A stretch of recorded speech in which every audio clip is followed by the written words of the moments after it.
All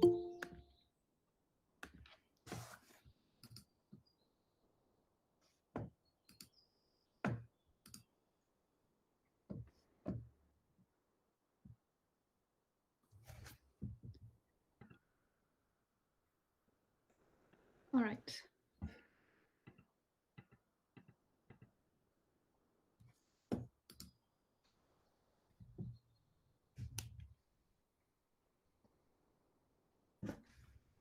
Okay. So welcome to the financial structures and practices of the art market. We are first going to hear from the Sorbonne Nouvelle, Emmanuel Avril, who is going to present the hosting for the first day. Hello, everyone. This is the not so exciting part of the conference, so I'll be very, very brief, I promise. I just wanted to say that the Center for Research on the English-Speaking World, CREW, which has been based in its current form at the Sorbonne Nouvelle since 2008, is very happy to host or co-host the 6th edition of the workshop series on tools for the future. Just to say that the originality of our research group is the fact that it brings together scholars who collectively take a transdisciplinary and diachronic approach to the English-speaking world from the 18th century to the 21st century, and who thus cover a wide range of dimensions, such as political, economic, social, and cultural dimensions. Of course, we would have much preferred to welcome you all in person here in Paris and to be able to socialize around a meal or a drink. But we still hope that you will find the conference riveting enough to keep you in front of your screens for the next 2 days. And the program looks incredibly promising, so I'm sure that this will be the case. That's what I wanted to say, and I want to let the organizers, Elisabetta Lazzaro, Benedict Miyamoto, Nathalie Moreau, and Adriana Turpin, present the conference. That's all from me, and have a great time. So thank you really, Emmanuel, for this introduction, and also for continuing with this workshop and adventure that started precisely 2 years ago as the first tool for the future was held on the 7th and 8th of June 2018. And here I would like to pay tribute also to Adriana Turpin, who is the person who had the idea to organize this kind of meeting. Adria and I met in the context of classes we gave at IESA, which is a partner of this session also. And we frequently discuss and confronted our point of view as an art historian and as an economist. And we discussed about the art market. And at that time, Adriana Turpin told me, but we have to organize a workshop in order to build bridges between disciplines and establish a common methodology to see what things that meet to be different in reality are not so different, and they are common framework. So because of that, we have the idea of this meeting, and we wanted to have an international meeting, so that we asked Elisabetta Lazzaro, who is a great researcher, to organize with us the first conferences, and we decided to have 3 different meetings. The first one was in France, in Montpellier, and it was about art collectors. The second one was in the Netherlands with Elisabetta, and it was about the artist as an entrepreneurship. And the third one was in London, and because of Adriana, of course, and it was about emerging market. And very quickly, people who attended this workshop decided to continue. And it was really great for us. And then we had another session in Roma, thanks to Paolo Cohen, and then in Ljubljana with these marvelous girls, Tina Kozak and Renata, were really wonderful, and we organized a workshop about law and the market. And now, because of you, we are in Paris, and the workshop is about the finance on the art market. So thanks a lot for continuing this great adventure. It's really fun to see all this discussion. And thank you to all of you for your commitment. And now it's time to work. Okay, so have a really good discussion. Thank you. And now I'm going to just spend a little time to warn everyone about the technical parts. So first, I'll address the people from the workshop. During the speaker's presentation, please turn off your mic, and you can turn off your video also, so that only the speaker and the speaker's screen is the center of attention on YouTube Live. If you follow the YouTube Live, you will see that there's a slight discrepancy in time. So there's a time lag, but that shouldn't affect how we take the questions. So for everyone here, both in the workshop and on YouTube Live, the tradition inside the Tools for the Future workshop is that after a panel, we first give the opportunity to the panelists, the actual speakers, to talk to each other. They've had pre-circulated papers, and they can see the intersection of their own papers. Then we'll have the workshop people introduce their own questions in the chat, and then we'll take questions from the YouTube chat, so we can interact with the YouTube Live. So thank you very much. We're now going to have our guest speaker, Sophie Kra. All of you registered attendees have received the conference pack. So with the bios and the abstracts of all the speakers. So we will limit our presentation time by not presenting them live, but you have all the information in that pack. Please use it to continue the conversation even after the workshop. We'll be very happy to receive your questions and to continue whatever good questions come up here in this workshop, webinar, conference. This is a bit of a hybrid of everything. Thank you very much.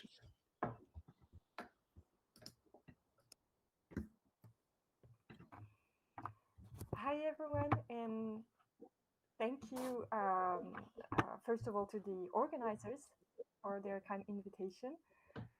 Somehow I wasn't able to share my own PowerPoint, so Benedict very kindly agreed to do that for me. And I'm sorry that I'm going to require some work from you to just pass on the slides. So I guess we can start sharing the PowerPoint right now. I'm really happy to be part of this exciting conference and see some familiar faces on the screen, and also meet new colleagues, even if it's only virtually. So this is going to take just a little bit of time, also because we are slightly in advance. So I would just like to bear in mind people who would log on only at 10 to hear you, Sophie Kra. So we'll wait just a little bit before you start so that no one comes afterwards. I would still like to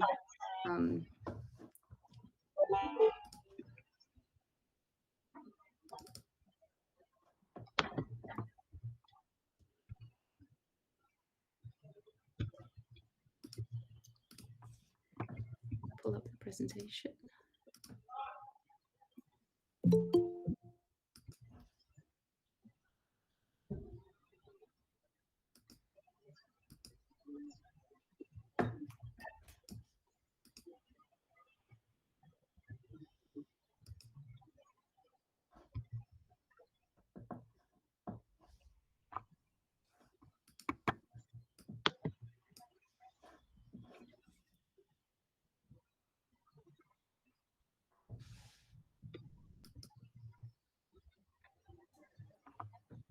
All right. Shall we start? So can everyone see my presentation, the presentation of Sophie Kra on the screen? Yep. Maybe Sophie could just speak a little bit closer to the microphone. It's I just checked my speakers and they are on 100%. So I think that would help. Thank you so much. Cool. May I start now, Benedict? Yes, I think so. You can go. Okay. And just tell me next slide when you want the next slide. Okay, perfect. So in investigations on the art market, precise discussions about artworks are paradoxically rare, and this is the art historian speaking, of course. Most studies focus on figures of dealers, collectors, experts, auctioneers, critics, and so on. The labor of the artist, on the one hand, and the exchange market for the products of this labor, on the other hand, are often, though implicitly, treated as two distinct domains. One pertains to creation and has the artist as its center. The other pertains to reception and relegates the artist to the margin. This methodological distinction is heir to an old tradition of thinking, which conceives of the creation of a work of art as largely independent from its subsequent distribution, circulation, exchange, and pricing. This conception is quite widespread, even among artists themselves, such as Joseph Beuys, for instance. We can see that on the next slide, who expressed this idea in a very clear form in 1971. He said, "A potato that is cultivated and cared for by a farmer doesn't suffer any damage even if the merchant who sells it is dishonest. The area of creativity, art, and human freedom rests upon a different principle. Therefore, art is not degraded by the abuses of the market. It remains thoroughly and absolutely intact." In this conception, the market, and more specifically the money flows that sustain the commerce of art, is something that simply happens to artworks without affecting their very nature. This doesn't mean that the economic structures of the art market shouldn't be contested by artists. And indeed, Beuys was one of the artists who most prominently denounced and contested the art market through diverse actions and boycotts in the 1970s and 80s. But whatever the abuses of the market, both thought that art remains thoroughly and absolutely intact. Human creativity and art are protected against commercial corruption by virtue of the fact that they operate on a different level. This philosophical view silently traverses a number of our basic conceptual tools. I already mentioned the distinction between creation and reception that we often rely on, but I could also point out the structuring distinction we make between the primary market, where artworks are sold for the first time, and when artists are concerned, and the secondary market or resale market, where financial speculation operates and where artists are generally absent. In today's presentation, I would like to take a different standpoint and argue that the financial logics of the art market have consequences for the creation of art itself. I will look at how the idea of art as an investment went from fiction to fact, and then from fact again to fiction. The first section will look at the increasingly sophisticated tools that were developed to make speculation in art a reality, and will study artists' reactions to these devices. The second section will go from theory to practice and discuss some attempts by artists to build alternative prices and selling modes for their art. The final section will inquire into an example of work which makes speculation itself the very substance of art. Next slide, please. A history of speculation in art remains to be written, and in many ways it defies the methodologies of our disciplines. Indeed, as much as what distinguishes a fake from a mere copy is the intention to deceive, what distinguishes speculation from any act of buying or selling is the financial motive. Now, rigorously asserting the motives behind people's actions remains a challenge for historical, sociological, and economic investigations alike. If we can hardly trace speculation itself, what we can evidence is the development of tools designed specifically for financial speculation. Comparing artworks to stocks and bonds, auction houses to stock exchanges, and collecting to financial speculation is a very old cliche that goes back way into the 19th century and even earlier. Émile Zola, among others, famously described the merchant Naudet in his 1886 novel L'Œuvre as a speculator, a dealer in stocks who sells his canvases to the rich dilettante who knows nothing about art, who buys a picture as he would a security on the stock exchange, out of vanity or in the hope that it will rise in value. At this point, though, the idea of art as an investment is essentially a metaphor.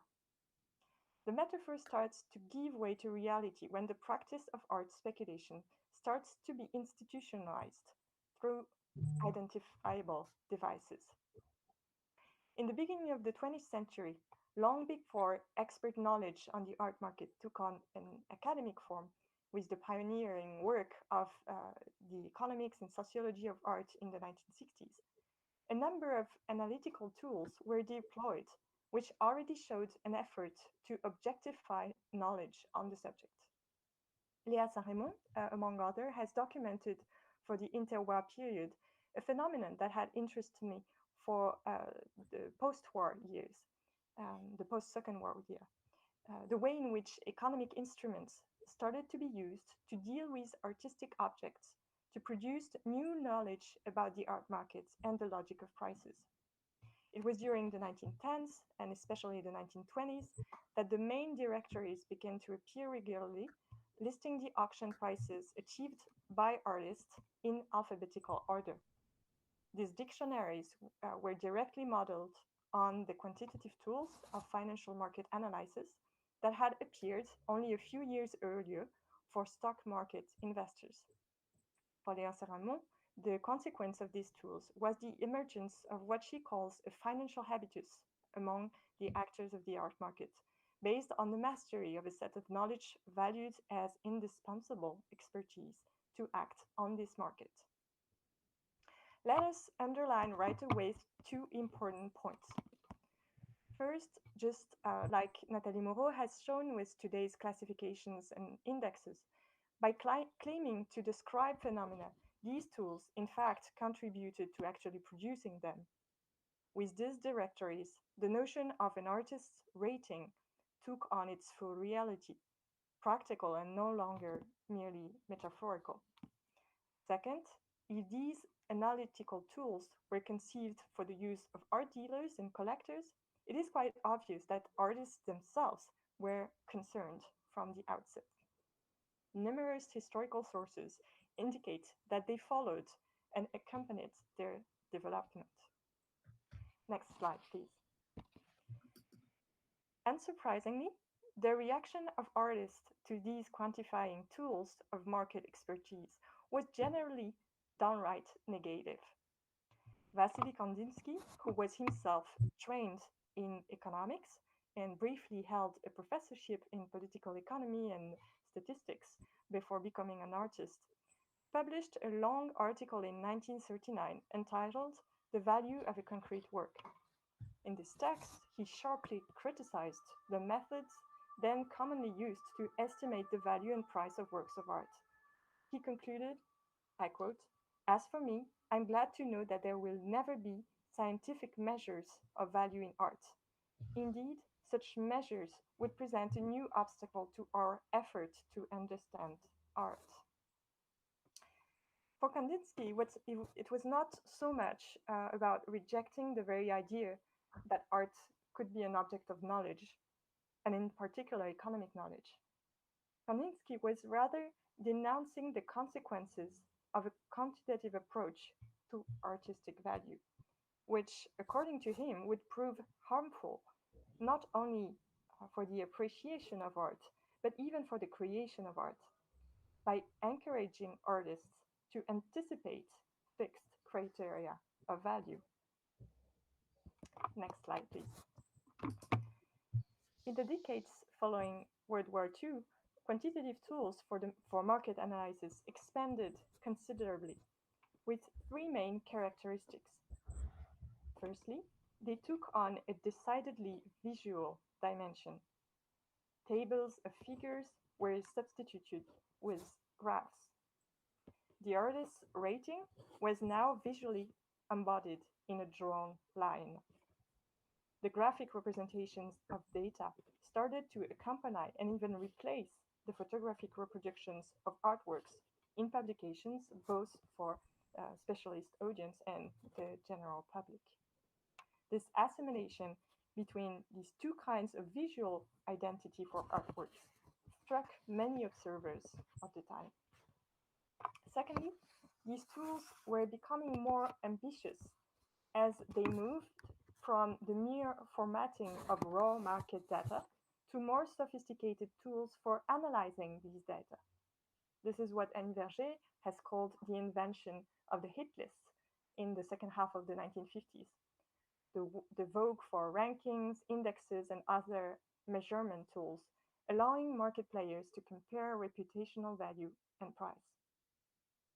Thirdly, the scientific pretension of art market discourses increased as the actors of the field, such as dealers or auctioneers, were progressively discarded in favor of actors coming from outside the art field.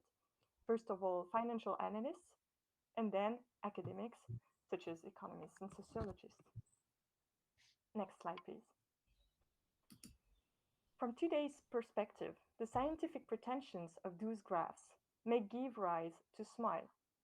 As key instruments of persuasion, graphical representations were deliberately manipulated to support the claim that, on the one hand, works of art can be considered as the equivalent of shares, and that, on the other hand, they are both in the short and long term more profitable than any rival investment portfolio.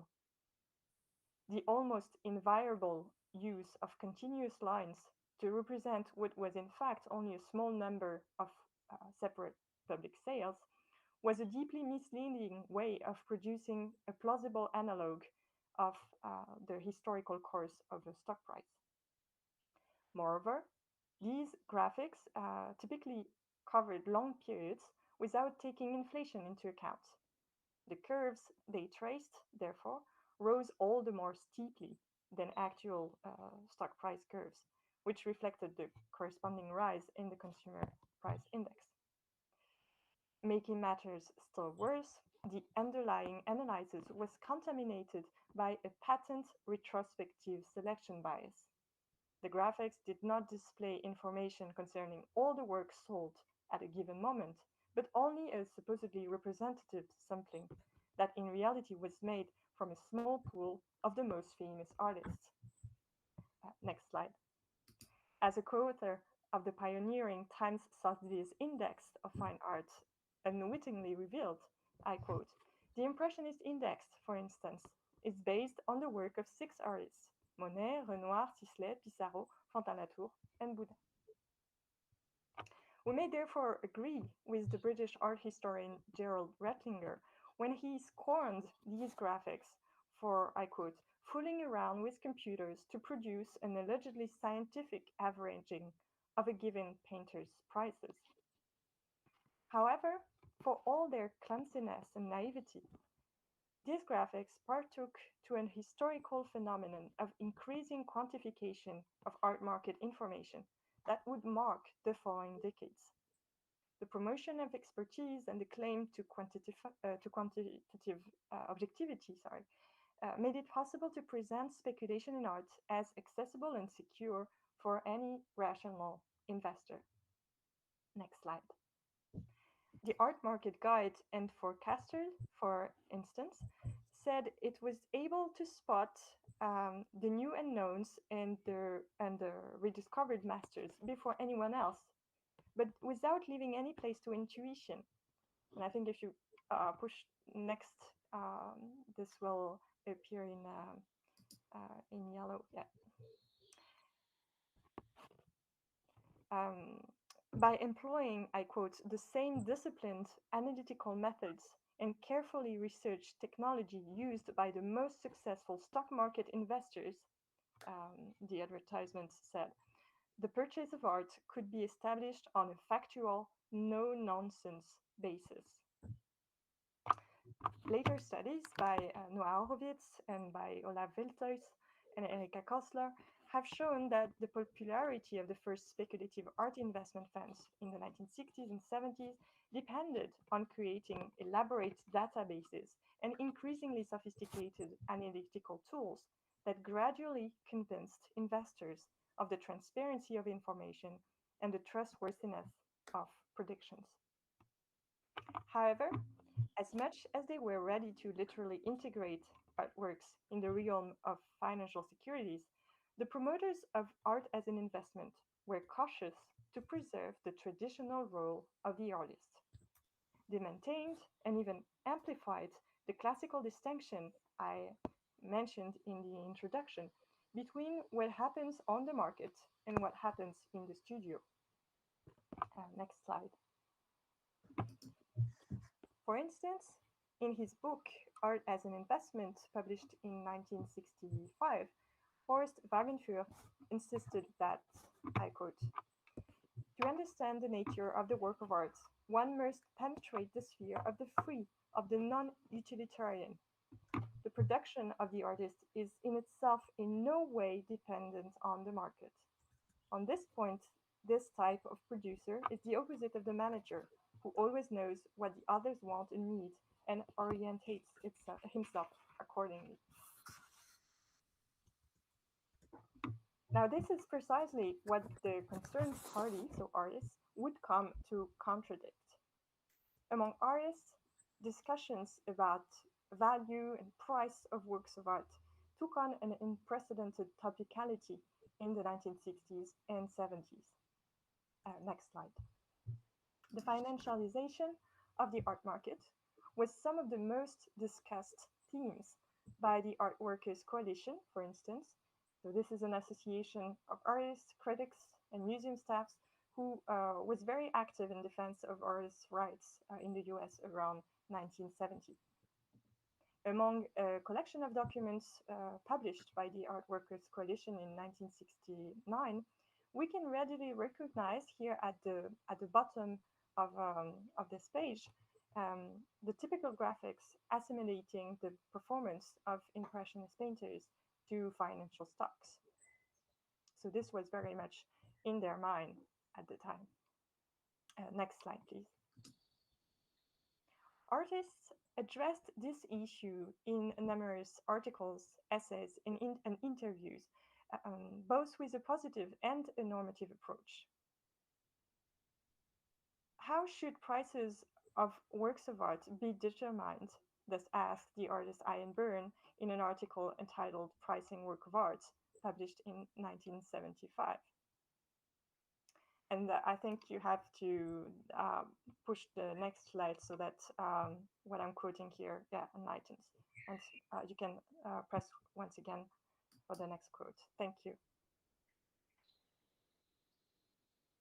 So how should prices of work of art be determined? Before trying to answer that, we need some sort of an answer to how prices of works of art are currently determined, Ian Byrne writes.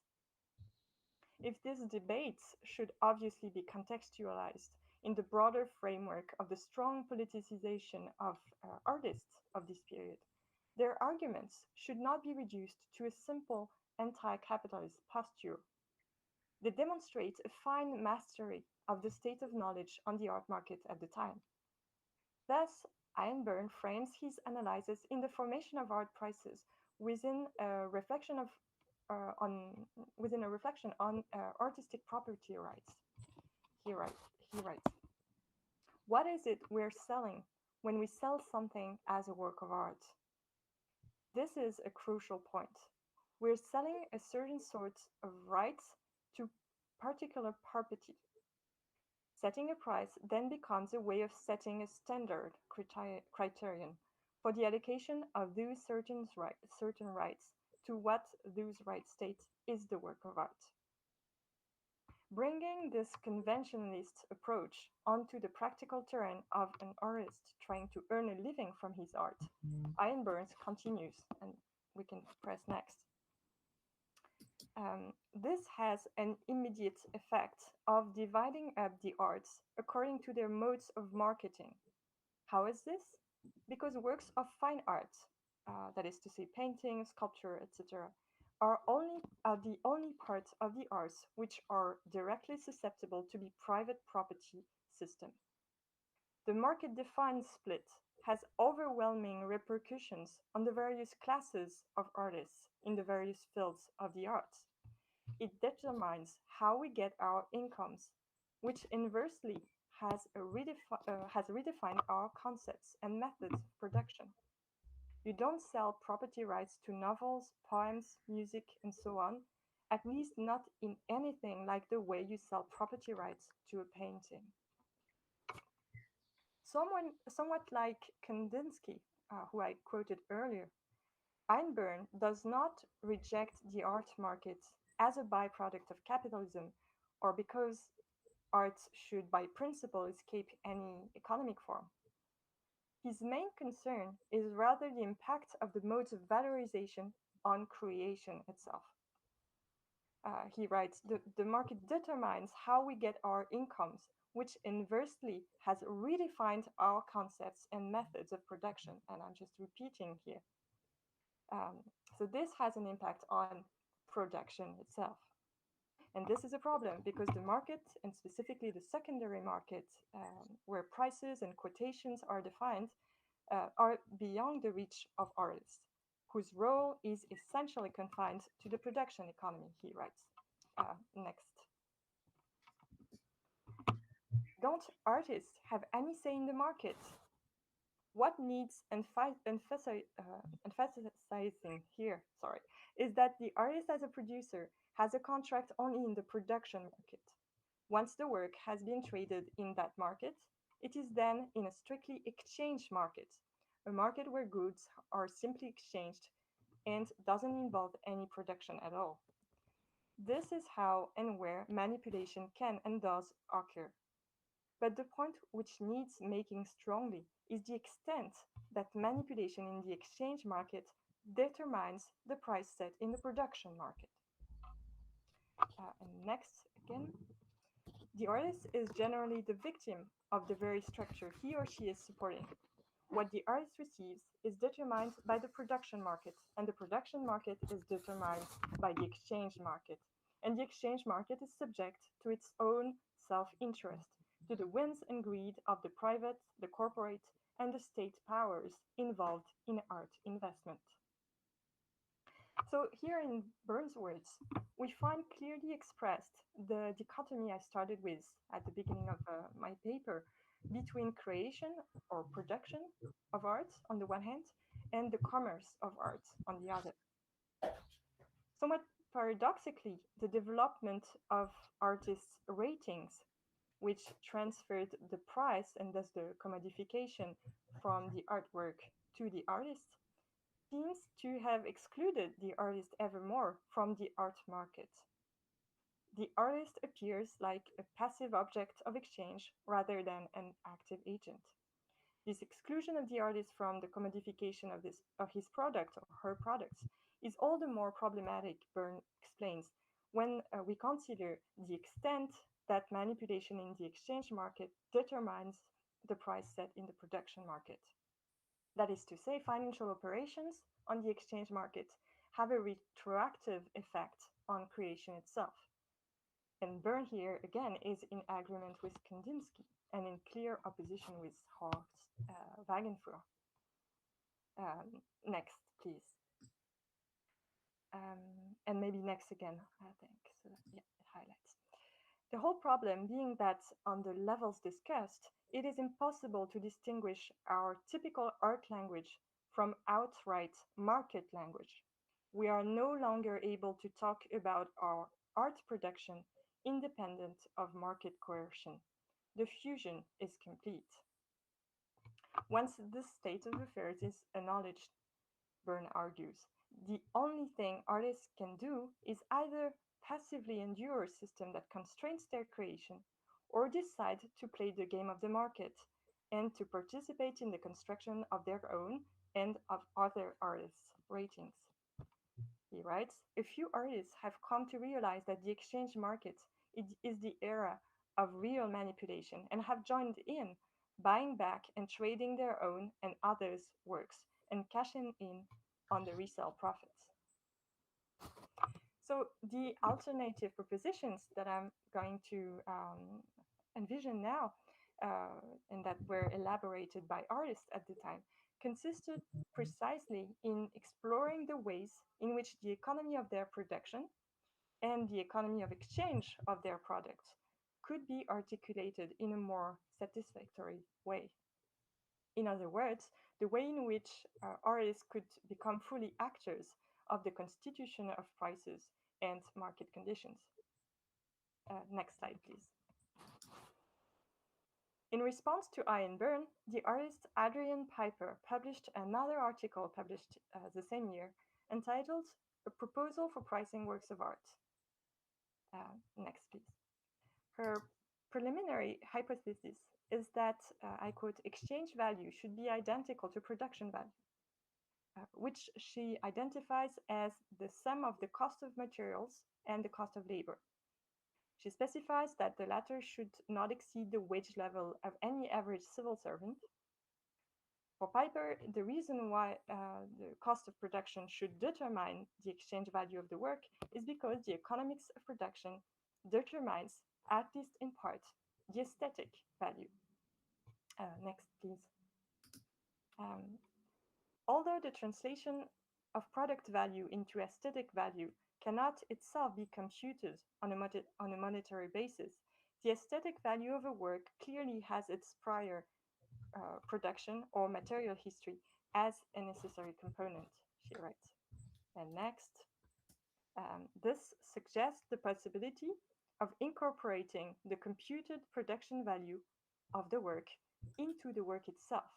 That is to say, by inscribing it somewhere on the work. So inscribing the price somewhere on the work. It might, for instance, appear as part of the work or be added to the artist's signature, date of completion, or title of the work. Piper's proposal, as I already suggested, partakes in a broader effort by artists at the time to reduce the gap between the primary and the secondary markets. Next slide, please. We can mention here the famous contract modeled by the conceptual art dealer Seth Sigelab with the help of the lawyer Robert Przanski in 1971, and which is entitled Reserved Rights Transfer and Sale Agreement.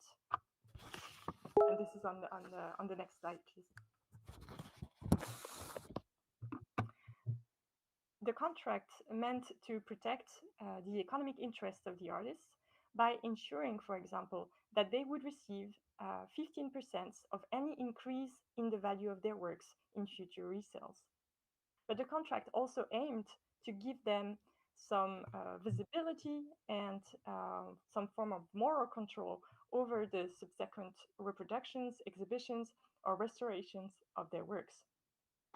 In many ways, this contract reflects a general attempt at the time to secure a place for the artist in the future reception, circulation, and exchanges of his or her production. But here, instead of doing away with speculation altogether, the goal is rather to allow artists to have their shares of the benefits. Next slide, please. These theoretical and legal propositions are in line with a profusion of practical experiments that were led throughout the 1960s and explored alternative ways of pricing works of art. The most famous of these experiments is probably that of the French artist Yves Klein, who in 1959 decided to sell invisible works. So that's works he called immaterial, for a certain weight of fine gold, according to a ritual procedure that integrated the sale of art within the work of art itself. The problem of pricing art, of selling art, traditionally considered external to creation itself, were here integrated into the very heart of artistic practice and its reflective power. Klein's ritual sale was meant to operate not only on the primary market, but on the resale market as well.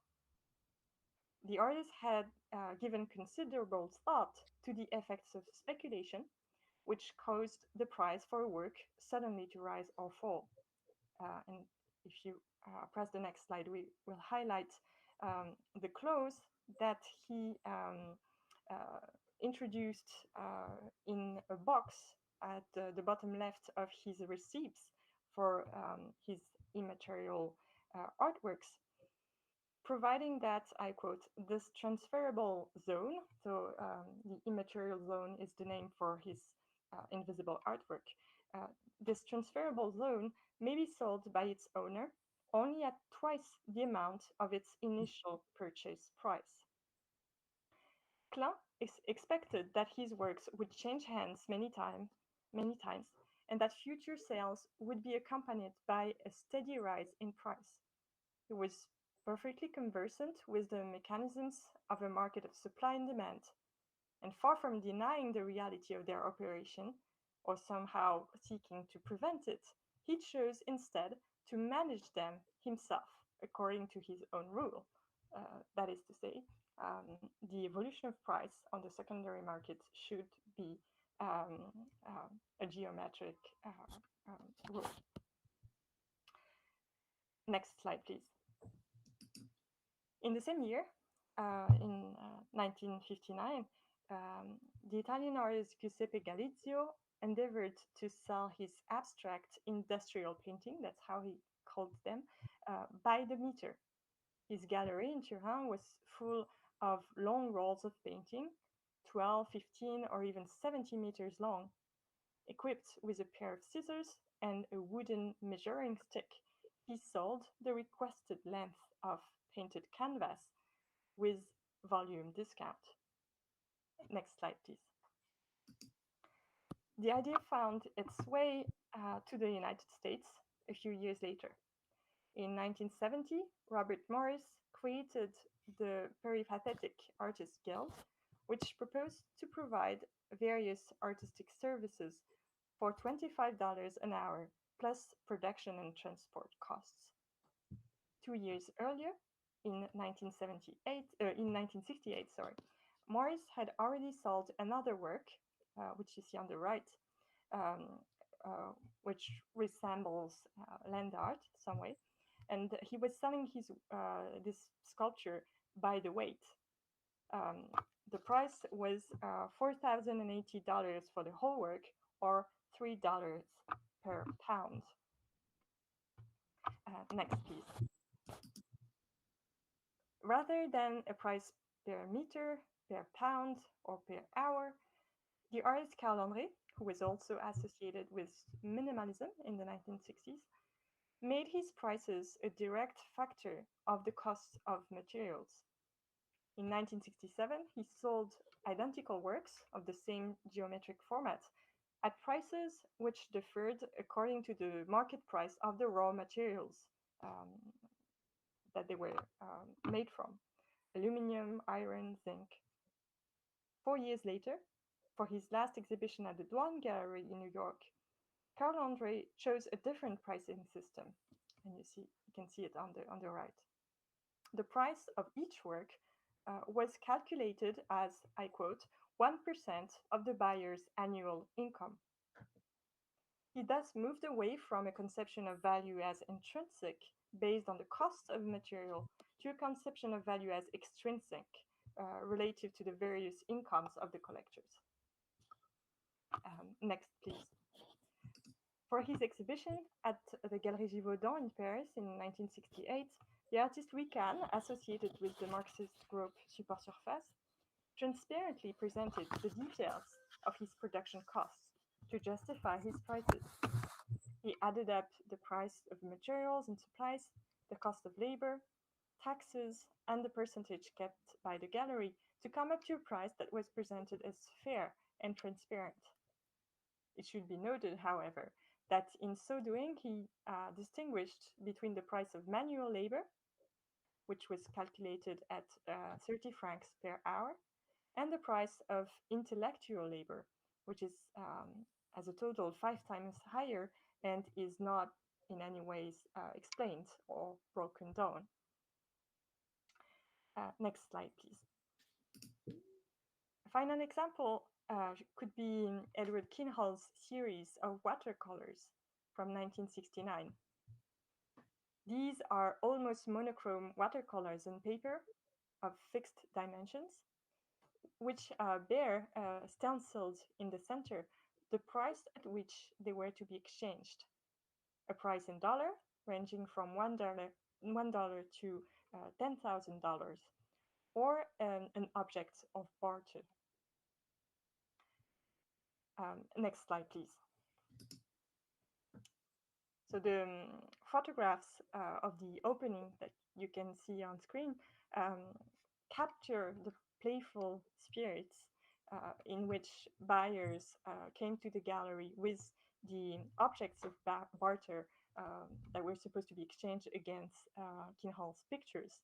So you can see here a buyer presenting a brace, that's a tool for drilling holes in wood, in exchange for work by Kinhals asking just this thing. And on the other side of the photographs, the fashion designer Rudi Gernreich himself offering one of his dresses in exchange for work by Kinhals asking for a Rudi Gernreich original. The artist Edward Kinhals envisaged his watercolors not only as a practical attempt to rethink how the art market and more generally the monetary economy operates by virtue of putting together a new experience of interacting with collectors. But he also saw these paintings as having a form of theoretical innovation. Next slide. And next again, sorry. What I have done, in effect, he explained, is to issue a kind of currency which is not dependent on the normal monetary system. As inflation goes up, it sweeps my money along and, in a particular way, appreciates it while devaluing the dollar, pound, mark, franc. As another artist, Larry Rivers, noted in connection with Kinhall's watercolors, the market tends to value all the works of a given series, comparable in respect of dimensions, concepts, material, and period. The market tends to value them at the highest price achieved by the latest piece exchanged. And indeed, this is the very principle underlining the assessment of an artist's quotation. Accordingly, Larry Rivers continued, as the price continues to rise, all of those who purchased a painting in the series of watercolors at lower price than the next ones may expect to see their asset value increase. Kinhals himself made much of the same arguments in a 1974 essay. Next slide, please. He wrote, anyone buying a piece in the series, only risks $1, as the previous buyer has just paid the same price minus $1. The buyer before him, the same price minus $2, etc. The series has a respectably broad base and does well in practice as well as in theory. Kinhals devised one final flourish. He decided that the first and the last works of the series, so for $1 and for $10,000, could only be sold together. This, he observes, permits the purchaser of $10,000 to immediately double his or her money, since the canvas acquired for $1 will henceforth be worth 10,000 as well. In principle, then, such a sale should elevate, I am quoting Kinholz here, should elevate all the money watercolors to the same price, regardless of the printed face value. So we see here that, just like Yves Klein, Edward Kinholz had a shrewd, intuitive understanding of how the art market worked. He was aware of the particular interest shown by collectors for the first and last pieces of a series, and he was aware as well of the mechanism of construction of artists' ratings. Like Klein, Kinholz substituted for this mechanism a new system, this time fully under the artist's control. Kinholz's idea to inscribe the work's price directly on the watercolor, in fact, making a work of art out of its own price, may remind us of Adrian Piper's proposal, which I quoted earlier in this paper. Next slide, please. Remember that Adrian Piper said, this suggests the possibility of incorporating the computed production value of a work into the work itself by inscribing it somewhere on the work. It might, for example, appear as part of the work or be added to the artist's signature, date of completion, or title of the work. And the emphasis is mine here. In this case, the material incorporation of the price to the work of art itself is very literal. Even in the case of future resales, the price initially decided by the artist will stay inscribed at the heart of the piece and will accompany it as an echo, even if it's resold at different and much higher prices in the future.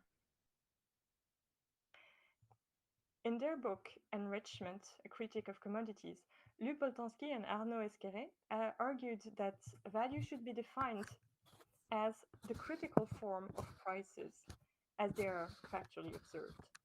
In their view, when we are confronted with the price of a commodity, we tend to compare it with what they call meta prices, that is to say, alternative, past, or even fictional prices of the same commodity. This comparison between the price as it actually appears and all these meta prices, what the price could have been according to these meta prices, is what allows the criticism of prices. If we follow their argument, what appears on Kinholz's watercolors are in fact meta prices. They are a set of fictional and practical prices chosen by the artist, who will operate as forms of criticism of the actual prices in the future life of these artworks in the regular market. Next slide, please. Thank you. So coming to my final section now. There are cases when the question of price and value are even more firmly inscribed within the work of art itself. It is what I coined in an article I wrote some years ago, artistic shareholding experiments. By this, I meant artists of the late 1960s who elevated investment on the stock exchange to the status of art. Next slide, please. Oh, sorry, coming back. Thank you, sorry. So here are 4 examples of these artistic shareholding experiments. On the upper left hand of the slide, you see a proposition by the artist Les Levine, Profit System 1, which consists of press releases and advertisements published in newspapers and magazines that publicly announce the acquisition of 500 common shares of a company, Cassette Cartridge Corporation, for $2,375 in March 1969.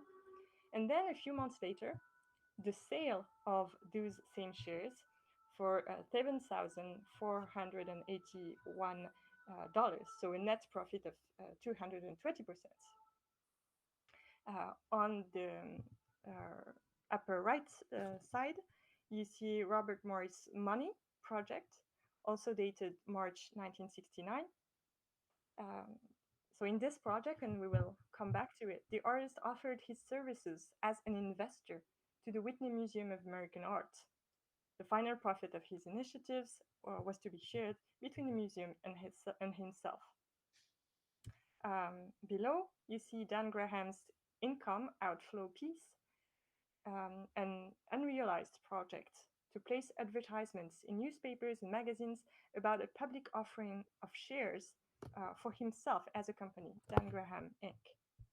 And finally, on the left, Lee Lozano's investment piece, which was started in January 1969 and describes her act of investing a bit less than $1,000 in highly speculative warrants on the market.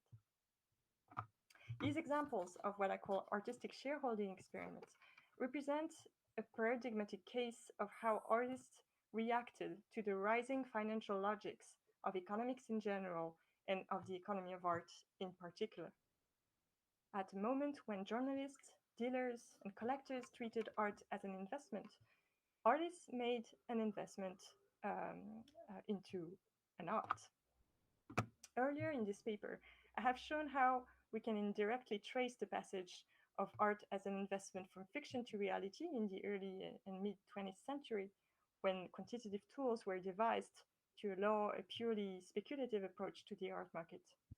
At this point, we can envision the reverse phenomenon, when the reality of investment becomes the material for artistic representation. It's not, however, a pure reversal from, back from fact to fiction, since the reality of the speculative act is essential to the very existence of these pieces. Next slide, please. So let me enter into one of these examples in a little bit more detail so as to make my argument clear. Robert Morris' work Money comprises of a total of 16 documents, letters, promissory notes, a certificate of deposit, and receipts, retracing the artist's attempt to act as an investor on behalf of the Whitney Museum of American Art. The project was envisioned as a contribution to the group exhibition Anti-Illusion Procedures Materials, curated by the artists Marcia Tucker and James Monte in May 1969. Next slide, please.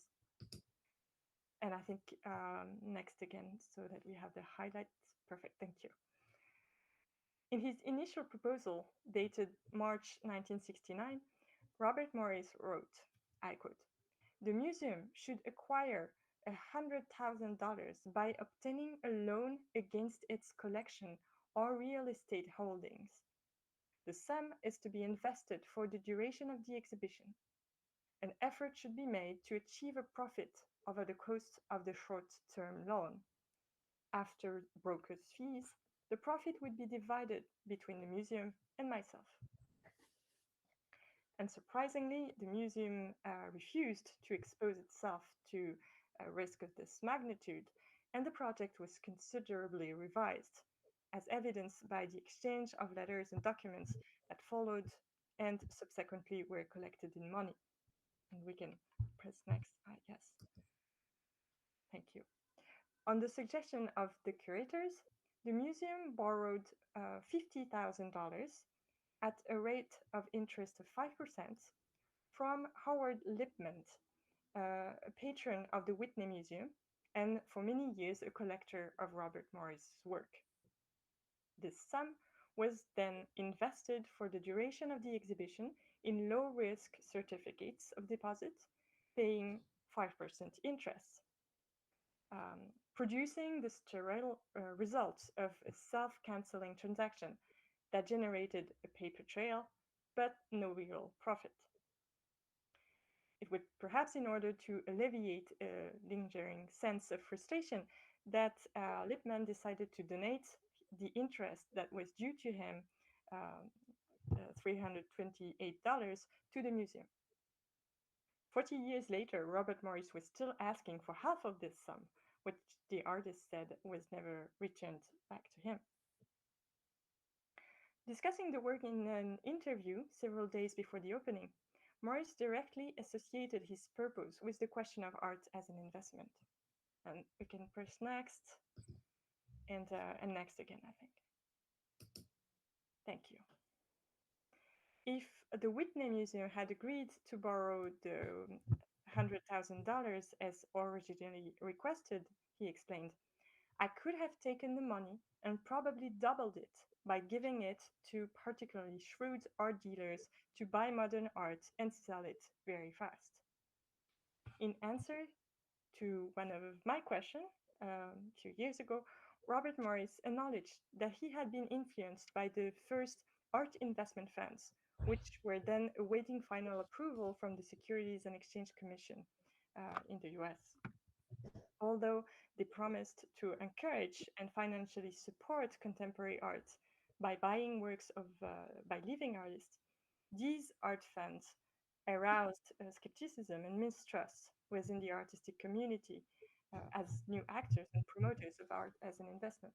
And as such, they were very much discussed by the artistic sphere of the time. Next slide, please. In a sense, with this work, Morris proved typical of the attitude denounced by Ian Byrne in the article that I quoted in Lens earlier in this paper. And next again, please.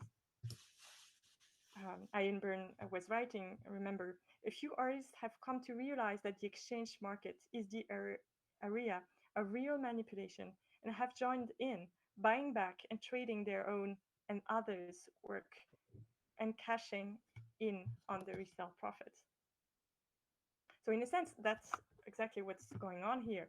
Morris demanded half of the profits earned by the Whitney's investment during the course of the exhibition, and he sought to participate in any financial gains subsequently realized on the art market. Though he was not able to use the borrowed money as he imagined, his insistence on getting back half of the meager benefits made with money recalls the attempt of Sigelov's contract to associate artists to part of the profits made on the resale of their works. Morris thus positioned himself as an artist who masters the financial logics of the market and makes sure to put them at his service rather than the reverse. However, this interpretation is contradicted by an important point. Money, as a work about investment and speculation, is itself outside the scope of investment and speculation. It is what was called at the time a process piece, the record of a performance, so to speak.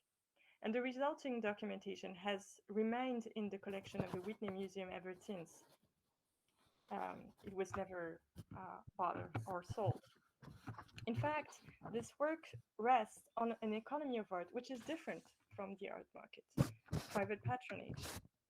Let's not forget that the piece owed its very existence to the financial support of Howard Lippmann, who accepted to lend the $50,000 to get the piece started. At the moment he was creating money, Robert Morris appeared to be sympathetic to the view that conceptual art was a means of breaking free from the constraints of the traditional art market and its obsession with objects. Next slide, please. And next again, sorry. He said to an interviewer, "You could overemphasize that, but I think it's undeniably there in my work, that resistance to art as a commodity." And next.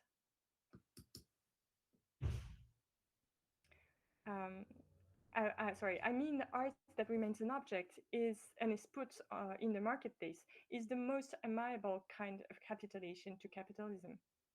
And when the interviewer asked how art should be financed in the future, Morris recommended a greater reliance on the generosity of wealthy patrons. He said they are ready to forego an investment kind of value in supporting art that doesn't produce objects, but they certainly get the prestige kind of return. And indeed, there is some evidence that the prospect of escaping the usual market mechanisms may well have held a certain appeal for prominent collectors.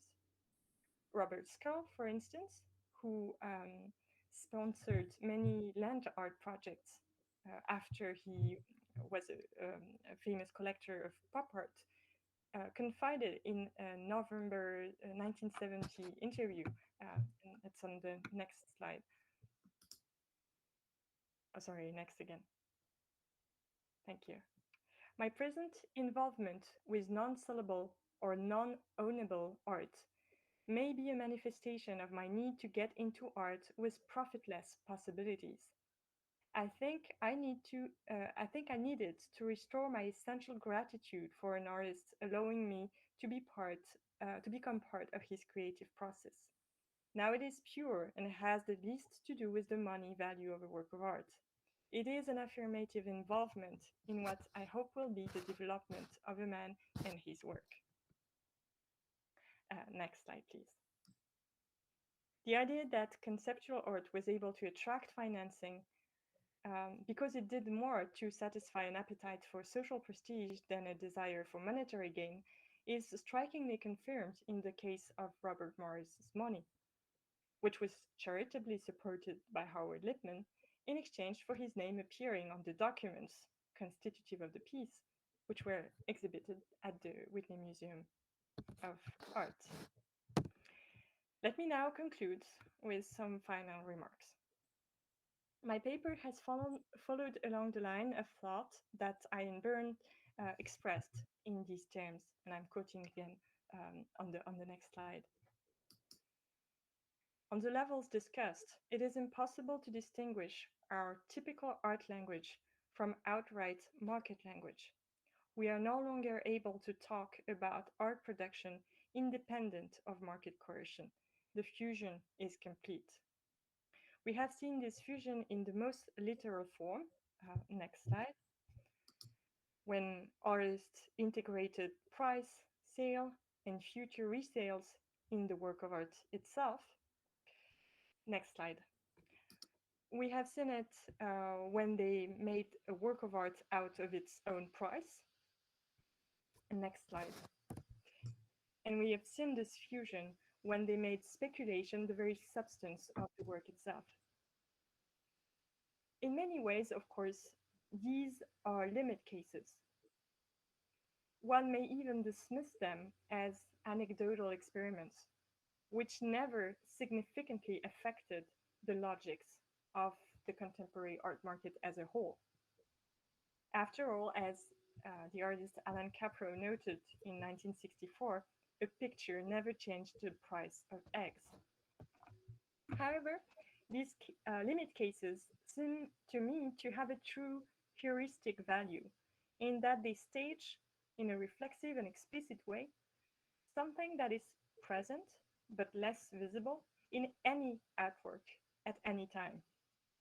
And that is the fact that artists integrate in their creation the criteria of valorization and the financial operations to which their works are to be submitted. In other words, what happens downstream in the market has retroactive consequences upstream in production. This feedback loop must be taken in consideration when we elaborate our own methodologies. And in a way, this is a plea for interdisciplinary conferences like this one, where market mechanisms and artistic logics can be studied together. And I stop here. Thank you.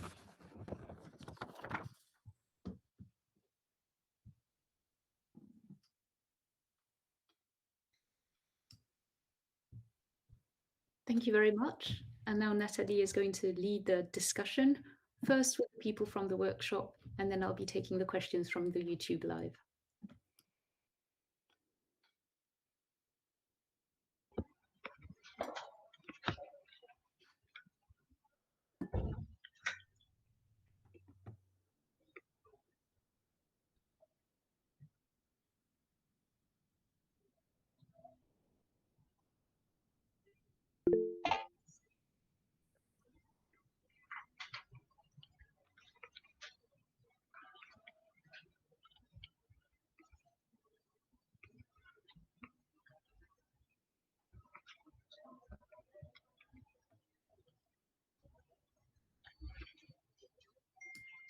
So Charlotte has a question. Yes, Charlotte, thank you. please go on. Thank you. Thank you very much, Sophie. This was fascinating. My question is, what do you make of the NFT craze that has swept the world recently, in the line of everything you've mentioned? Thank you. Yeah, thank you. This is an excellent question. I think it's totally in line with what I've discussed today, and I think actually people often fail to see this as a historical phenomena. In fact, and they see it as something that is brand new, when in fact it's only the heir to this. First of all, to this way of certifying artworks that can be sold with difficulty if we don't have that kind of certification, first of all. And secondly, it's also a very good example where the way of certifying, which could only be a market tool, in fact, and could be imagined to have no effect on the creation of the work itself, in fact has an impact on creation. So it's a very good example of how the financial devices that govern the selling of a work can impact creation and the very nature of the work. And although we see it quite clearly with this recent example, it has a whole history that goes, decades back, and that's also what got me interested in this whole history. Paul Melton had a question. Yeah, thank you again for a fantastic presentation. One question I had was, to what degree, I mean, so thinking about the sociological literature that you mentioned, around that same time, this is when Becker was developing this theory of human capital, right? And so I was curious to what degree you feel like that discourse within economics as human capital and the individual as a kind of self-investing subject comes into play, or whether there was any sort of exchange between the artistic community and that sort of discourse, and then the sociological or economic discourse, rather, of the time.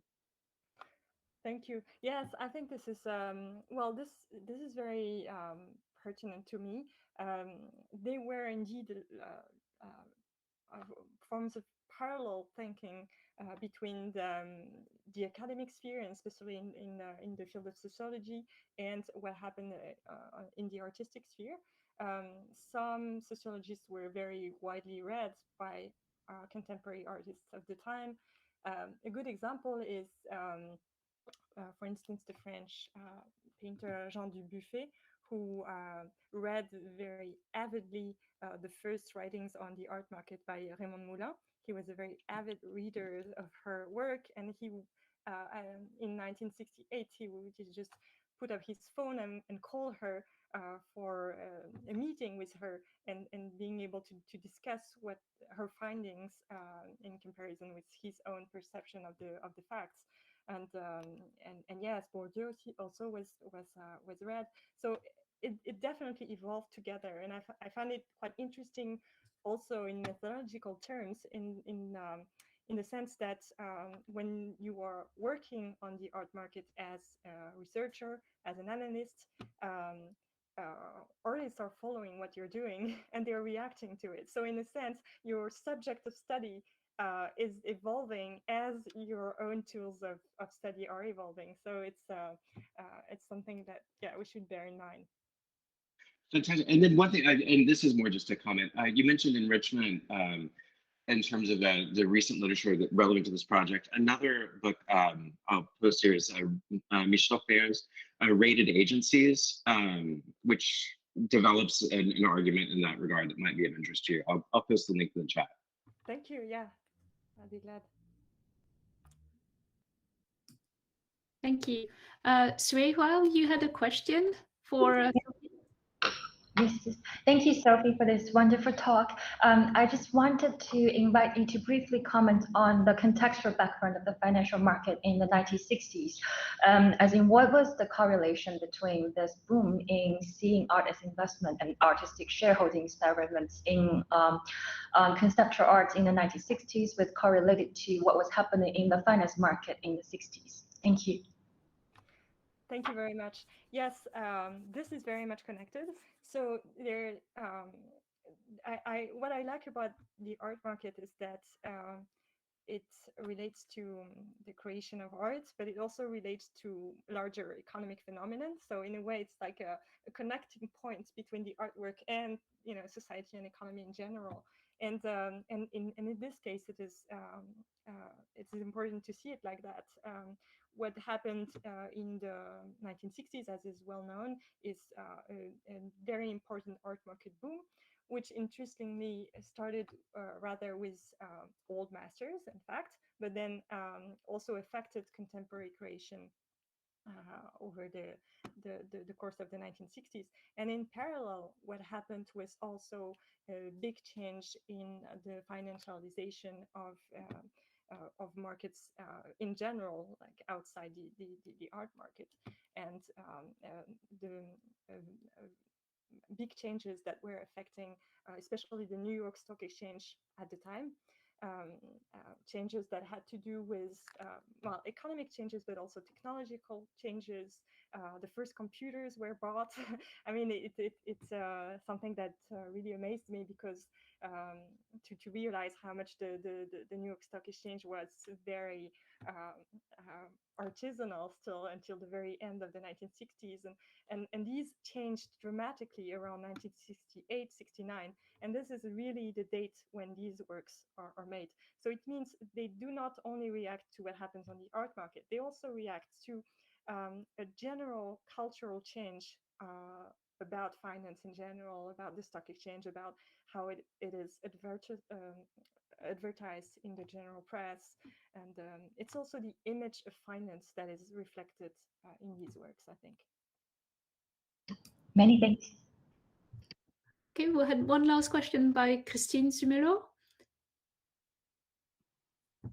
Thank you. Thank you very much, Sophie, for this great presentation. I have many comments or things that I would like to discuss with you, but maybe just one. I was very also, amongst other things, very interested in what you said about Giuseppe Galizio in Turin. And I was wondering if you could tell us more about his approach to industrial produced art. This is the mass production, potentially mass consumption, if you would see any connection at all, and that's Italy, early 60s, late 50s. And Turin, which is the Fiat city, of course, is something as a particular history in terms of mass production in Italy. Is there any potential link that you can make with, I don't know, Hearst or Koons in terms of this, or is it totally far-fetched? I was just interested in knowing what you think. Thank you. Thank you. So yes, Galizio was a founding member of the International Situationist, which was this leftist group of artists and activists at this period. And his assimilation with the figure of the worker is very much to be understood in that context. Yes, the link with the industrial milieu of the Turin area at this period is completely is completely voluntary on the part of this artists. In fact, he was very much influenced also by the fabrics industry, which was very active in Turin at the time. And he would take his huge rolls of canvas from these industrial fabrics. So there's really a way of inserting himself in this economic background. And so he liked to present himself as a mass producer, producing industrial paintings, so lots of quantities. He insisted on the fact that what his enemy was rarity and the elevation of prices through rarity. And but it's interesting to confront that to the reality of the production, which was actually quite slow, very manual. He had only one assistant to help, or two, but it was something, in fact, on a very small scale, but he would try to not show that, and instead present himself as a mass producer, able to produce also for a mass audience. And the link with something like Hearst or Kuntz is also very interesting to me, because I think these are two sides of the same coin. Like when, let's say, the democratization of art and the commodification of art is just, they go together. As soon as you decide to go away from an elite market based on rarity, you on the one hand, you can address a wider audience and hope to reach them, and on the other hand, you risk to just assimilate the artwork to any kind of commodity, mass-produced commodity. And this is really I think the problem that the Situationist International faced at this point, and this is part of the reason why they decided to stop doing art altogether, because they couldn't really move out of this contradiction, I think.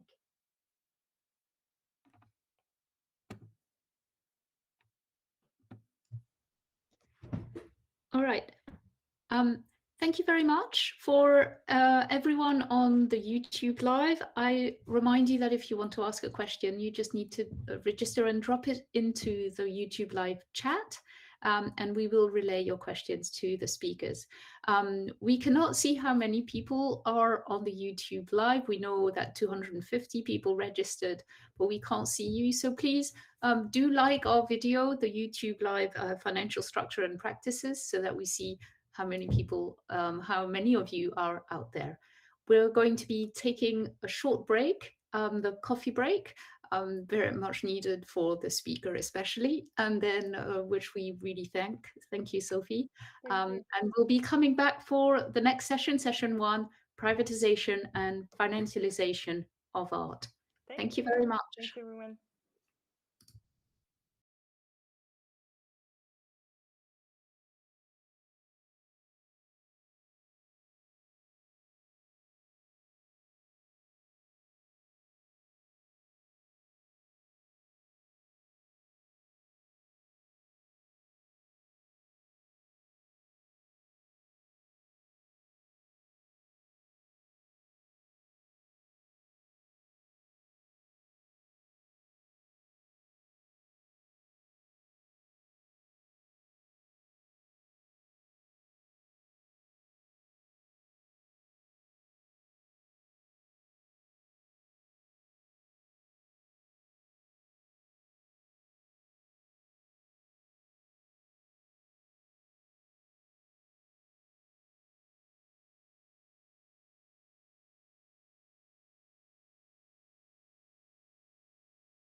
Okay, welcome back everyone.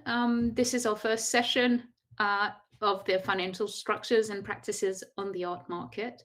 The session is called Privatization and Financialization of Art. And we have the pleasure of hearing first Enrique Grimaldi Figueredo, who is going to share his screen now. You have all the conference information, the abstracts and the bios in the conference package that was sent to you if you registered. So, Enrique?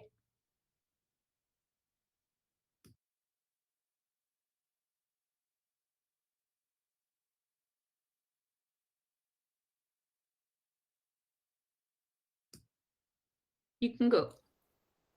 Okay.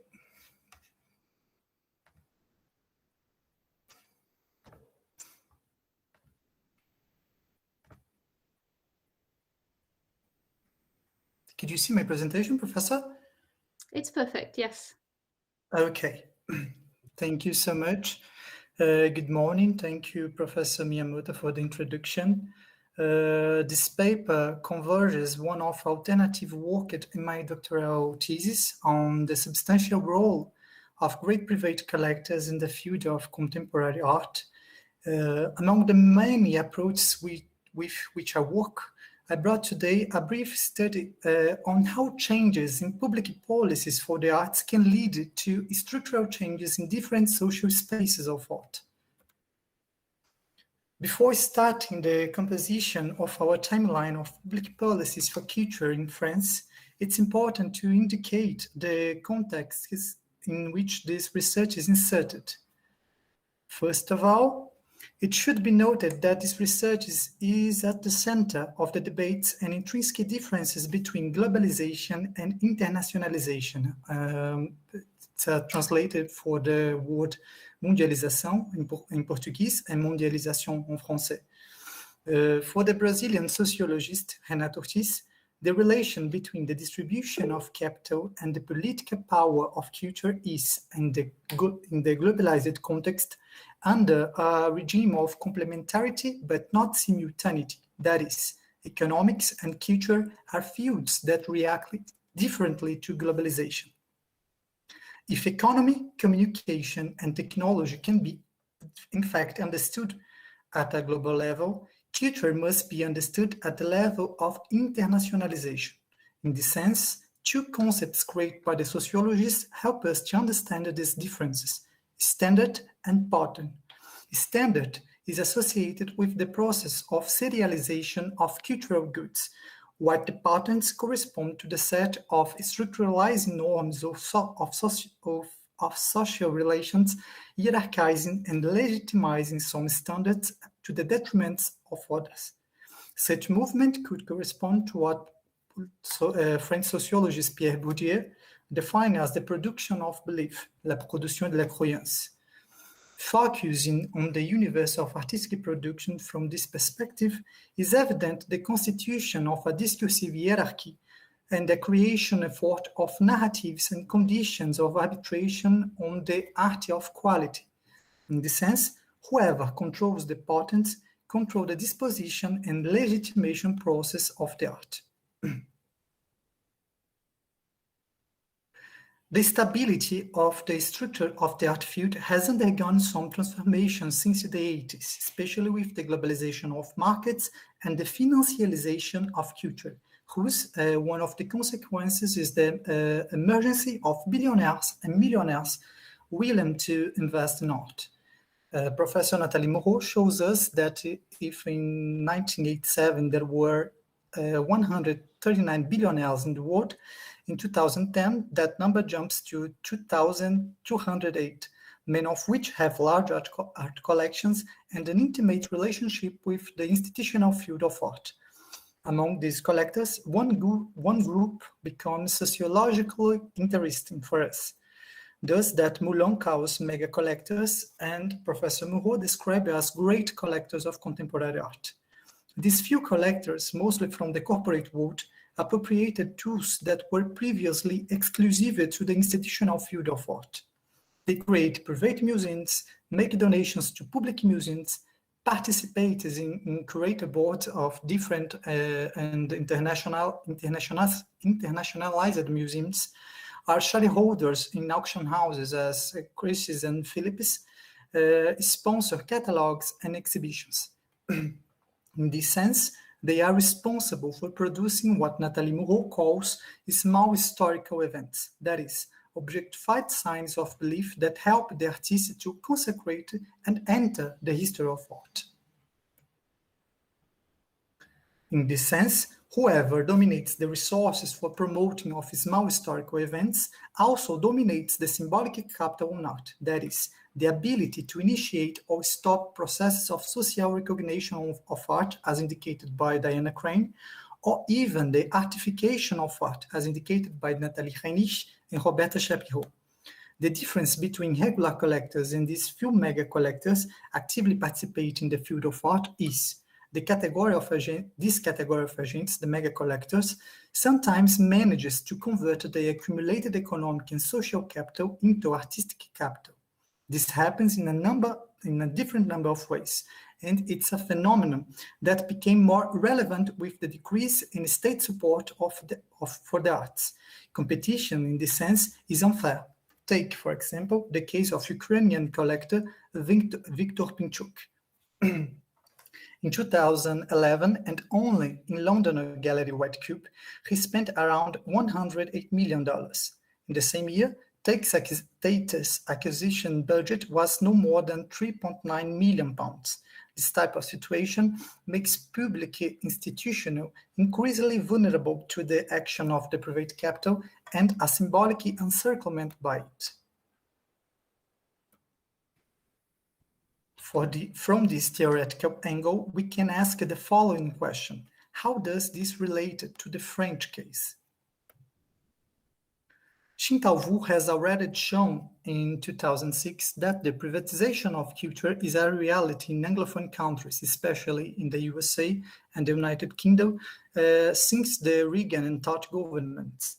In these countries, a neoliberal turn has ensured a substantial inflow of private capital into the field of art, so that some museums and public galleries currently have most of their budgets dependent on donations from these patrons.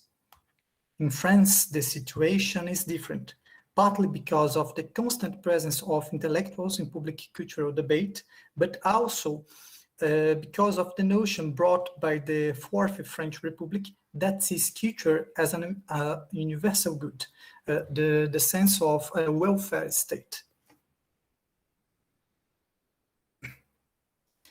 However, the situation has been changing since the turn of the millennium. When we think about public policies for culture and the arts in France, it is interesting the possibility to divide these experiences into at least 3 phases of intervention. A first phase from the foundation of the Ministère de la Culture in 1959 to the end of the 60s, a second phase in the 70s and 80s, and a third phase in the 90s and 2000s. In each of these phases, there are certain policies that deserve to be highlighted, as well as certain administrations that have become representative. Of course, the evolution of public policies is something quite complex and full of nuances. However, regarding the presentation of this paper, we will illustrate each of these phases by 3 ministers, André Moreau, Jacques Lang, and Jean-Jacques Alagon. The 60s were marked by the welfare state and an idea of cultural democracy. It was decided that the Ministère de la Culture had the mission of making the main works of humanity and first of France accessible to as many French people as possible and ensuring the widest audience for cultural heritage. 2 policies come together to materialize this desire: making all citizens reach the works of culture and extending the benefits of social protection to artists. Furthermore, cultural policies place it at the forefront of the logical modernization brought by the Gaullistic Republic. The state must represent an engine of creation and regulation of culture. The use of plans from 1959 onwards participates in this logic, The evolution from the 4th plan in 61 to the 60th plan in 70 gradually ratifies a vast coherent project which encompasses and later surpasses Moreau's almost mystical vision. At this moment, there is an effort for cultural democracy materialized in the Maison de la Culture, under the responsibility of Gaëtan Picon, at the time General Director of Arts and Letters. At the same time, the idealization of great works of humanity that would make cultural provincialism retreat led to different criticisms regarding the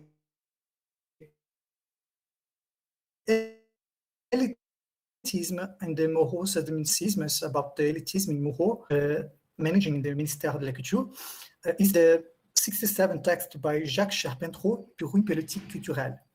At the 70s and 80s, but especially at the 80s under the administration of Jacques Lang, they are intended to rethink cultural democracy and propose as an alternative its more anthropological aspect, the cultural democratization. Democratization was based on an understanding of cultural diversity. The coming to power of the left with François Mitterrand in 81 led to a triple break in the organization and functioning of the Ministère de la Culture. Essential is the quantitative break that was reflected in 82 by the doubling of the Ministère de la Culture budget. Although this expansion of cultural field has mainly attracted the attention of specialized groups, the association between culture and economy is also central in this period. The support given to cultural industries make cultural policy converge with economic policy. We could also highlight the first turning in relation to the entry of private capital into the artistic scene through the ADMICAL, Association pour le développement du mécénat industriel et commercial. So, although the idea of cultural diversity was a maxim, the ministry's approach to cultural industries became quite characteristic. In the 90s, there was a failed attempt to reform the ministry, La Refondation, which started with the dissolution of the assembly in 97. The late 90s and the early 2000s were marked by a turn in governmental dispositions. Cultural decentralization, conceived as a way to expand the paradigms of cultural democracy and cultural diversity, actually contributed to a substantial approximation with the private sector. The ministerial mandates of the early 2000s, particularly those of Catherine Itasca and Jean-Jacques Alagon, demonstrated great permissiveness with private sponsorship as a way of providing budgetary and administrative autonomy to large cultural facilities, both museums and art institutions, a level, municipal level and a federal level. The laws passed in July 4th and December 17 of 2002 provide, in this sense, the legislative tools that allow the great patrons approach to the public spheres of culture. No wonder we see the flourish of large collections and private foundations in France, especially in Paris, and a more significant approximation of corporate patrons and private collectors with public institutions. Fondation Solomon opened in June 2001. In 2004, we had the opening of the Fondation Antoine de Galbert, La Maison Rouge. Fondation Louis Vuitton was created at Bois de Boulogne, and Pinot Collection, due to a more promising legislative scenario, opened a space in Paris in 2021 after 15 years in Venice. In this context, we can ask ourselves what are the possible consequences of a corporate entry into the arts? Through a quantitative and qualitative survey of corporate collections in Paris, we can make some notes. First, these institutions are able to create and coordinate the small historical events necessary for entry of artists into history of art. In this case, we see a topological study of this. The red spots are the artists who always receive the greatest symbolic and material investment by the collections. They participate in many group exhibitions, individual exhibitions, and have edited catalogs about their work. The lighter rose spots and yellow spots received, in this sense, less investment. The lines between them vary according to codes and correlations between the artists and the small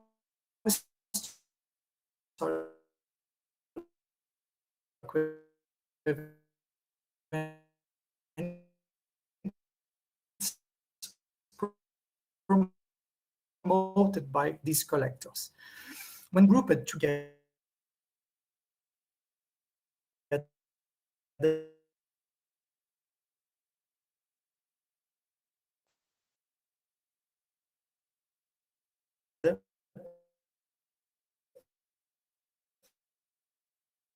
we realize that this that have established artists just recognize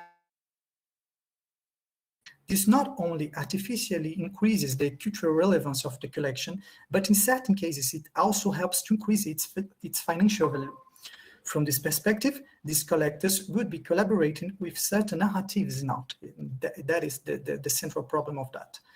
To conclude, the study of the evolution of public policies for the arts thus becomes not only an object of historical or sociological interest, but a paradigmatic way of understanding future possibilities for the art world. It is still possible for us to provoke. If private patronage tends to become a new norm in France, for example, what can we expect from the art of the future? Would we be facing an imposition of creativeness through the constitution of specific and monopolized rules by a few agents and institutions? It's on this theme that I intended to dedicate of my thesis. Thank you for your time.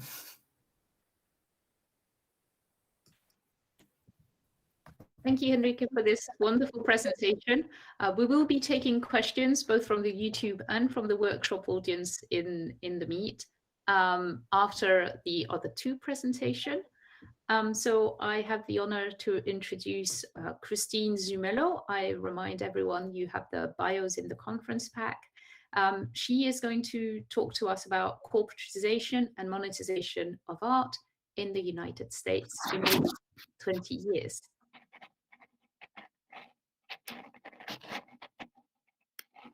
Thank you very much. I'm going to share my PowerPoint. There's always a little bit of suspense when that happens. Be careful that your sheets don't rub on the microphone. Thank you. Thank you very much. Thank you, Benedict. And is it working? It's working. Yes, you can start it. Thank you very much. I would like to first, of course, thank the organizers of this workshop, Benedicta, Diana, Natalie, and Elisabetta. For the scope of today's presentation, I'm going to show you and give you an abridged version, a few highlights of my talk, of my presentation on this very broad theme of corporatization and monetization of art in the US. And I'm going to say a few words about what I mean, what is meant by hard and soft. So what I want to do for the 20 minutes is take a closer look at art management and the financialization of non-financial assets, and in this particular case, works of art.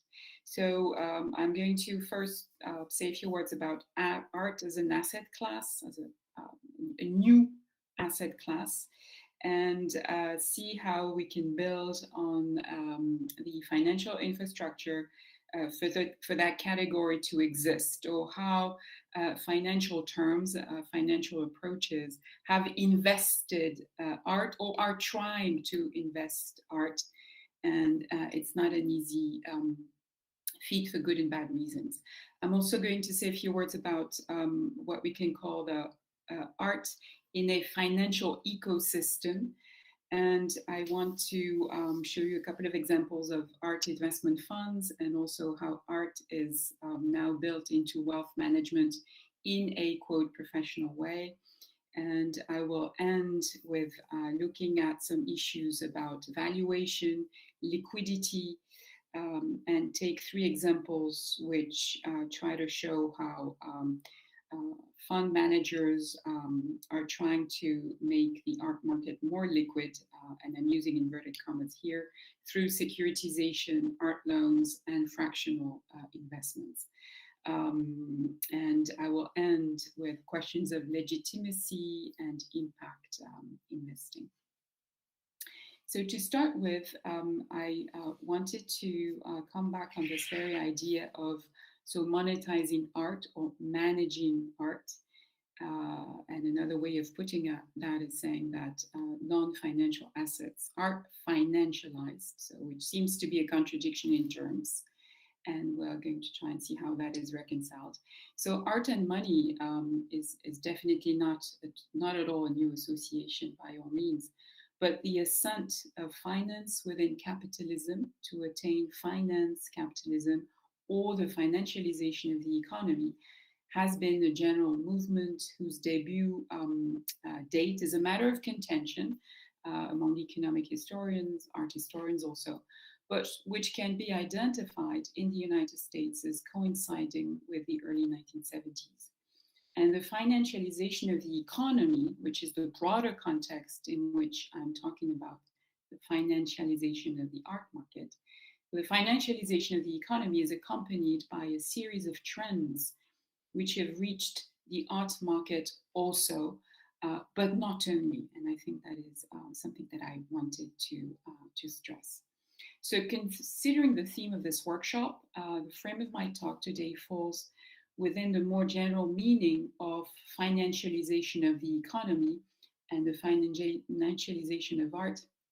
Sorry, this very long word is one niche element of that. So financialization can be seen as being the incursion of financial vocabulary, financial techniques, and approaches in the art market, and that is per se a new form of appropriation, or finance is appropriating some aspects of the art market. So if art can now be considered in some ways as a new financial asset class through the application and the inclusion of financial consideration in the art world, I want to look at how finance is present in art today in the US in that twofold approach, which is 2 sides of the same coin. One is hard and quantitative, so hard or quantitative, and it's financial. And the other, which can be deemed soft or more qualitative, but the 2 coalesce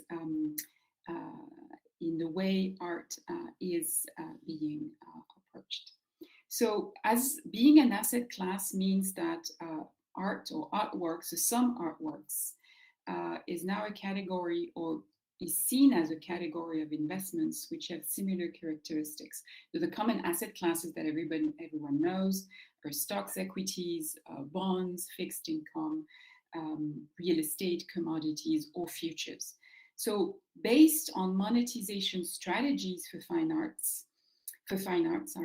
it stresses the fact that finding that fine art, but not only fine art here, including investment grade wine, classic cars, coins, for example, have become asset classes in their own right. And that means that they're seen as potentially being able to, I quote, unlock value.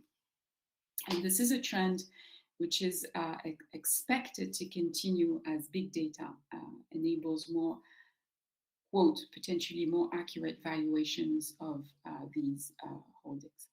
So art in this financial ecosystem means that a certain number of hard trends have been replacing passion and intuition, connoisseur, in the art market by calculated, informed decision-making, assisted by increasingly abundant flows of information, increasingly sophisticated market devices, and I will show you a couple, and also new stocks of knowledge.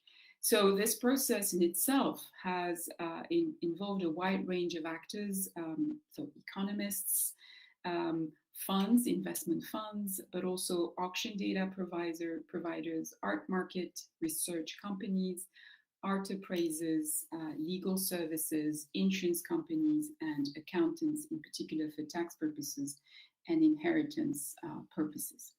So art and artworks traveling to the category of assets is a prerequisite for considering art as a professionally manageable category, and it opens the door to their consideration, in particular by investment funds.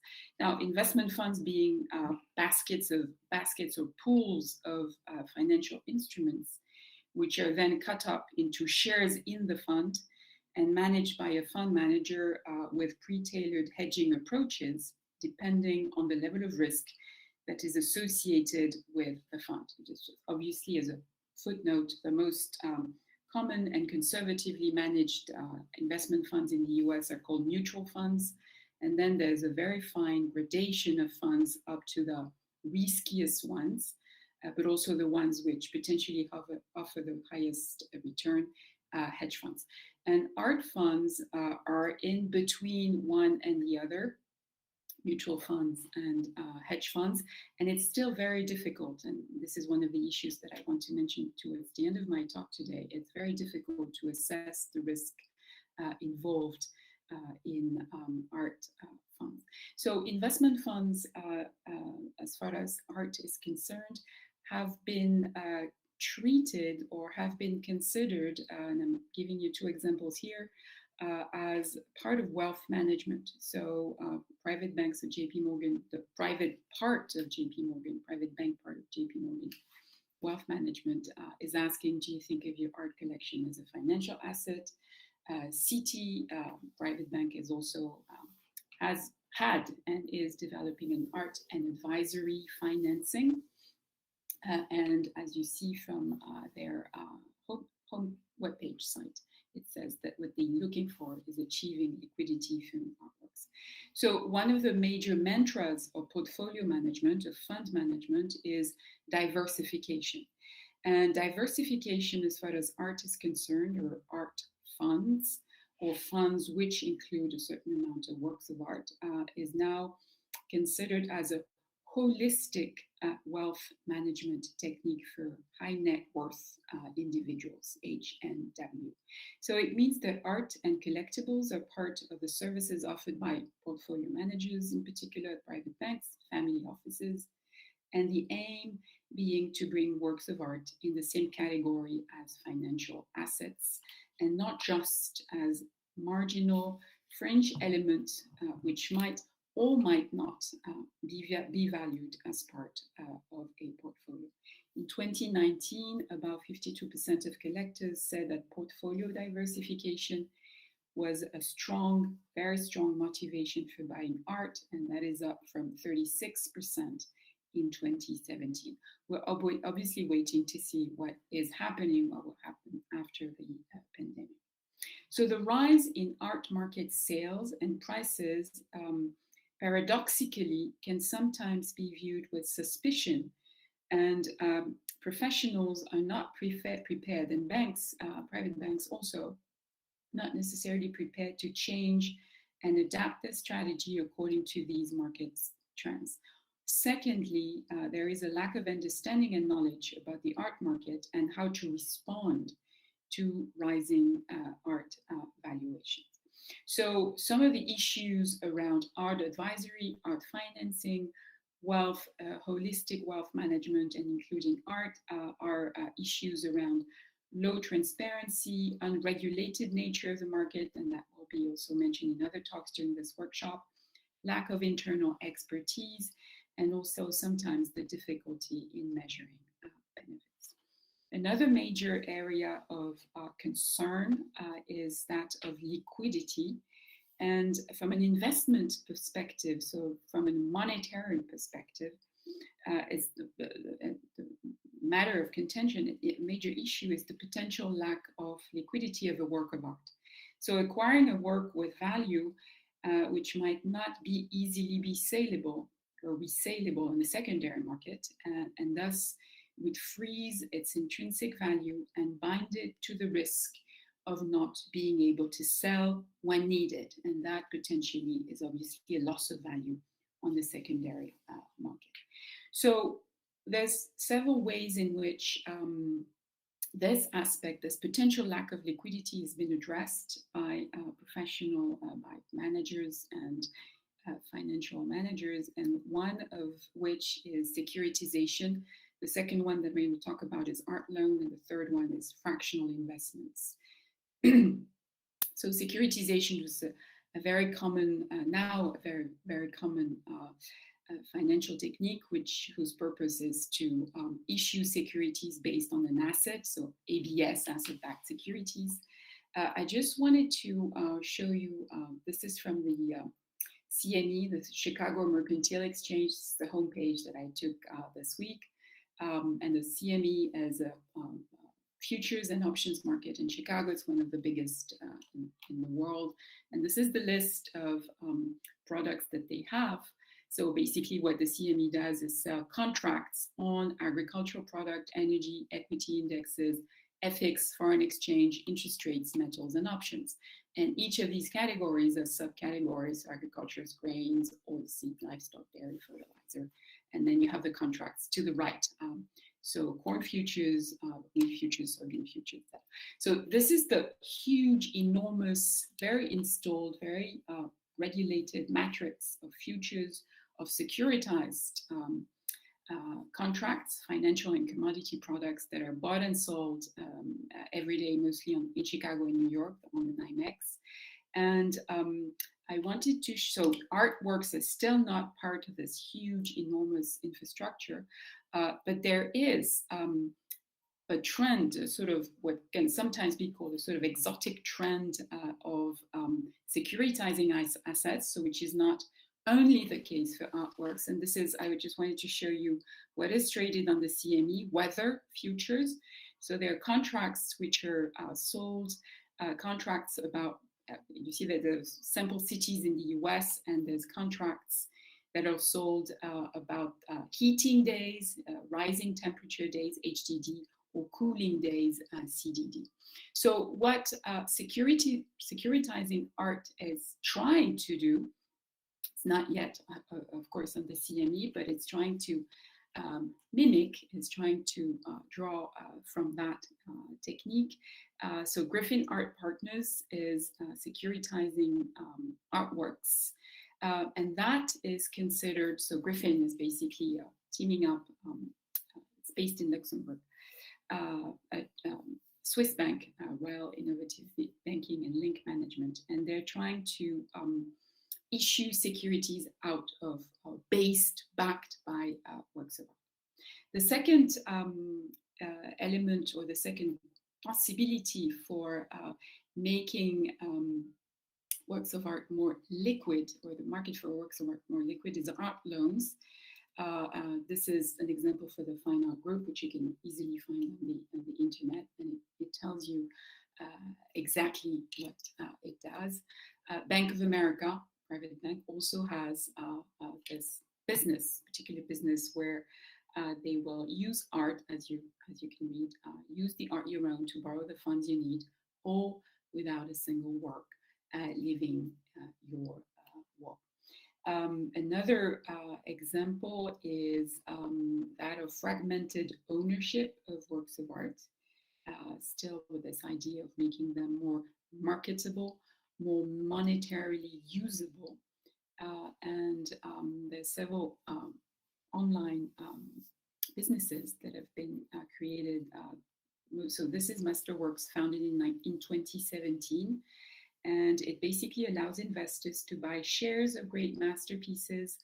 And their first offering was an Andy Warhol's Marilyn painting, which was qualified by the SEC, Securities and Exchange Commission, in May of 2017. And they began selling shares in that masterpiece in June. So here you have a chart that is on the homepage, where you see that they're comparing. And it would be interesting to go a little deeper into that, but I don't have time now. But they're comparing themselves to the S&P 500 annualized return. The S&P Standard & Poor's annualized return is one of the most common stock indexes in the US, with the Dow Jones. Another example that I wanted to show is Otis, where again, they're buying and selling shares of collectibles, sneakers, and art. They have an app with which you can trade 24/7. Mecenas is another art investment platform, and you can build your own portfolio, so your own little investment fund, basically, of a tailor-made investment fund of art shares. Look Lateral is another website. And I just wanted to dwell maybe for 30 seconds on this roadshow of Look Lateral. So roadshow is a very common expression that is used in finance when a new financial instrument is put on the market, is being sold or about to be sold, or a new share or a new bond. There is a roadshow that is conducted by the salespeople, the professionals at banks, or the underwriting banks of the issue. And this is very much the expression that is used by Look Collateral. So this is 2018, basically, all the venues in which Look Lateral conducted their roadshow in order to sell basically what they're doing in their business. Another very recent creation is artsquare.io. So they're selling some Keith Haring, as you see to the right of the slide. And then the Incontournable, Damien Hirst, which you see here, artsquare.io. So these are examples, very, very broadly, very briefly, that I wanted to mention in this attempt, sometimes even maybe a desperate attempt to try and make the market more liquid. What I would want to end for today are questions or roads for more. I don't have time to go into deeper details, but there's a very big question in terms of the legitimacy of the financialization of art in both the art world but also in the financial world, okay, where the issues of valuation, liquidity, standardization, regulations are raising eyebrows in the financial community. A softer approach to art and money, or art and finance, is what I call a softer approach, between inverted commas, is trying to value or to give, to underline impact, what is called impact investing in art and culture. So client entertainment, wealth managers are offering many art-related tailor-made services, private viewings, visits to art fairs, museum exhibitions, and art collection management as a softer approach, but still always with this idea that it has some monetary value in the end.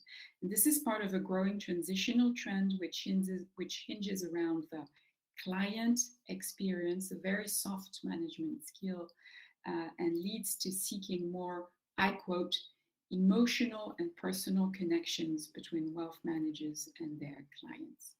So the need to develop a client relationship model which is built around clients' interests, hobbies, and passions has become an essential part of engaging with these individuals and trying to address their needs in terms of either art needs, art purchases, but also art collection management. So the idea, which sometimes can be seen or looked at with a certain amount of suspicion and fear, is that corporations, for some corporations, art or even art institutions have become or are becoming PR, public relations machines that feed into their CSR policy. To conclude very briefly, I basically wanted to say 4 things as a conclusion. First, that we're witnessing what I call the building of a financial polder in art. And also, and those two trends go hand in hand. What Saskia Sessen has used to describe the financialization of the economy, the fact that finance has an extractive function, and that finance is also doing some extractive work, and some would say, obviously, some destructive work in the art world or the art markets. Third element in my conclusion, if we may call this a conclusion, is that rating agencies are, for the moment, still absent from the financialized art market, which some might see as a good sign given their latest events, the latest events obscuring their role. But rating agencies have initially an informational role and liquidity role for the financial markets, notwithstanding, of course, all the scandals that everybody is aware of. So that is also a question mark for today's art market. What about art investment and ratings? And the last thing that I wanted to say, to hint at in this conclusion, is that the financialized art market remains to this day mostly an OTC market, an over-the-counter market. And this is also a major challenge for the art market and its monetization, but also maybe a certain a sort of safeguard for potential generalized abuse. Thank you very much. Thank you, Christine, for this riveting investigation in the financialization of art. Without further ado, because we'll have time for questions, I'd like to switch to Charlotte Gould, who's going to talk to us about buying art before it is made. And she's going to talk to us about the British model of this practice. Thank you very much, Charlotte. We can see your screen, so you can go. Thank you, Benedict. Let me just launch my slides. Are you able to see the first title slide? Perfect. Thanks very much. Oops, why is it moving on it so? Yeah. Sorry, just launching it again. Here it is. I'm going to be focusing on the UK. In the UK, and since the late 20th century, both the state and private sponsors have been keen to support the commissioning of increasingly monumental and spectacular mixed media artworks. Anish Kapoor's ArcelorMittal Orbit has been described as the tallest commission of public art in Britain. But Nicholas Serrault has also said that it's the greatest piece of patronage. It was unveiled in 2012 to coincide with the inauguration of the Olympic Village, and it exemplifies many of the novelties which have shaped the British art ecosystem since the early 80s. First, the abusive use of the word patronage to in fact refer to corporate sponsorship. Then the incorporation of the sponsor's name in the very title of the work. In the 80s and 90s, Qintao Wu has explained how the incorporation of sponsors' names in the names of their brands was something that was meant to act as advertising. So you had the Barclays Young Artist Award, for example, or the BP Portrait Award. Also the use of public art for urban regenerative purposes. Orbit put forward the redevelopment of the east of London in its intended legacy use. And finally, its monumental character and elaborate engineering, which required production funds to be invested ahead of the creation of the work rather than down the line when it enters the market, while relying on the emergence of complex public and private commissioning models.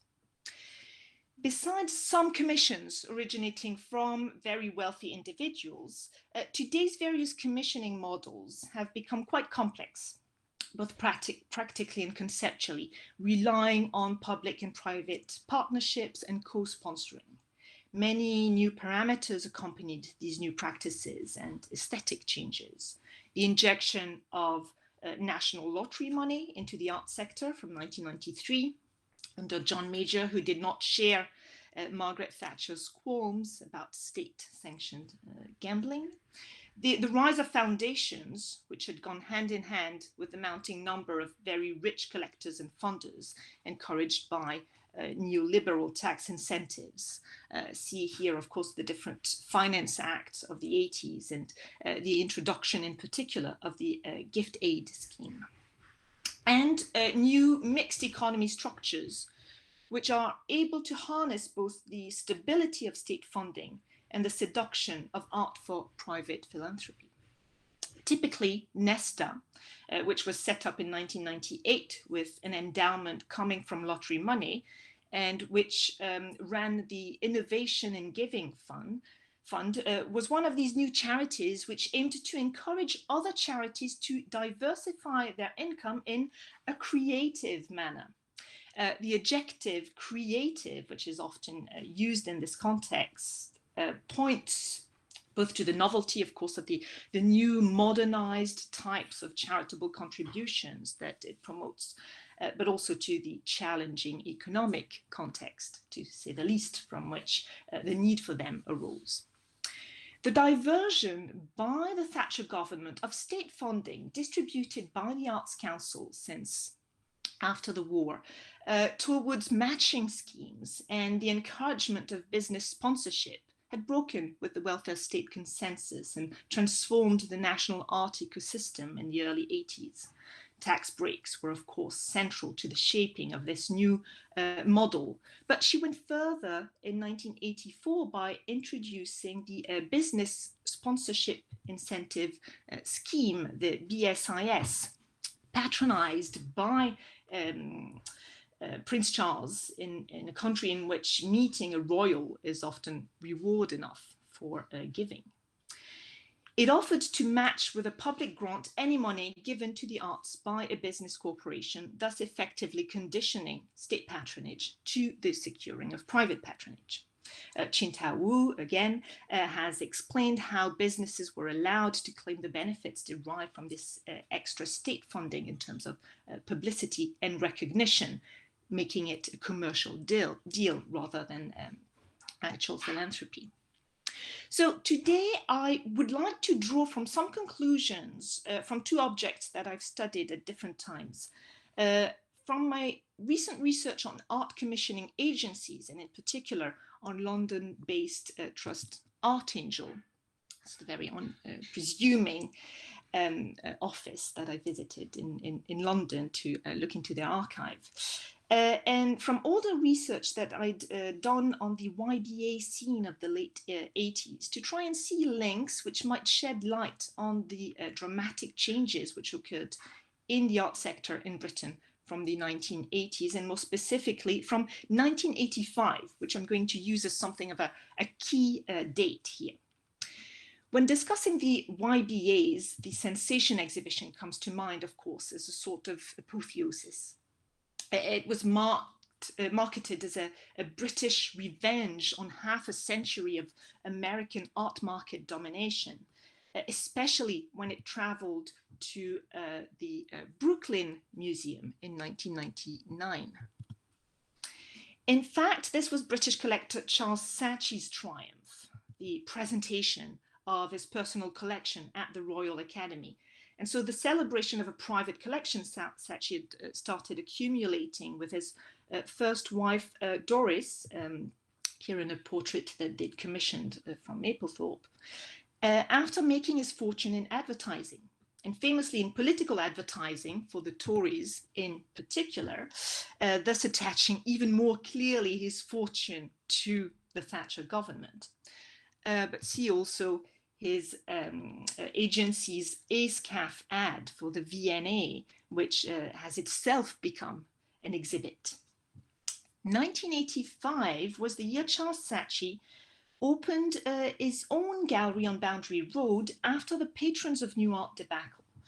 Saatchi had been part of this discrete group of British collectors within the Friends of the Tate scheme to assist in the acquisition of new work as a reaction mostly to the infamous bricks scandal, when the Tate was reproached with spending public money on Carl André's equivalent 7, or as the tabloids put it, a load of rubbish. But when the Tate Gallery then mounted a Julian Schnabel exhibit in 1983, with the private support of the Patrons of New Art, the public was suddenly made aware that Saatchi was himself a member of the group, as well as a collector of the artist. So the uproar was this time created by the use of private money to raise an artist's profile and give his body of work what is called museum quality, which might benefit the collector down the road. That was when Saatchi quit the PNA and decided to wield his artistic influence differently by creating his own gallery with a very American industrial look. After collecting all the big American names since Warhol, Saatchi had borne the brunt of the 1990 art market crash and had become interested in the much cheaper young British artist whom he started buying in bulk after visiting Frieze in 1988. Frieze had been an artist curated exhibition in an old biscuit factory in the Docklands that Thatcher at the time was in the process of regenerating. And this was done at a time when budget cuts were pushing artists to become, in the Thatcherian lingo, entrepreneurial. 9 years later, Sensation celebrated Saatchi's success in creating the movement of the decade, in giving it its name, and in putting Britain on the world art map. But while the exhibition was aggressively marketed by Saatchi himself, but also by the British Council abroad as a British success over American dominance, see the cues here in front of the Royal Academy, I believe that it was in fact a demonstration of the prevalence of the US model, which had taken over since 1980.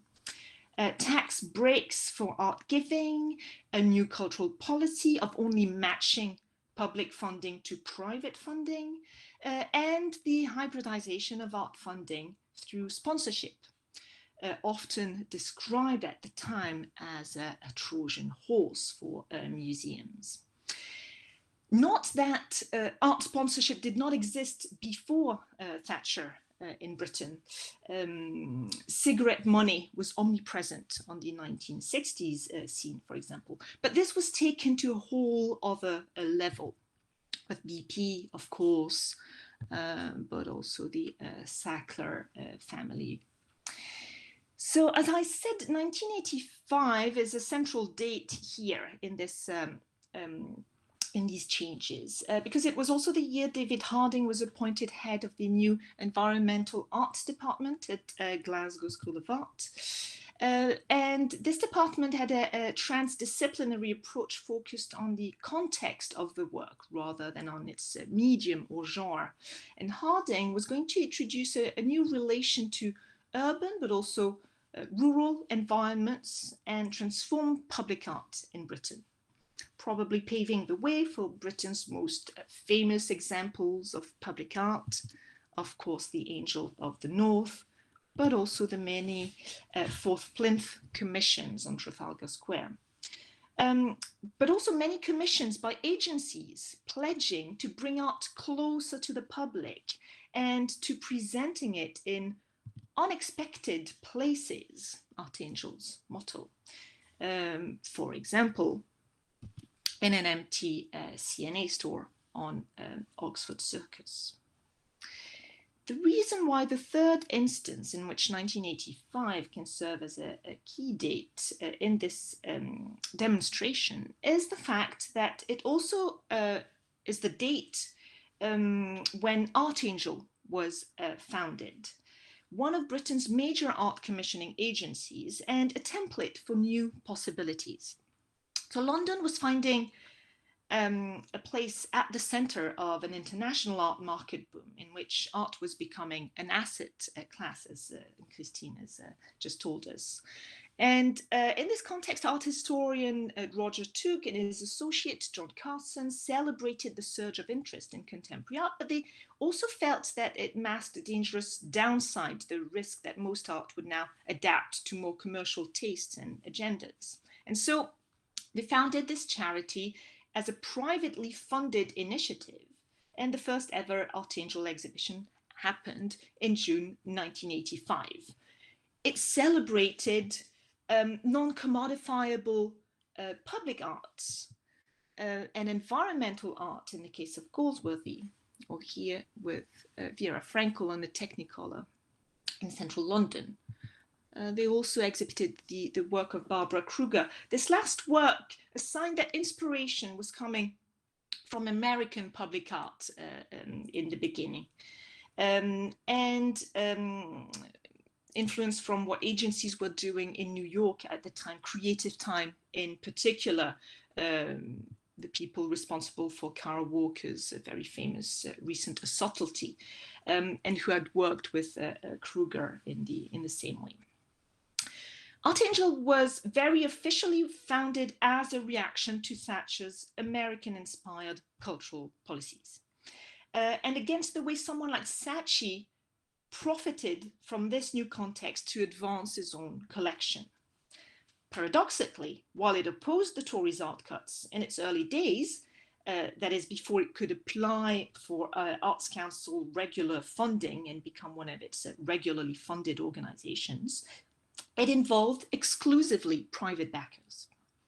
The trust aimed to be experimental in the way it functioned, as well as in the art it was going to help produce, its role being different from that played by the plethora of public art consultancies, which the new cultural climate had fostered, Platform or Atelier, many of them in fact brokering deals to decorate corporate lobbies. Functioning rather like Locus Plus in Newcastle, Art Angel never planned to mediate between a client and an artist. That's not exactly how their commissions worked.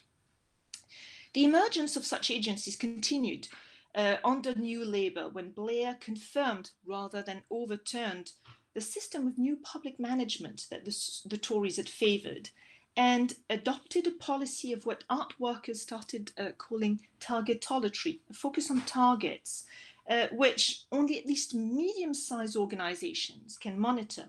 So not just attendance, not simply monitoring attendance, but also the age of their audience, occupation, the diversity of that audience. The new need for accountability in part explained why over time the Arts Council gradually withdrew from funding individual artists in favour of funding organisations and cultural infrastructures which had the resources and staff to provide feedback on their actions and thorough self-assessments. In a fraught cultural context, the punitive cuts of the Thatcher, but then also later of the coalition government, but also the political agenda of the Blair government's focus on the bountiful creative industries. The emergence of private charities aiming at supporting art and public engagement with culture appears almost paradoxically as a Tory dream of public disinvestment.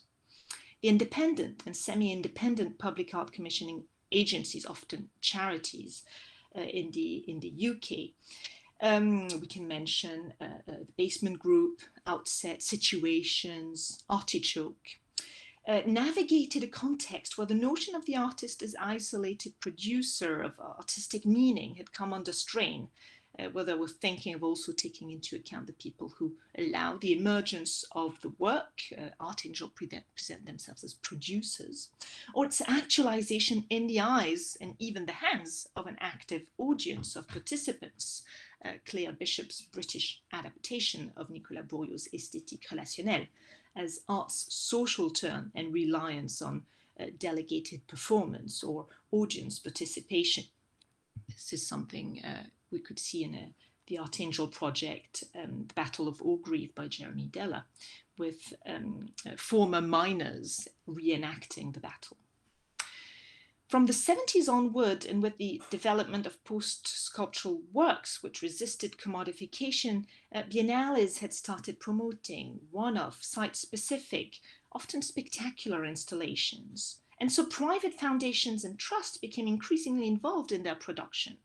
The Henry Moore Foundation, whenever sculpture is concerned, of course, the Elephant Trust, Calouste Gulbenkian, the Fine Family Foundation, both because their input was needed to support these developing new forms and because the new artistic paradigm allowed them to become involved without needing to then collect, display, and preserve a collection, a bit like the Dia Foundation in New York, whose collection, mostly of earthworks, does not require a big budget for conservation or exhibition in very expensive New York. So in the market-led climate of the 1980s, this more traditional way of financing art, harking back to pre-market structures, has therefore survived and flourished. Art commissioning. Percent for art policies, the Section 106 agreement in it, which prescribes the inclusion of public art in planning permissions, which is not statutory requirement in Britain, but has become the largest reason for commissioning art, meaning that public art commissioning in the UK is mostly originated from the private sector. In 2015, the public art think tank Ixia confirmed that the main driver for public art had continued to be private sector money aligned to public sector policy, especially national planning policies.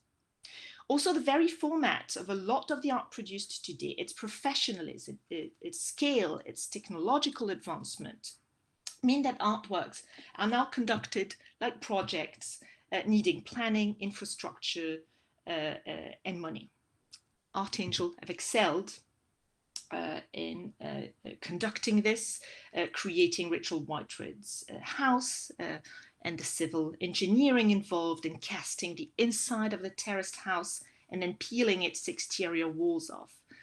This is a perfect example of research-based work requiring long pre-production time. But Beck's sponsorship is also something that was part of House's hybridized budget. Archangel may have started out as an alternative funding solution offered to artists working outside of the gallery, but also to art patrons who do not necessarily wish to own the works. Backers of such agencies are rewarded with more immaterial rewards, which pertain to social distinction. They're invited to dinners, private views. They're given artists multiples. It is, however, difficult to see it as an alternative organization today, considering the large number of trusts or foundations now working alongside artists without a permanent exhibition space, refining ever more elaborate bespoke models of funding and production, and collaborating with public and private backers. In the context, and this is my conclusion, of British philanthropy, Archangel is an operative body, which allows gift giving first to operate on the same level as public and corporate funding, but also to orient cultural trends. Creative Philanthropy, published by Lead and Anheuser in 2006, suggests that a lot of the most innovative funding today is of the non-democratic sort and comes from trusts and foundations who work with the public but on their own terms. It seems that private collectors, foundations, not-for-profit organizations with substantial backing have become the more obvious partners artists turn to in order to take on increasingly ambitious, large-scale and site-specific projects. At the turn of the century, these funding solutions have been attacked by anti-opioids or anti-greenwashing groups we've shed light on some of the darker aspects of this widespread hybridization of art funding, and mostly on the imbalance between the money that these corporations or foundations invest and the benefits that they actually reap. Thank you very much. Thank you, Charlotte, for this brilliant talk, finishing a really brilliant session. I'm sorry that on Google Meet we do not have the little clapping hands that we have on Zoom, but I think everyone would agree with me that this was a brilliant session. So we're first going to start by giving the opportunity to Charlotte Gould, Christine Zumelo, and Enrique to talk together to see the intersection of their papers that had so many intersections. I know that, of course, a lot of you are going to want to talk about this question of art as an asset as it has become in the last decades. But I would like to maybe guide you for the beginning of this discussion between yourselves on one thing that I've seen intersecting in your talks, the fact that financialization has been appearing less monolithic, less visible, as if they were hiding a bit more the influence of finance, be it in Henrique's talk about the decentralization, the mixed financing at the end of the, in the very early, in the last years, or in Christine's talk, this idea of diversification, to sort of give legitimacy to finance, and what Charlotte talked about in the hybridization of sponsorship, for example. Is there this idea that finance is either hiding or using a softer approach, a less visible, more decentralized, diversified, hybridized approach? The floor is yours, Henrique, Charlotte, and Christine. I think the spectrum is so wide between what Christine has presented, and I'm thinking of art funds, because they also exist in Britain. You find them in Britain as well. This idea that artworks are now sold as part of a portfolio of people who simply invest, and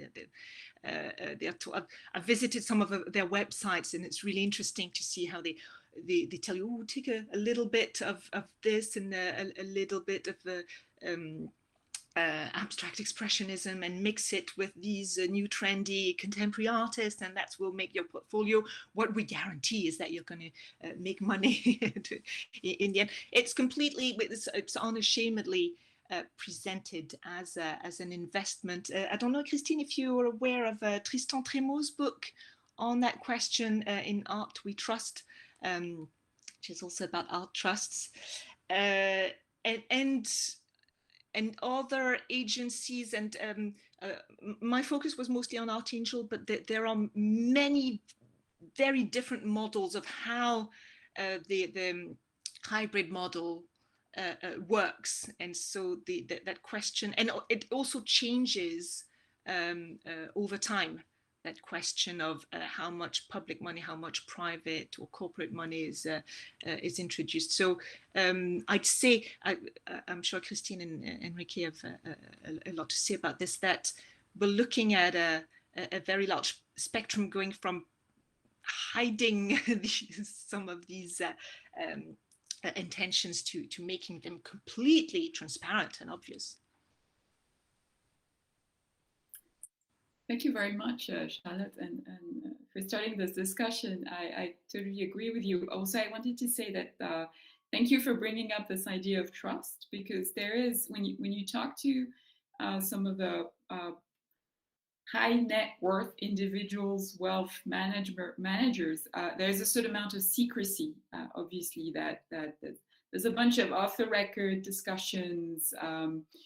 Who manages what's in the fund, and that's the OTC nature that I was talking about at the end, where it is difficult it's not public. So, and that goes against, obviously, the working of a, quote, I'm using quotes here, a normal stock market, or where you say in finance that you go public, okay, when your stock is listed on the stock market. It means that there's a certain number of things that are open, that are that everybody can see, that obviously shareholders can see, and it's not at all the case for most, if not all, of the art fund wealth funds that are constituted of artwork. So it's very much a sort of a in-between, middle ground territory that is aiming at becoming this financial asset class, or becoming taken seriously by the financial world, with many, many, many issues of legitimacy also from the artist's point of view. And also, as Sophie was also saying this morning, she was talking about the primary market and the secondary market, and how the two do not obviously necessarily have the same goals, the same aims, and there's many issues about price, obviously, in both cases. I completely agree with you. I think the fragmentation of the sponsorship and the production of mixed models, like public and private models, or public to private models, produce strange things, a strange phenomenon in art market and art institutions. For example, nowadays in Brazil, we are living a huge problem with the private-public model. Bernardo Paz, a huge collector of Indochine, used this kind of model to do not pay taxes, and it creates a huge international problem with the state, with the cities, with the artists from New Zealand, from USA, from UK. So differently of clear and helping the system of art. Of course, it helps. So principally when the welfare state is decreasing, the private model is a way to produce a huge difference into this system for me. So it's I like to call it a double-edged knife. There's two edges. A great edge, that's important edge to help the artists, to help the institutions, to promote art in the internationalization model, but other edge, that's a problematic, a huge problem for the financials, for the state policies, and yes.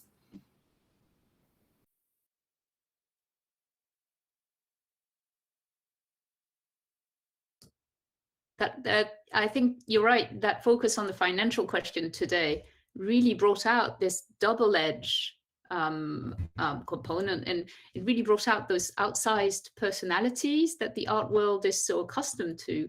I mean, we've seen Charles Saatchi with Charlotte. So, would you want to say a bit more about those outsized collectors and their influence on the finance? Maybe here in France we have undeniable figures like Bernard Hinault and François Pinault.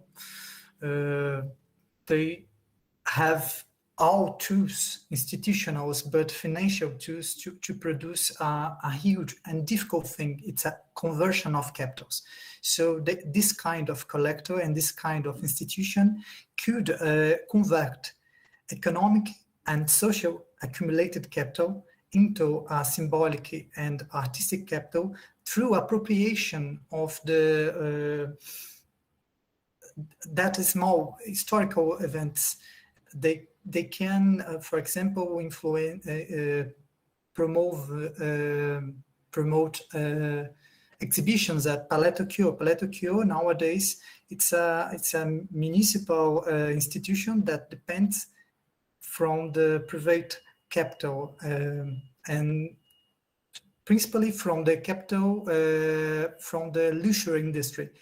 For example, the exhibition in catalog of Palais Tokyo, Carte Blanche in half, has received all the budget from the Britain leisure brand Burberry.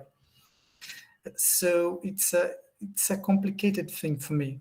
This kind of collectors as Pinault and Arnaud, they are really they have a huge importance for the cultural field in France. But at the same time, they could, through their institutional and through this kind of conversion of capital, promote these clusters of artists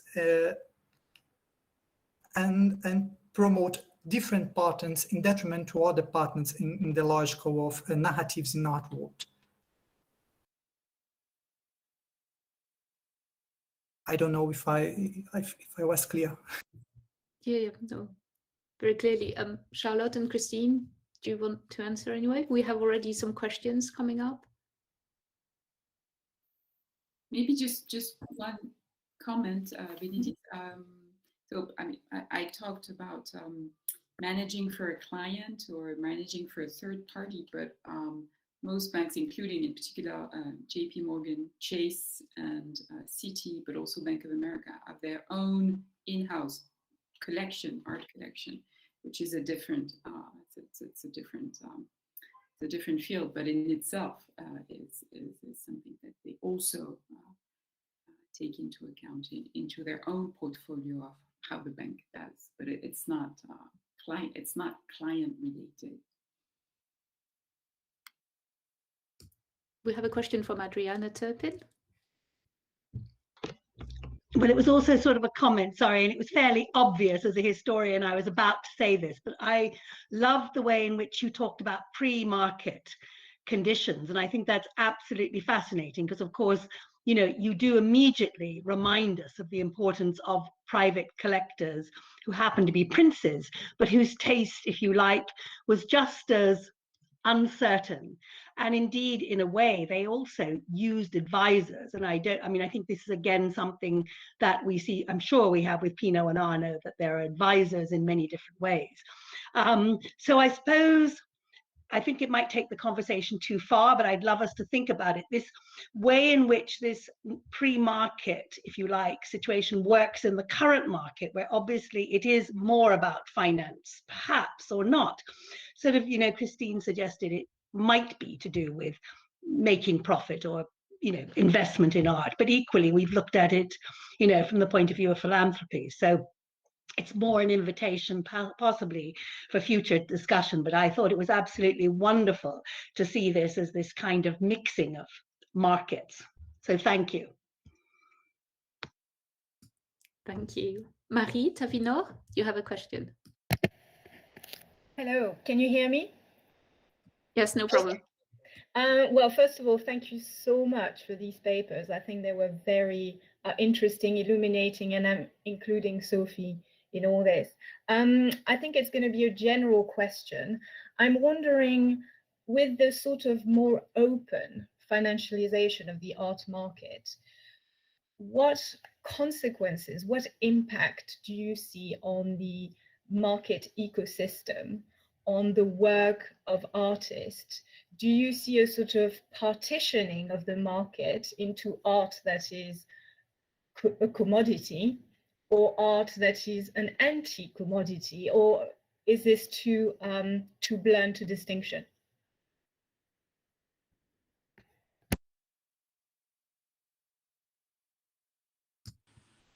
Charlotte, you want to answer?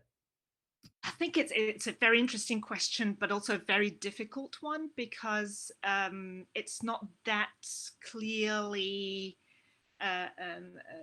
separated or distinguishable. You have a lot of artists creating work that is site-specific, even ephemeral, and you'd think that it would not be commodifiable, and yes, yet it is.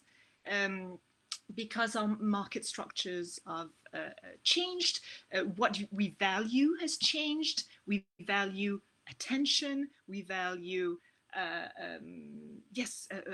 presence, engagement, participation, and what might have been read as something maybe deriving from the tradition of performance or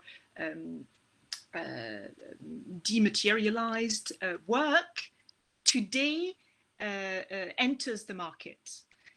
And also works done maybe outside the gallery, outside the museum, are also done in the public sphere or in public, and yet now the street is also becoming privatized. And in London, it's very clear.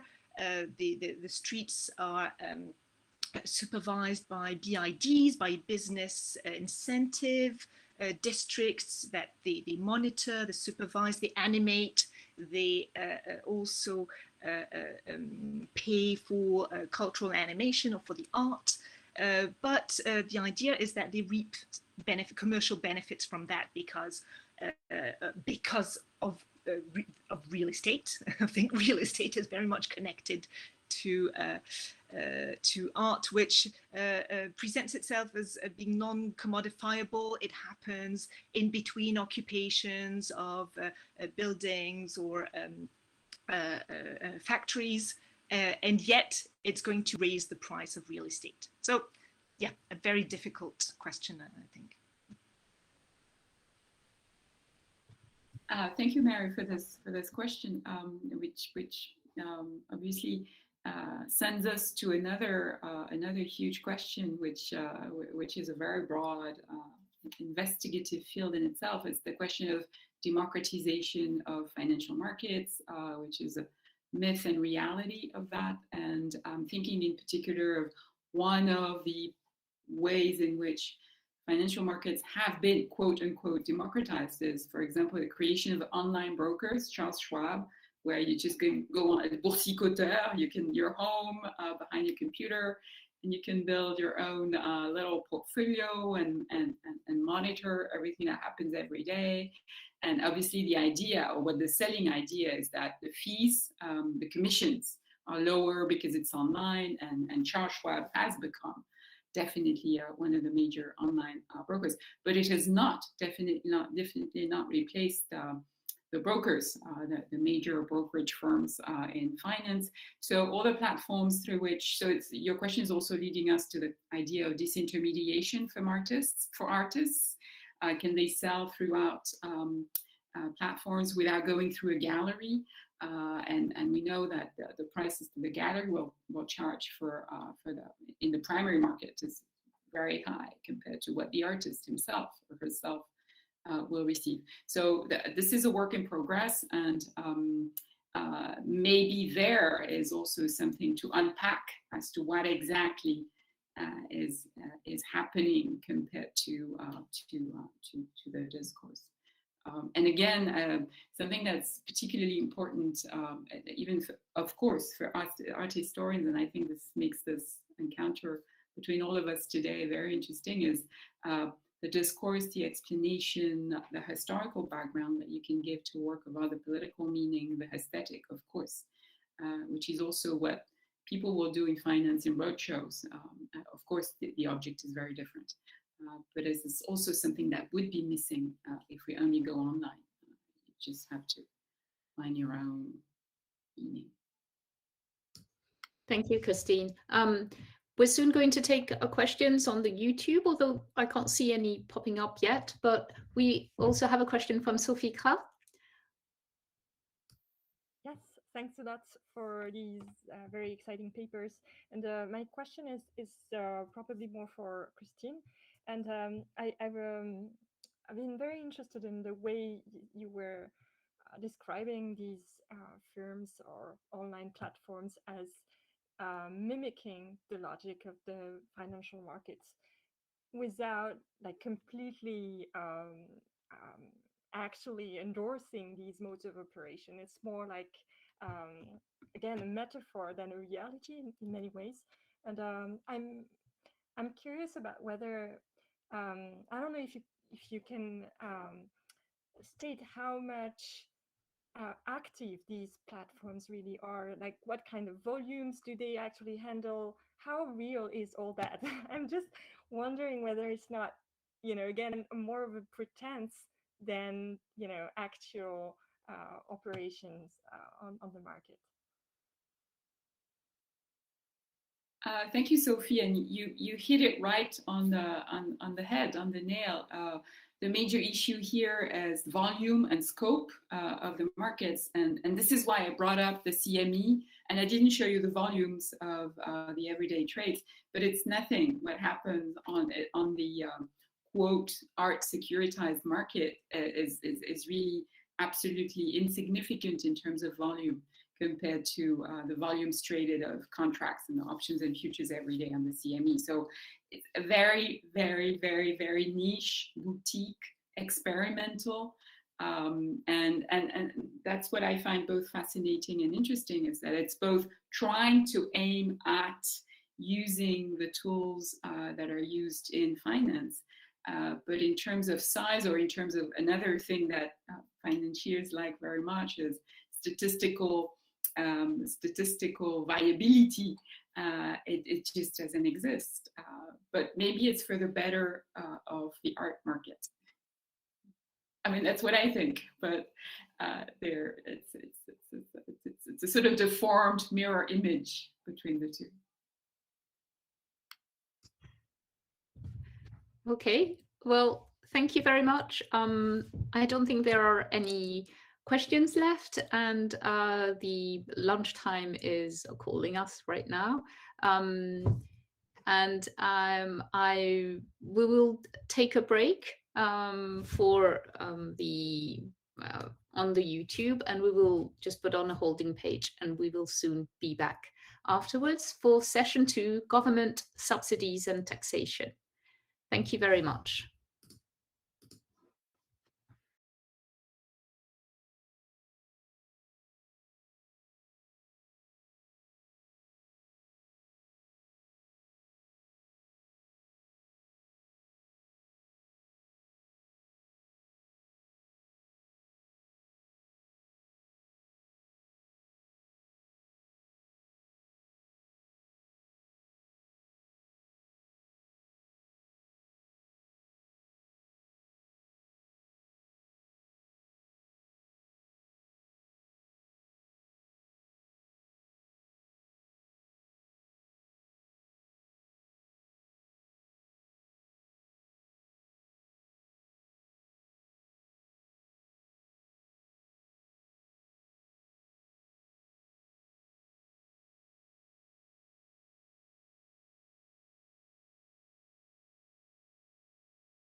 Okay, it's on. Good afternoon. Welcome back, everyone, to our Tools for the Future conference. The session this afternoon is government subsidies and taxation. Remember, you're able to ask questions on the YouTube chat wherever you are. We are starting this first afternoon session with our first speaker, Sela Adjei from the University of Ghana Business School. Sela, floor is yours. I'm having problems sharing my PowerPoint. Can you give me permission? Did you want to send us your slides maybe so that someone else can present them for you? I'm not getting permission to share my window for the PowerPoint. Okay. Let me just... It says you must grant permission for me to share my PowerPoint. Okay. Please send me your slideshow at this email address. And then what I'll do is I'll share the slides and you'll simply indicate when you want to move on to the next slide.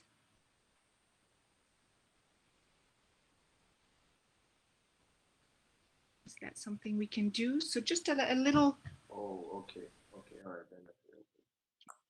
Technical glitch here, but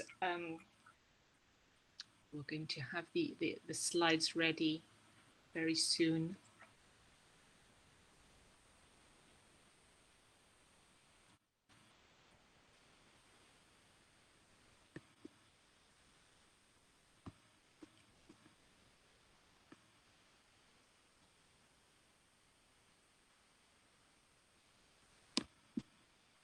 So let me see.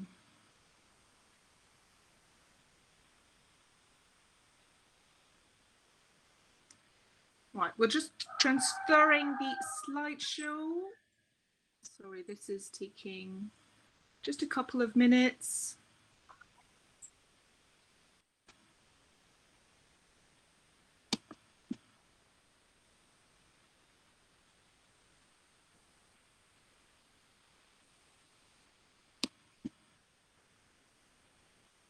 Okay, so I'm uploading it for you now.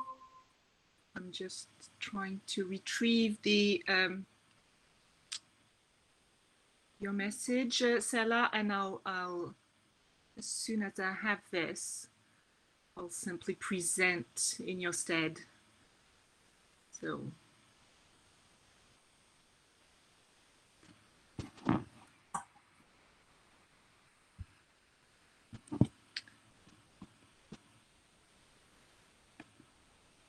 Sorry, this is taking a little time.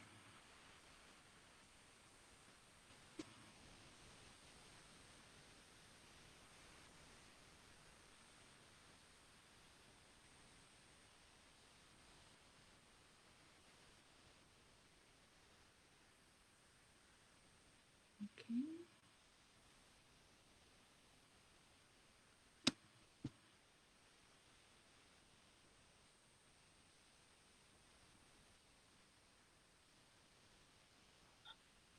Hello, Charlotte. I just sent my...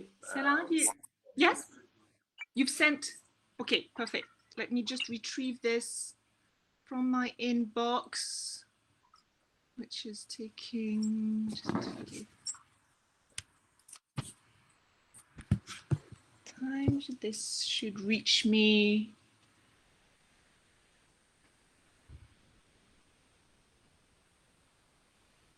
No.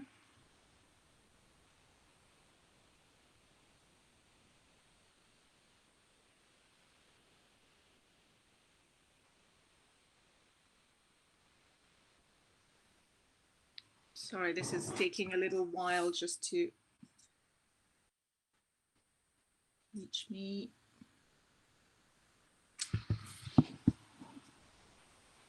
Is it a PDF format or PowerPoint format?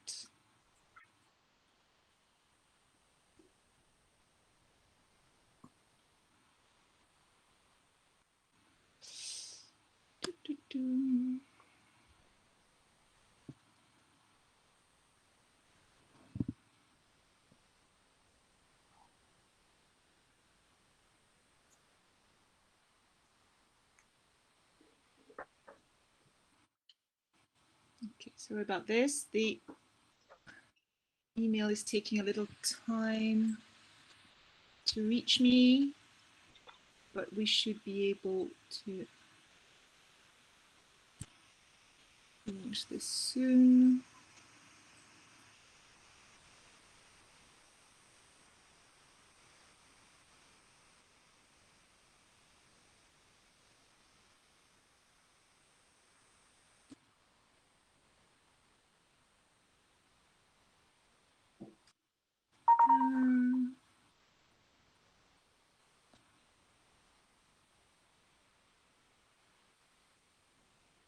Yes, I think Adriana's right in maybe suggesting this because your slides are taking a bit long. Sure, would you think it would be all right if we asked you to speak now? Just yes, let me so just we're able to retrieve the slides, and if that's okay, Sela, if that's okay, we're going to wait until I retrieve the slide, and then I'm just going to bump you down to being the second speaker, if that's okay. Thanks a lot. Thank you. Right. So we're going to hear Sure, who are from the University of Hong Kong. Was supposed to be our second speaker, but who is now our first speaker. Thank you very much. Thank you. Thank you, Charlotte, for chairing this session, and it's my honor to be here presenting my presentation. My talk today investigates the development of the international and regional art fairs and other commercial art institutions in Hong Kong and in Greater China over the past 3 decades, a period of time where the city has risen to become Asia's leading hub for the art trade. Based on a range of fieldwork and archive studies collected from Hong Kong's contemporary art market, hopefully this talk and this study sure offers some basic insights into the market emergence and globalization of Asia's art trade ecology. Hong Kong has actively supported and promoted a free and open and stable multilateral trading system as a founding member of the World Trade Organization, and has continued its separate membership after returning to China in 1997.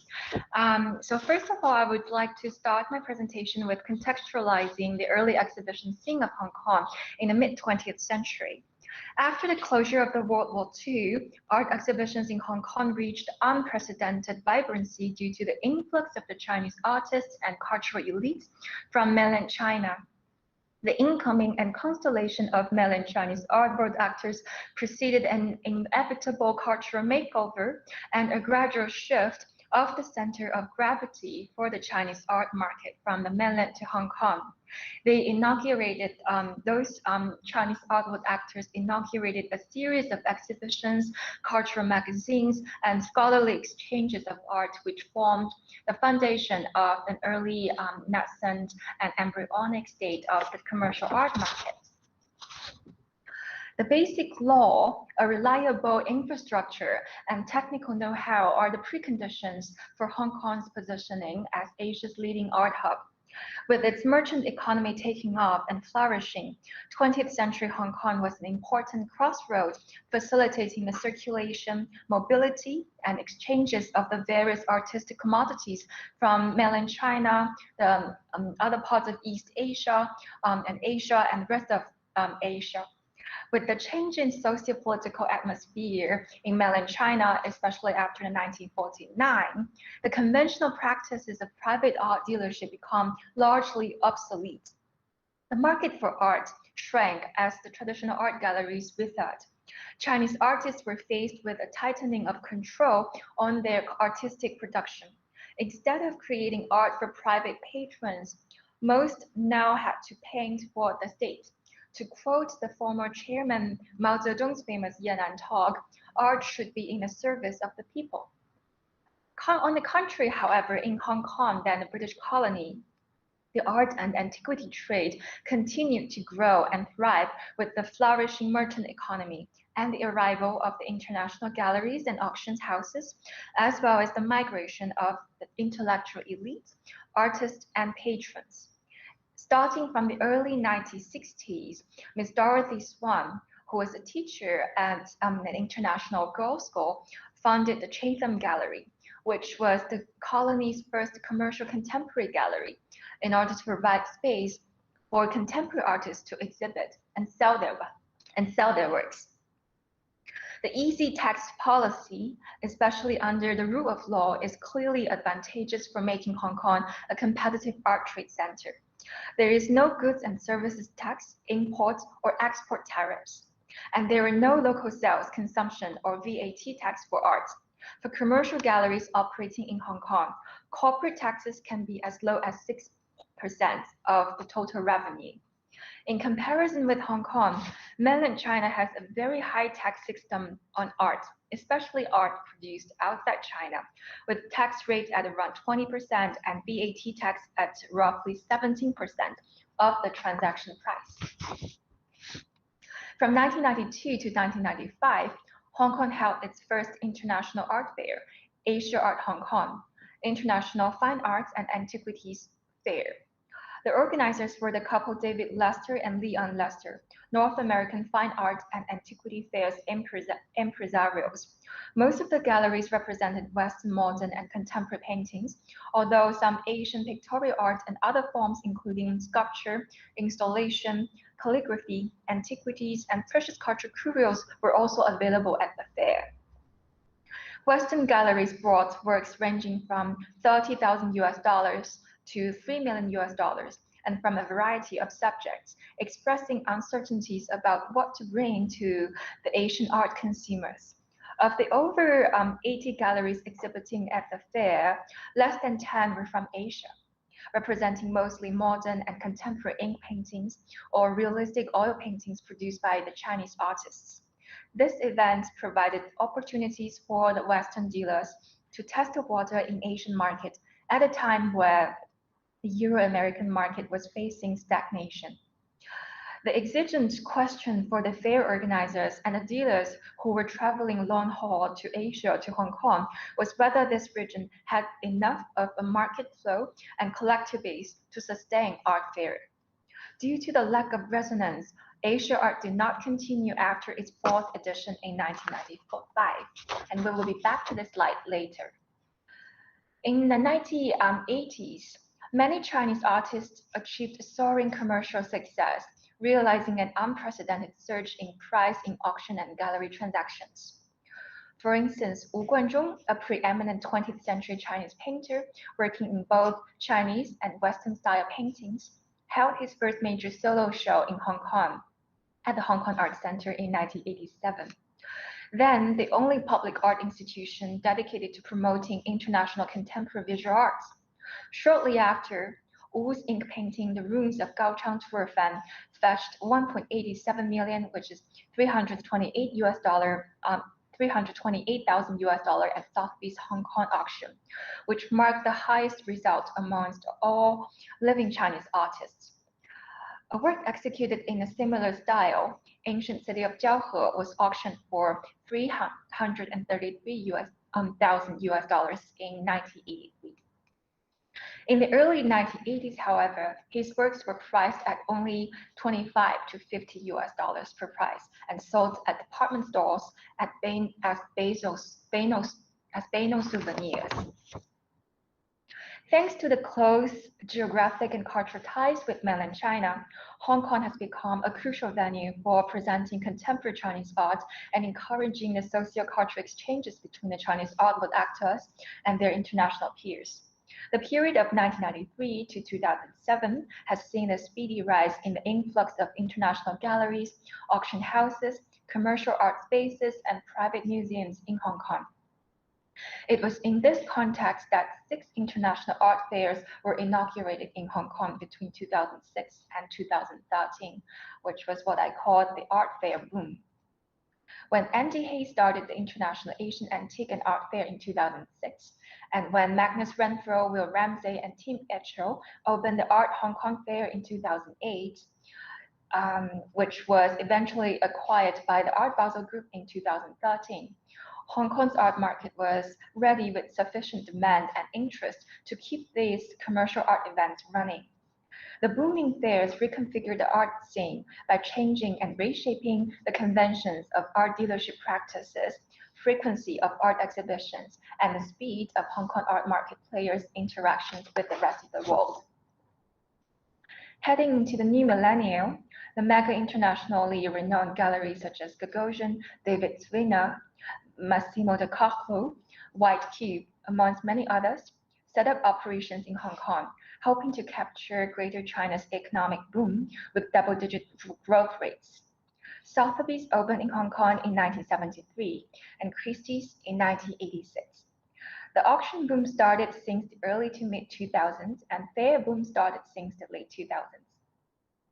Hong Kong overtook London as the second biggest contemporary art market after New York in 2020. The fairs reconfigured the art scene by changing and redefining the convention and frequency of exhibition and dealership practices. They will retain a central role in the global art market, with aggregate sales estimated to reach $16.6 billion in 2019. As art fairs burgeoned and coincided with the Hong Kong Art Month, which was a 5-week festival tradition presenting over 100 visual art performances and 200 art events sponsored by the Leisure and Cultural Services Department, LCSD. The importance of the art fairs in Hong Kong's cultural landscape was quickly recognized and legitimized by the authorities as it suited the city's vision and ambition to be Asia's leading cultural tourist destination, as well as Asia's and Greater China's international art hub. Hong Kong now accounts for 48% of China's the Chinese art auction sales, ahead of Beijing at 37% and Shanghai at 8%. Growing in parallel, Hong Kong, Beijing, and Shanghai are amongst the fastest growing Asian art markets and undergoing significant transformations with their commercial art scene and overall art ecology, both eager to reconnect the regional art scene to the global arts discourse. A prominent feature of Hong Kong's art market scene, especially when compared with other Asian cities such as Singapore, Beijing, Shanghai, Seoul, and Delhi, is its laissez-faire economy, where the government takes on minimal intervention in the private sector and yield to a market actor-driven model for the structuralization and formulation of its art infrastructure. Cultural and heritage tourism has long been identified as a prime field of opportunity and has been named as one of the 4 pillars of Hong Kong's tourism industry. The government has set aside 20 billion Hong Kong dollar, which was $2.6 billion for art and cultural expenditure in 2019, compared with only $108 million in 2017. The Hong Kong-based art fairs have a larger presence of Asian galleries and bring both the international dynamics and a distinct regional flavor that distinguishes them from fairs mainly based in the West. They increase the exposure of the galleries in Hong Kong and reinforce alliances between the galleries. The predictable and low-tech system, the mature infrastructure of logistics and shipments, local know-how, support from the local authorities, and the fact that both Chinese and English languages are official languages have made Hong Kong a suitable place for the international art organizations to land in Asia. In an interview I had with a British art fair organizer, he suggested that Hong Kong was the first stop for them in Asia. The long-term ambition for this fair was to learn about and access other Asian cities, especially those in the mainland. During the art fair week in Hong Kong, he and his Hong Kong-based staff paid numerous field trips to Shenzhen and Shanghai to explore the possibilities of open satellite fairs to access China's new affluence. As the international art market players gather during the Art Fair week, they bring in the latest information, insights, and new networks to Hong Kong's art world actors. In addition, artist and collector talks, specialist conferences and seminars, guided visits to art studios and private art spaces, and many public art education initiatives are jointly held by the Association of the Gallery of Hong Kong. Unlike the museum scene in New York, London, Paris, Beijing, art museums in Hong Kong are less prominent in terms of the size of their art collections and the number of total visits. Art fairs and associated commercial art events thus assume a notable important role as the key venues for the public to present public art exhibitions and art education initiatives. While regional art fairs such as Art Central and Ink Asia have increased the presence of Hong Kong-based galleries, Basel, Hong Kong has witnessed a steady decrease in the presence of such local players. Art Basel Hong Kong 2013 featured 20 local galleries out of 245, and this figure has dropped to 14 in 2019. According to my interview with the director and owner of a Hong Kong-based contemporary art gallery that specialized in promoting Hong Kong artists, which has participated in Basel Hong Kong and many other Asian art fairs. Art fairs are a helpful platform to showcase Hong Kong art to the international audience in order to actively engage with the purchasing habits of the consumers. However, his gallery business still relies on a group of loyal supporters and collectors, not necessarily overseas buyers that visit his booth during the art fairs. To quote him, the buzz that the art fair generates in Hong Kong helps bring more local people to our gallery when they don't do so habitually. Fairs in the Asian market facilitates the introduction of novel players into the global art industry, providing galleries with access to a broader group of international collectors on a scale that would not be possible in a traditional gallery space. In the Greater China context, fairs expedite the incorporation of the emerging art market players and actors into the global art world. Recent research in Greater China's contemporary art market has identified the actors' shared reverence and interest in understanding and appropriating the operational models and conventional practices of the established Western market. For contemporary Chinese artists, it is highly relevant if their works have been exhibited in fairs like Basel, Hong Kong. To be shown in the Art Basel Fair is seen on a par with exhibitions in the major international biennials and prestigious art museums internationally. Lucy, who was a Beijing-based gallerist and founder specialized in contemporary Chinese art since the early 2000s, said that her team was happy to participate in the regional fair Art Central, which she commented as less international, branded, and glamorous than the Art Basel Hong Kong, however younger and with experimental spirit. When asked whether they had tried to get into Art Basel Hong Kong, she responded with a positive energy. Of course, everyone aiming at having an international clientele and exposure must try Art Basel Hong Kong. We applied to Art Basel every year, but we were declined. First, we have to compete with established Euro-American galleries that have been in this market for decades and already have trustful relationship with the fair organizers. Second, the booth allocations for Asian dealers is relatively small, making it even more competitive. But we will continue to try, and as long as we accumulate experience in other international art fairs and show enough credibility and ability to represent well-known artists of high regard, one day you will find us at Basel. The increased exposure to the international art world helps the emerging Chinese participants to become increasingly open, adventurous, and entrepreneurial about buying and selling contemporary art, developing an appetite that reaches the unprecedented levels of diversification. Greater China may no longer be overrun by speculative collectors who neither know nor care about the works they are buying.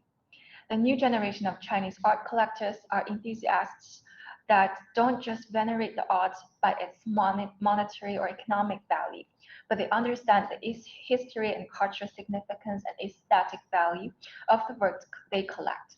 They are a small, however, influential groups coming from the enormous growth of the new money in China. With their passion for Chinese art and international art, both classical and contemporary across a variety of medium, their influence goes beyond the simple purchasing of pieces.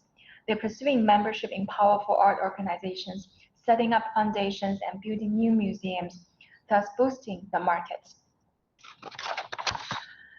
The West Kowloon Cultural District project of Hong Kong introduces 2 new museums to the city's art infrastructure.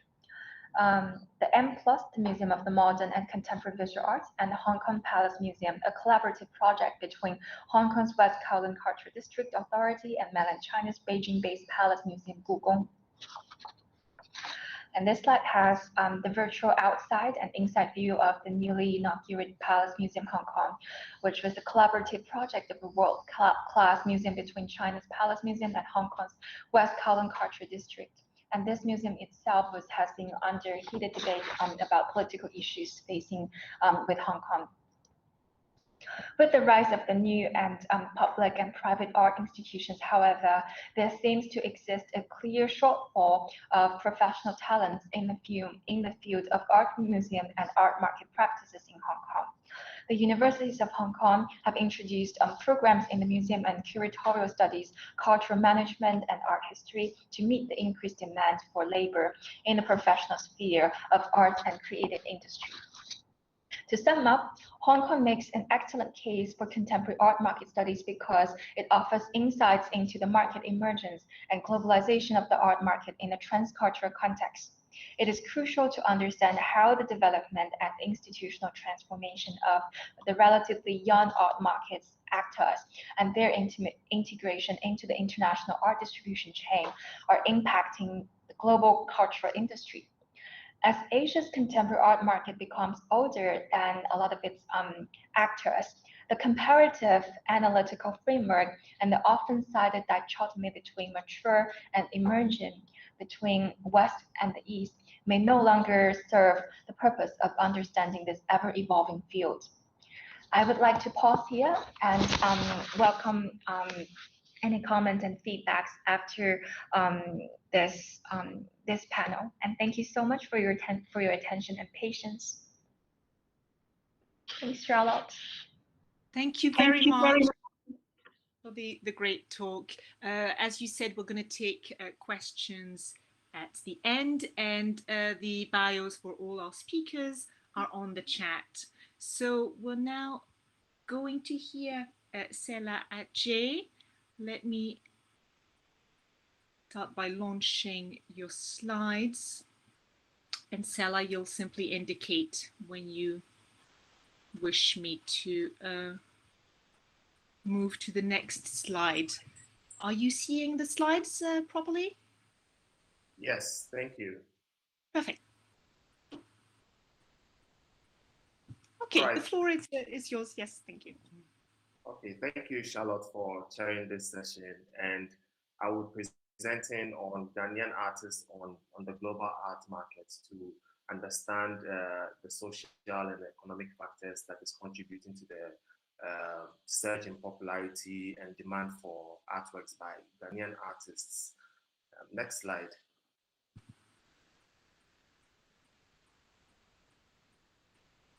You can move on to the next slide, Charlotte. Thank you. Yes, it's maybe taking a little time to appear. Okay.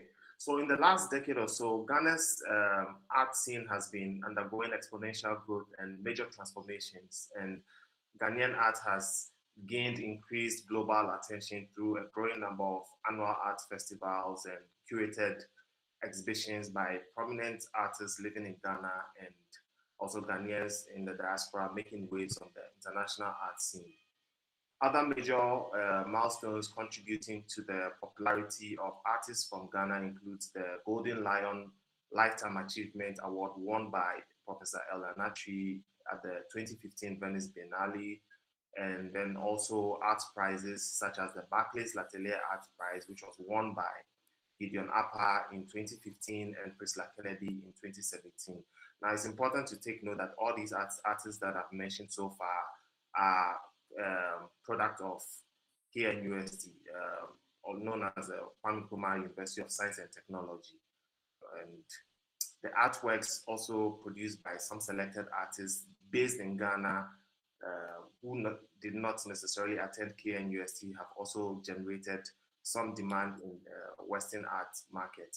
So we'll briefly look at some of the artists and the artworks by Elanatri, Lynette Yadon Boachi, Ibrahim Mahama, Amwako Boafo, Sejatukwe, Otis Kwache, Kwame Akoto, and several others. Now in 2019, Facebook commissioned Sejatukwe to produce one of his yellow gallon tapestry for their headquarters in San Francisco. And in January 2021, thus recently, the Ghanaian artist Raphael Adjete painting was his painting of Amanda Gorman at the inauguration of Joe Biden's presidency was acquired by Harvard University in America. So over the last decade, the contemporary art scene in Ghana has gradually shifted from quite cute spaces into the public space, breaking down some of these artificial barriers, making various art forms more accessible to all. And art festivals like Charlotte Street Art Festival, Black Art Street Festival, Afrochella, among several others, have also democratized the art scene by creating exhibition opportunities for some marginalized artists to be publicly celebrated. But despite the rising demand for art from Ghana onto the global art market, contemporary art production in Ghana still remains under-researched. So the main objective of this study was to generate new insight into the creative and cultural industries in Ghana and the international art scene, to analyze the surge in popularity of Ghanaian artists and their impact on the global art market. And then the empirical and theoretical knowledge generated from this research will provide the basic groundworks that will lead to government intervention, policy review, legal reforms, and reevaluation of the art education curriculum in Ghana. Next slide. So as a result of the global art market trends, shifts in purchasing power, redefinition of aesthetics, and the value of contemporary art, the art market is in a state of constant flux, decentering dominant Western art economies to Asia, Africa, and Latin America. And due to diversity and museum representation and all that, artists from Ghana have increasingly gained soaring demands from art collectors, art auctions, galleries, and private institutions. But the main question here is what actually accounts for Ghana's niche in the global art economy? Is it due to the much acclaimed pedagogical reforms or the privileged educational status of formally educated artists, mainly from KNUST painting and sculpture department? So the methodology adopted for this research was guided by certain research questions. It involved a measure of both qualitative and quantitative research methods, and the primary data was generated by interviewing artists, art investors, creative entrepreneurs, galleries, curators, artists during studio visits, and attending art exhibitions and artistic workshops. Other data gathering activities included focus group discussions, participatory approaches in artistic research aimed at generating a pragmatic discourse in the reinterpretation of Ghana's art ecosystem. And the quasi-experimental approach of this study was aimed at identifying and inquiring the impact of pedagogy on Ghana's art economy. So the research inquiry is hinged on a synthesis between economic indicators, institutional dynamics, and the sociological factors to understand how all these factors influence the value, growth, and development of creative industries. Next slide. So my secondary data, Charlotte, can we move on to the next slide, please? Yes, I'm afraid the slides are very heavy, so this is I've moved on to the next slide, but it's taking a little time to maybe appear. So my secondary data was accessed through a review of art market research statistics and financial report on the global art market over the past few years, and it's listed in the slide.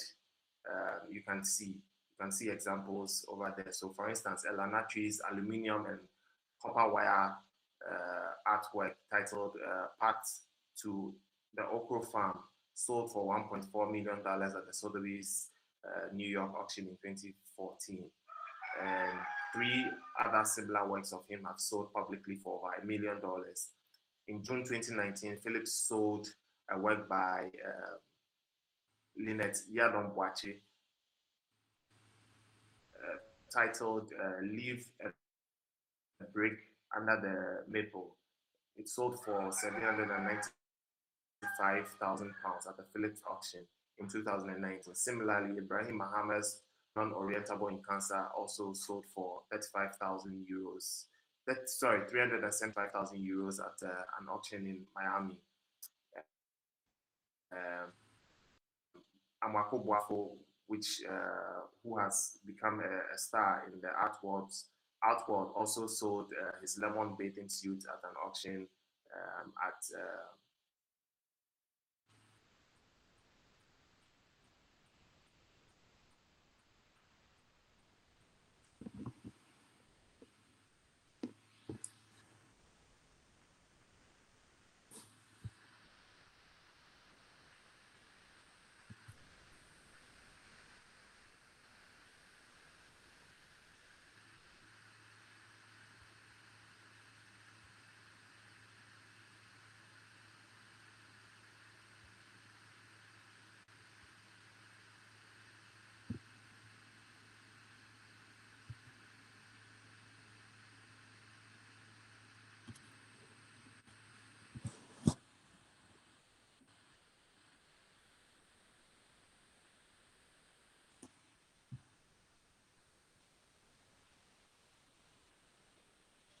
Sorry, I lost internet connection briefly. Okay. I hope you can hear me.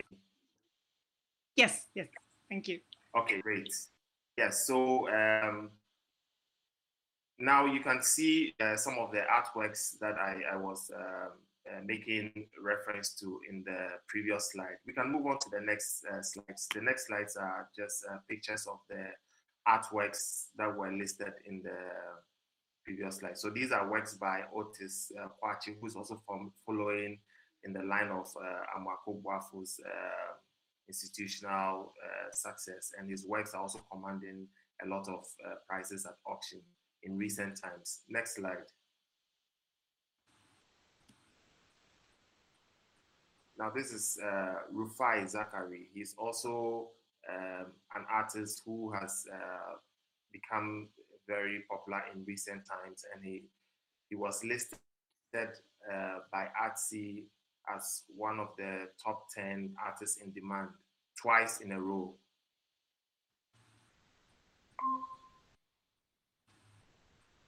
Yes, next slide. So I just said, before you lost me, I said Rufai Zachary was listed as an artist in demand by Artsy twice in a row last year. And these are works by Jonathan Kweje Agri. He's also one of the most sought after watercolor artists from Ghana in Asia.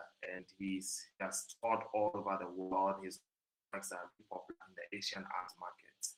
Next slide. And then we have some photographs here. The first one with the child playing the violin is by Michael Aboya. He's a self-taught photographer. And in 2019, this photo won the World Best Photo at the Agora Awards. And we also have Bright Andor, whose photo you can see here won the Best Photo at the Color Balance Photo Contest in 2019. Next slide.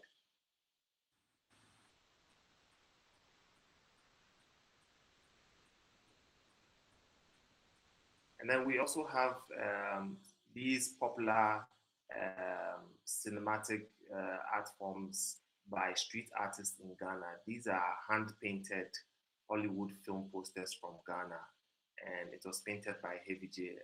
These art forms were very popular in the 80s, but there's a new surge in demand because of an Instagram account called Deadly Prey Gallery that seeks to revive some of these forgotten art forms. So if you go online, you can see tons of these film posters, and they are hand painted.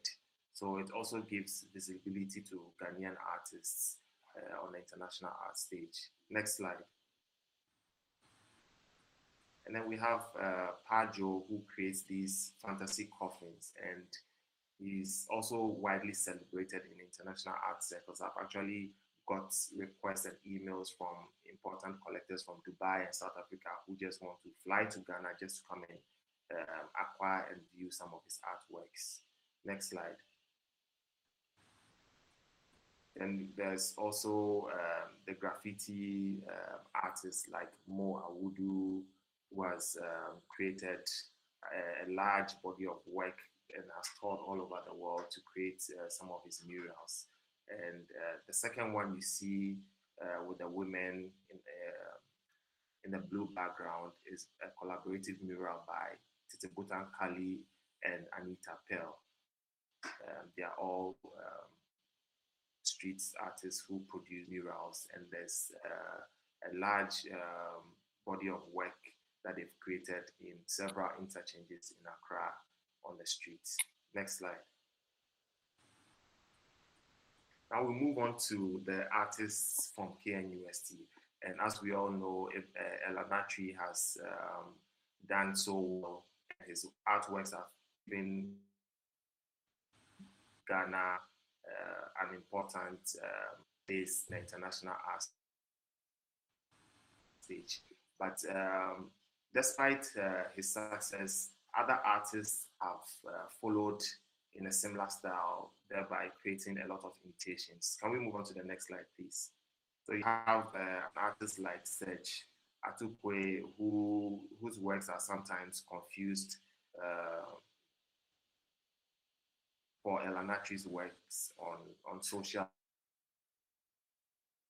media. And this was the installation that was commissioned by Facebook for their headquarters. It's called Kusumbo. Can we move on, quickly move on to the next slides?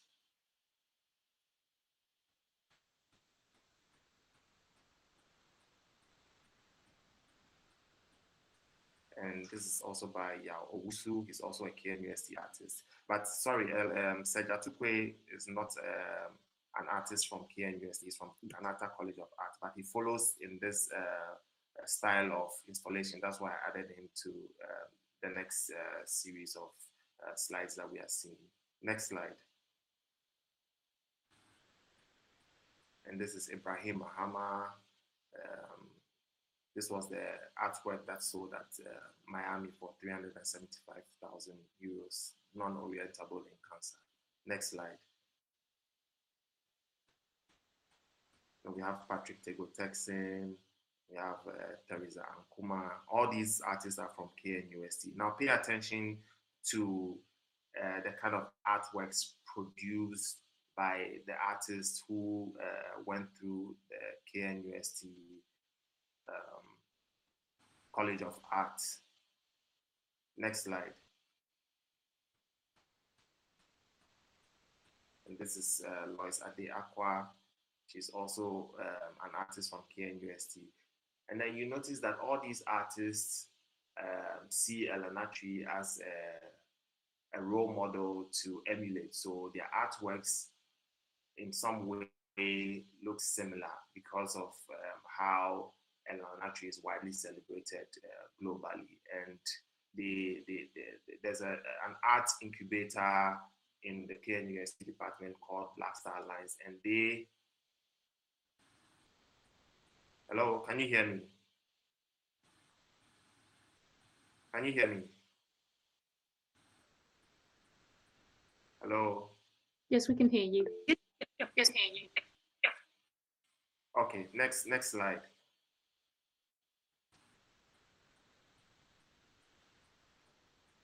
Good. So if there's this talk on by some of these artists from KNUST that they are leading an art revolution, and it's because of them. That's why Ghanaian artists are gaining popularity, and there's a demand for art from Ghana. But if you look at the global art auctions, art fairs, and the value generated from the artworks that are sold, you notice that installation art, which forms a core of their aesthetics and their creative practice, forms just a minute fraction of the global arts turnover, because paintings are still in huge demand. Sculpture is also in huge demand, but the kind of artworks being produced from the KNUST camp still forms a minute fraction of what the total financial traffic generated on the global art market. So it gives us an idea of who and what kind of medium is actually positioning Ghanaian artists on the international arts scene, because you have Amwako Boafo's paintings selling all over, you have Otis Kwache, you have Kwesi Botry, and several other artists who are not necessarily following in this installation art style, yet their works are still being celebrated. So can we move on to the next slide? So the previous ones, pie charts you saw are from 2017 to 2019, and this one is from 2019 to 2021. You see that paintings still dominate in the global art markets, in art fairs and in art auctions. Next slide. And then this whole notion of KNUST artists producing the bulk of the artists on demand on the international art scene is really debatable, because KNUST, yes, they produce the bulk of the artists that emerge from Ghana, because there's a large arts department over there. But we also have Ghanata College of Art that produces artists. The school is no more, but they are artists who attended Ghanata are still painting, and they are also making waves on the international art scene. Amwako Boafo is one of them, Jonathan Kwejiagri is one of them, Otis Kwame Kwache is one of them, Sejatukwe is also one of them. And they are diasporan artists, they are street artists, they are self-taught artists, and other non-KNUST artists who are equally contributing to the growth and development of Ghana's arts scene, and also positioning Ghanaian artists globally, making art from Ghana desirable and visible. So this whole notion of KNUST producing cutting-edge artists, and they are the only ones being celebrated on international art stages, it's very debatable and has attracted widespread criticism in the local art scene among artists and several key players. Next slide. So, and there are several, like I said, there are several other institutional figures contributing to the growth and development of Ghana's art scene. Prominent among them in recent time is Elikem Lutifafa Kwenyehia, a young, ambitious lawyer and entrepreneur at the forefront of coaching young artists with business skills with his arts trust. Through his arts trust called Kwenyehia Arts Trust, Elikem Lutifafa Kwenyehia has particularly contributed significantly to the growth and development of some young artists within Ghana's art scene, including KNUST artists. The Kwenyehia Trust is a non-for-profit organization that he established himself to support emerging and mid-career African artists to advance contemporary art. And the objectives of his trust are, to groom artists, train them, give them thought leadership skills, and business skills, and personal development. And the prize also gives money to the artists to build their career and to also develop further ideas to improve their creative practice. So, there are a lot of people doing significant things on Ghana's art scene that deserves to be celebrated. And prior to all these developments, Professor Blade Glover, Francis Ademola, Odile Tevi, Joyce Kwashi were successfully running locally managed art galleries, give visibility to Ghanaian artists globally. And also, two institutions also deserve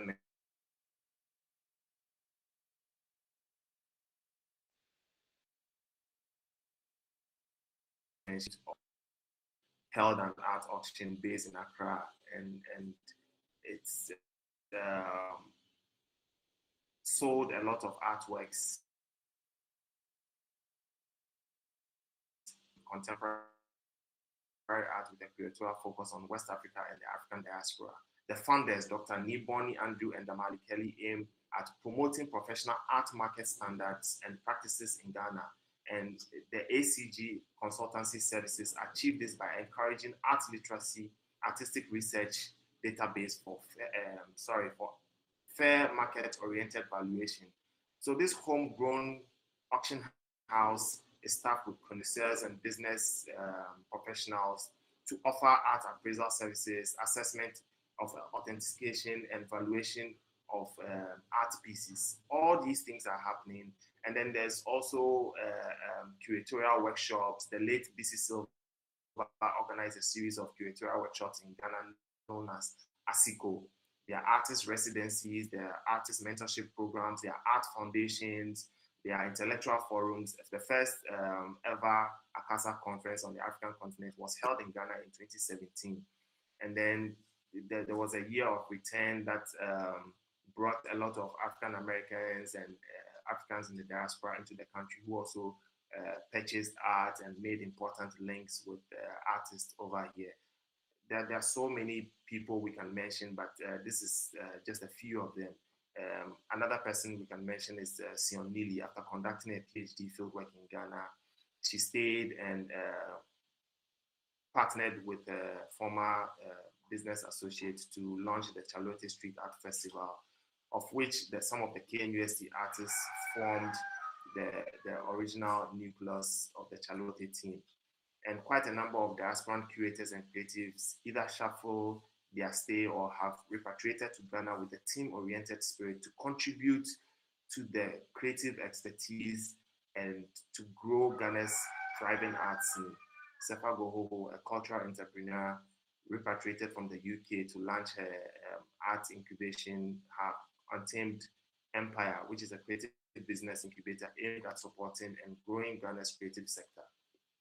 There's also SC Dabla Atipo Etogoli, currently based in Ghana, who has been instrumental in promoting Ghanaian artists through her experience and business links as a former curator for the of cultural events at Alliance Francaise in Ghana. And in October 2020, Adora Mba, founder of the Afropolitan Collector, permanently relocated to Accra to set up the Ada Contemporary Art Gallery, and her goal was to unite international artists and artists based in Ghana whose artistic practice is rooted in Africa's legacy and fosters African social narratives. And there's also Daniel Danson, who is an art historian and a curator.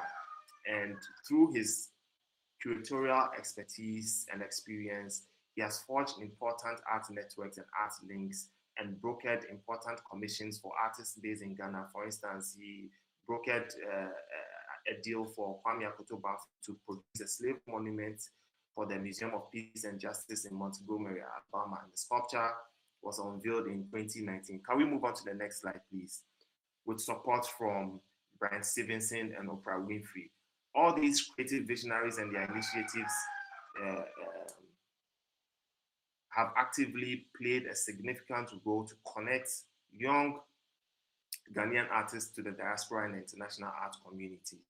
So, as you can see on your screen, Kwame Akoto's recent monument called the Blank Slate Monument is currently touring in the United States. It started touring just about a week ago.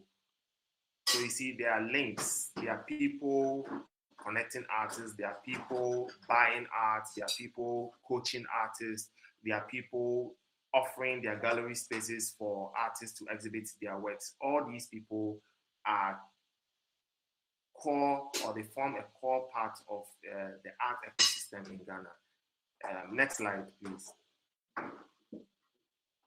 So based on this discussion, the critical question then ensues: is the growth and development of Ghana's art scene based on a collective effort from various creative industry players, or solely based on Dr. Seydou's emancipatory art revolution, considering the fact that the growth and development of Ghana's contemporary art scene, or any contemporary art scene, rests on several pillars: artists, collectors, art institutions, scholars, critics, galleries, auction houses, curators, art merchants, art fairs, and biennales. All of them are required for a thriving art environment.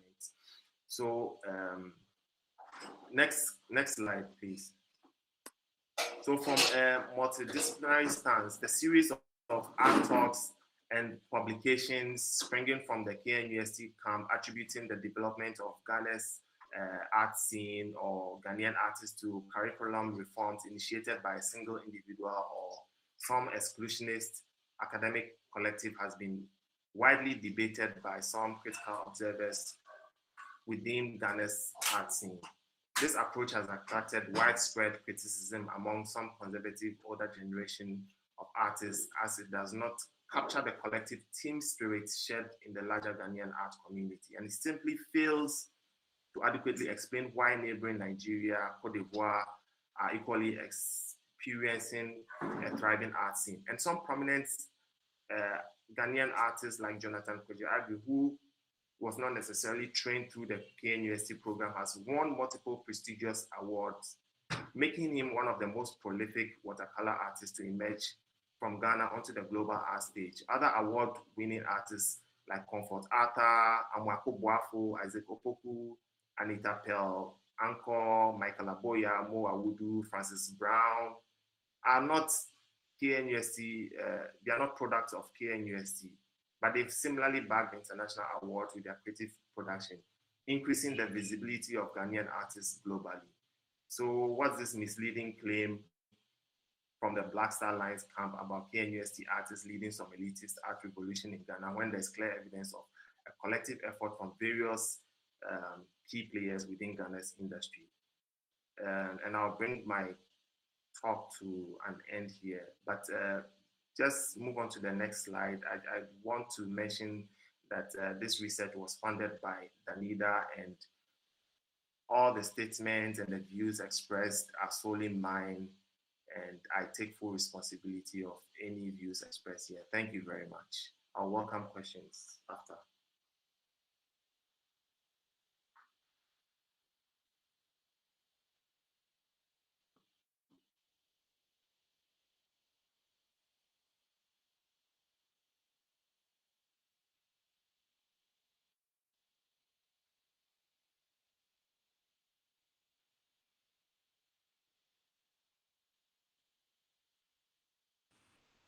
Sorry, I don't know if you were able to hear me. Yes, thank you very much, Sela. This was a very clear demonstration. Our third speaker is Nitin Shaked from the School of Art of California State University. And you're now sharing your slides. The floor is yours. Thank you.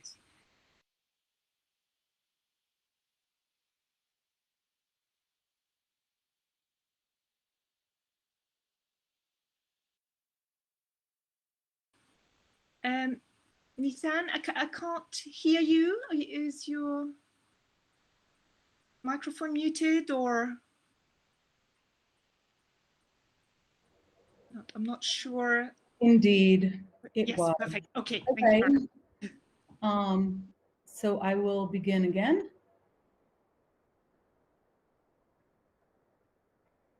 Thank you, everyone, for your patience. Thank you, my fellow panelists, and for the organizers for inviting me to discuss the idea of introducing a congressional bill in the United States for a marginal arts and museum tax to levy the secondary market with a goal to supplement meager government funding with an alternative public resource. Based on evidence presented here, I hypothesize that a surgically introduced taxation may have the outcome of curbing the influence of the market on the public domain of art, which has sustained extreme racial, gender, and ideological imbalance in our collections and display. The rationale of taxing the secondary market is that this art owns its valorization to its public status, and therefore to the entire field. This tax comes in addition to the already extant sales and capital gains taxes and will include closing major tax avoidance and tax deference loopholes. This also applies to the use of art as loan collateral, a tool whose introduction coincides with the spike in the market. And I don't have time to address this today, but just to give an example, since interest loan is tax deductible, using art as collateral can actually be a form of legal tax avoidance. Priced out of an inflated market, burdened with heavy production costs and incremental loss of public funding since 1980, museums are subject to trustee manipulation and coerced into taking donations in a cycle that further valorizes privately held and traded art at public expense. With some exceptions, the peer fields of art history and criticism reject today's monoculture of global collectors.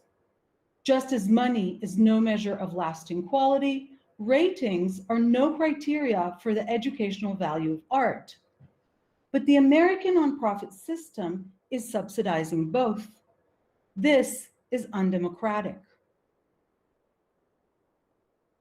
A museum tax on the secondary market may have the following desirable outcomes: bring more equilibrium to the winner-take-all market by discouraging the higher end of the market that feeds off sustained and deliberate information asymmetry, but leverages the reputations of, but leverages the art through the reputation of museums.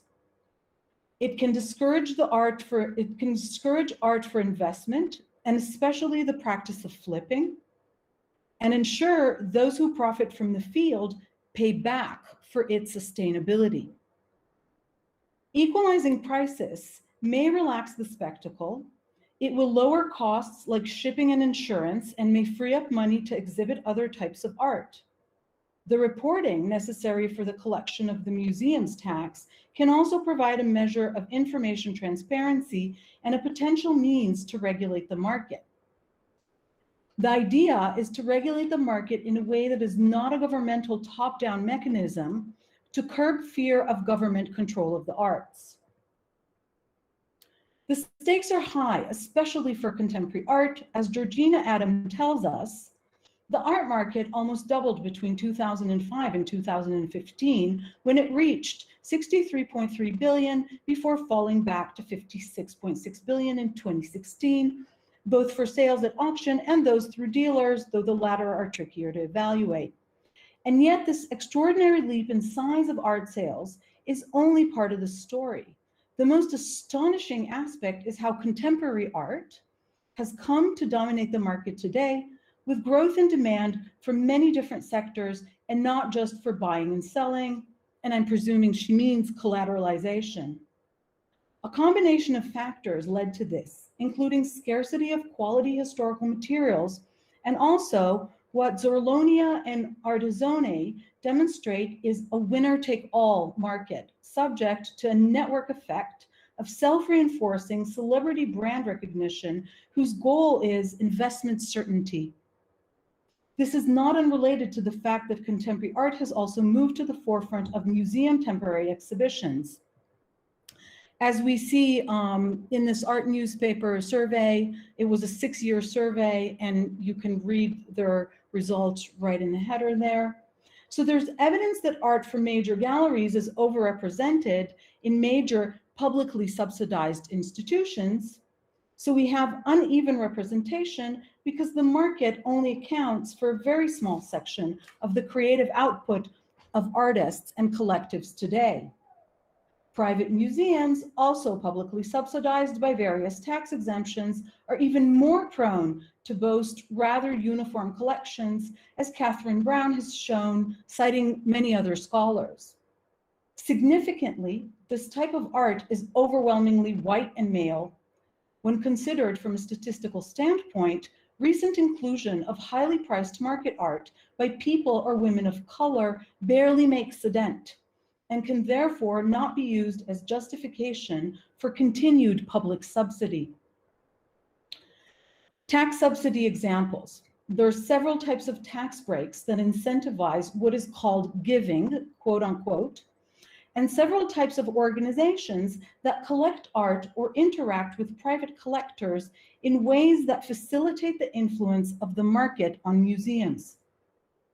If we can quantify taxes foregone to support the arts in the US, a number we currently do not have in systematic form, neither on federal nor on state level, we might discover it's quite enormous because it is not only constituted by charitable deductions, but by other legally sanctioned art-related tax avoidance structures. And there really isn't no reason that state and federal treasuries not release aggregate numbers of what this support might look like. So let me give an example. Oh, this is private museums characterized by protests against them. And this is my example. So a collector that lives in a state where there is use tax can avoid it if the work is exhibited for over 3 months in a state that does not have use tax. So Oregon, New Hampshire, Delaware, Alaska, or Montana. Thus, if a Gerhard Richter strip painting, similar to the one I once saw at the Gordon Schnitzer Museum at the University of Oregon, is then shipped to the collector's home state that has use tax, they might avoid, in this case, and you know, it's hypothetical, between $27,000 and $32,000, depending on where they live. So I personally am loath to pay this much money to look at a work I have seen numerous times elsewhere, and of which we know there are hundreds, potentially thousands. This famous auction purchase may have cost the taxpayers in one state up to $14 million. Between 11 and 14, it's been reported. So in a field that is deliberately opaque, kept this way by special interest groups, we need to work on changing law and policy so we can even have access to data. There is no apolitical research in this field. The irony here is that, that I probably arrived at my idea precisely because I have backdoor access to information that I can neither formally use nor disclose how I got. Here are 3 anecdotal examples of leveraging the public domain to influence the market that I can tell you represent rampant practices, and you're going to notice they're all from Los Angeles. An article about the market success of Jennifer Guidi reveals a strategy. Let me see if the quote is here. Work currently up at a solo show at David Kordansky Gallery is so highly desired that in order to acquire one, a collector had to first purchase a work that would be a gift to an institution. And you can see where the quote comes from. I am actually qualified to argue that the long-term significance of some of the work entering into museums today by way of manipulating the market is questionable. Another example is a gallerist in Los Angeles that has revealed her agenda of using museums to stabilize the market for her artists and gave potential new collectors advice. There are a lot of people joining acquisition committees and boards so they can get access. And $15,000 to join the acquisition committee at LACMA is a very cheap buy-in for a credential for them to get access to work. Institutions know their collections are starting to become transformed by market interests, precisely because of these collectors that are infiltrating. End of quote. Everything here is perfectly legal. The problem is actually with the law and how it has been demarcating the distinction between the public and the private domain since the 17th century, as I show in my forthcoming book, Museums and Wealth, The Politics of Contemporary Art Collections. And everything that I'm saying here is actually heavily cited and verified in this book. So, for example, the IRS, the Internal Revenue System in the United States, is well aware that owners of private museums gain some quote unquote incidental private benefit. Or, and this is my third example, it's actually up here on the slide, as Georgina Adam gingerly mentions, one unproven suspicion is that works from a foundation could migrate into the owner's home, for example, for a dinner party, and then be returned later. So what I actually do know, that the reality is more like truckloads of art shuttled about between multiple homes with anything between shipping, insurance, and upkeep, as well as massive parties, backyard artist residencies, exorbitant salaries to unqualified family members in key roles are all tax deductible with not a regulatory body in sight. But we can change this because we know for a fact that changes in tax law affect the relation of the market and the museum. In her study of US federal taxation and the mid-century market, Titre Robson characterizes the New York art market in contrast to the duopoly of the Paris market as having been formed by a tripartite system whose key players were modern art museum, commercial dealer gallery, and private collector. Robson shows the momentous role played by the Museum of Modern Art, the MoMA, in establishing the market for American abstract expressionists. Indirect government support offered a double incentive for donors that could deduct large portions of the art's fair market value from their income at the time of donation, and who did not have to pay capital gains tax on the work's appreciation. This is important because it will bring us to today. That is under threat. MoMA's acquisitions contributed to scarcity and visibility in the movements it favored, and Robson evinces soaring prices for artists exhibited by the museum. At the time, high tax brackets ensured that donations were much more advantageous than selling the work. And the early to the third quarter of the 20th century saw substantial enriching of the museum's collection. A most significant point about taxes in general is that progressive taxation results in more charitable giving. Again, empirical evidence shows that the higher the taxes, the bigger the share of the donations. The socio-political conclusions here should be obvious. Robson's examination of Ronald Reagan's tax changes in the 1980s shows the opposite trajectory. So less taxes, less donations. She convincingly argues that the soaring market of the late 1980s was not only a function of new money and the entry of Japanese collectors, but the tax changes of 1981 and 1986. The elimination in 1986 of the fair market value provision took away the ability to write off art's appreciation, which, with museum quality art, could be hundreds and sometimes thousands upon thousands of times fold. For example, the collector of a Jasper Johns painting,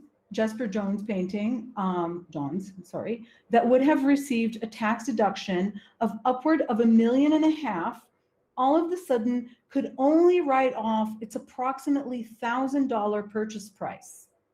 Robson brings as evidence 2 major collections that went to auction rather than museums and contributed to aggregate numbers of the market rising. We also see an equivalent rise in opening private foundations. So we really need to have large picture analysis to understand the relationship between all these factors. Correspondingly, 1988, the first year these changes went into effect, saw a drop around 40% in art donations to museums. Subsequent fluctuations in the tax rates directly correlated with degrees of giving and the rise and fall of the market. So we have this kind of like tripartite correlation between taxes and rise and fall of market and in relationship to donations. Due to intensive lobbying of Congress, the fair art market value deduction was quite quickly restored, and average gift levels in 91 and 92 were approximately 90% higher than in 88 and 1990, between 88 and 90. When the unfavorable A&T treatment was reimposed in 1992, the donation rate again fell sharply. Only when the fair market value provision was permanently restored in 93 did donations level rebound again, albeit less sharply than before.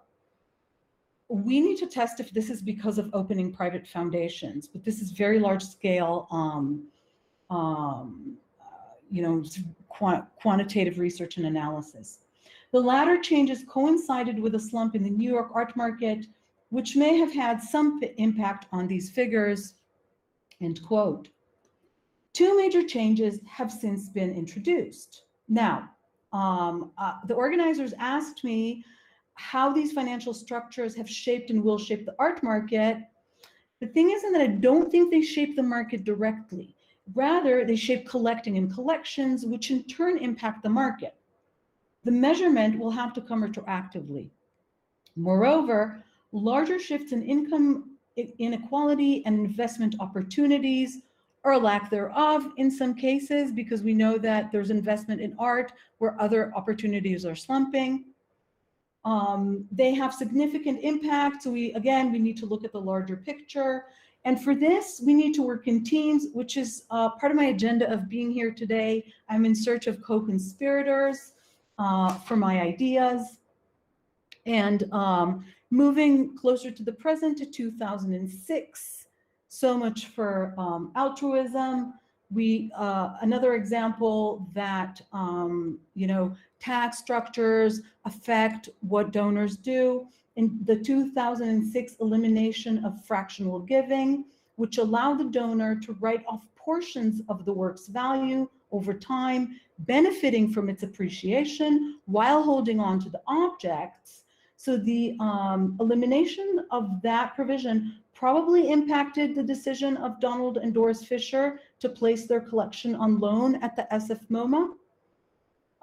And so we know that changes in the tax code may affect the decision of the Fisher heirs to leave the work for the museum or take it back and sell it. So that's in the future. Another recent change is the elimination of the notorious 1031 provision of like-kind exchange, where collectors can avoid capital gains tax if they purchase a similar work within 45 days of having sold the first. Tim Schneider has associated the slump in early 2019 with it, but we don't know yet the long-term effect of this surprising reform.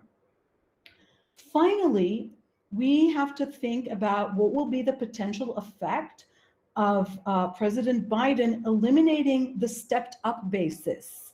The stepped-up basis allows heirs of appreciated assets to never pay capital gains tax. They can turn around and sell the asset with no capital gains tax.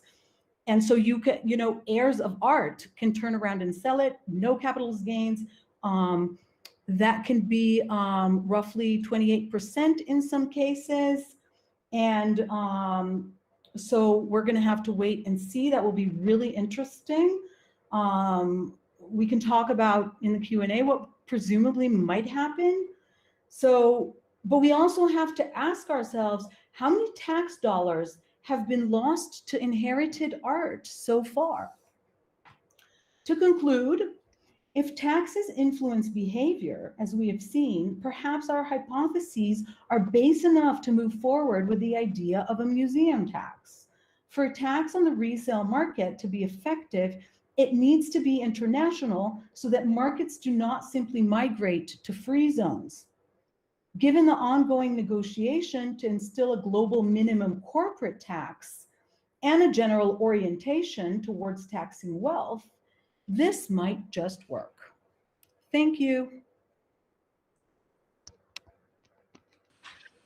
Thank you very much, Nitan. Thank you all three for this great session. I think what was really interesting here is that we realize that access is never that easily provided in the art world, and that question of an art world, there's so many different aspects to it. And of course, it's never simply a question of supply and demand. I don't know if you had any reactions to the other speakers of this session's talks before we take questions from the audience.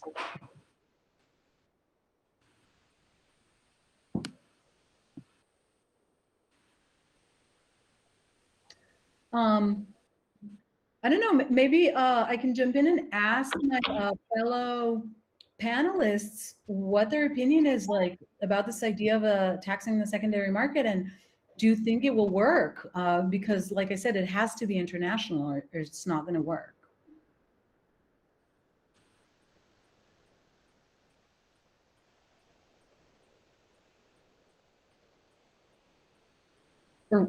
Or maybe what other people are speculating.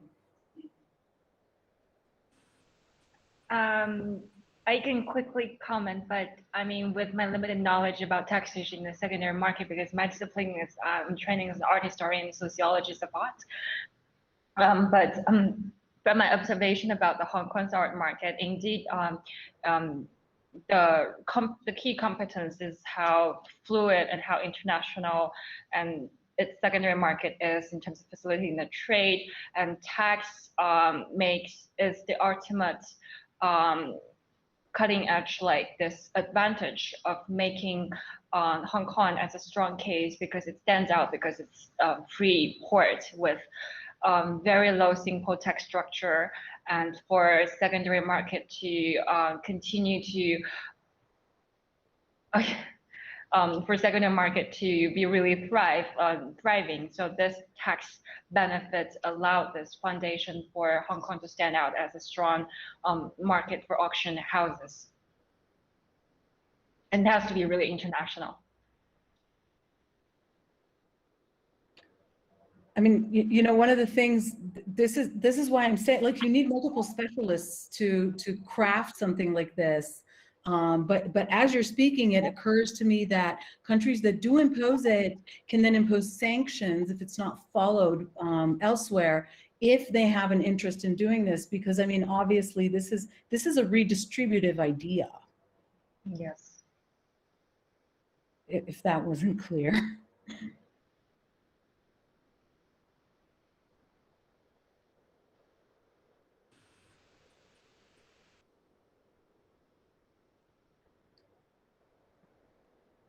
Charlotte, you're muted.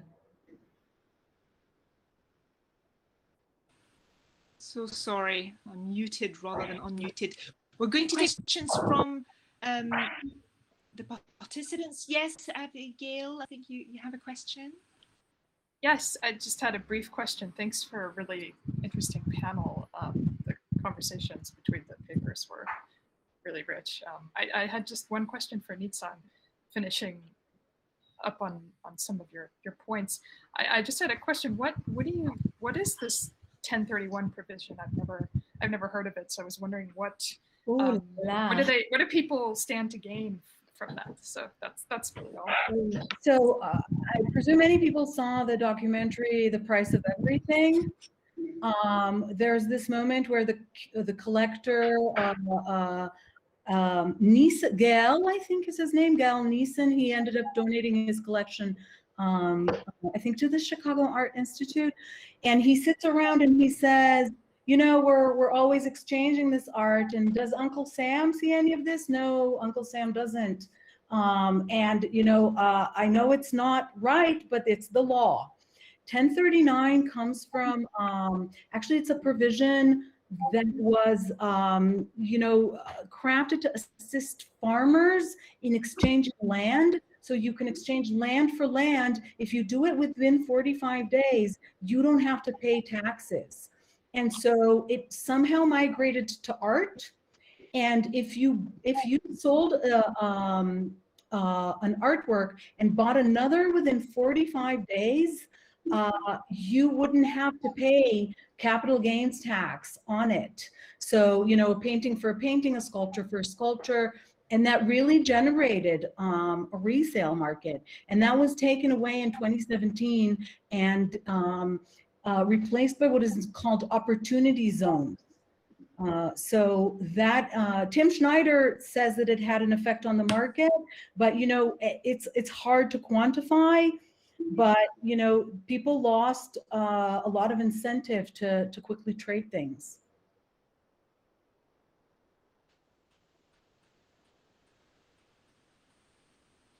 Benedict has a question, I think, as well.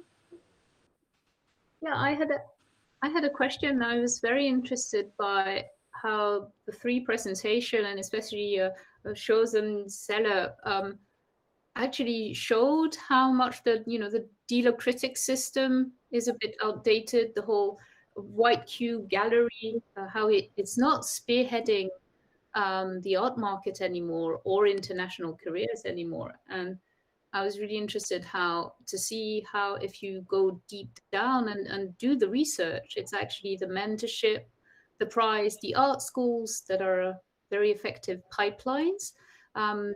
That Seller showed that very well, and you also showed how the art fairs, which used to be, presented as this globalization of art market, they're actually very locally embedded and locally effective.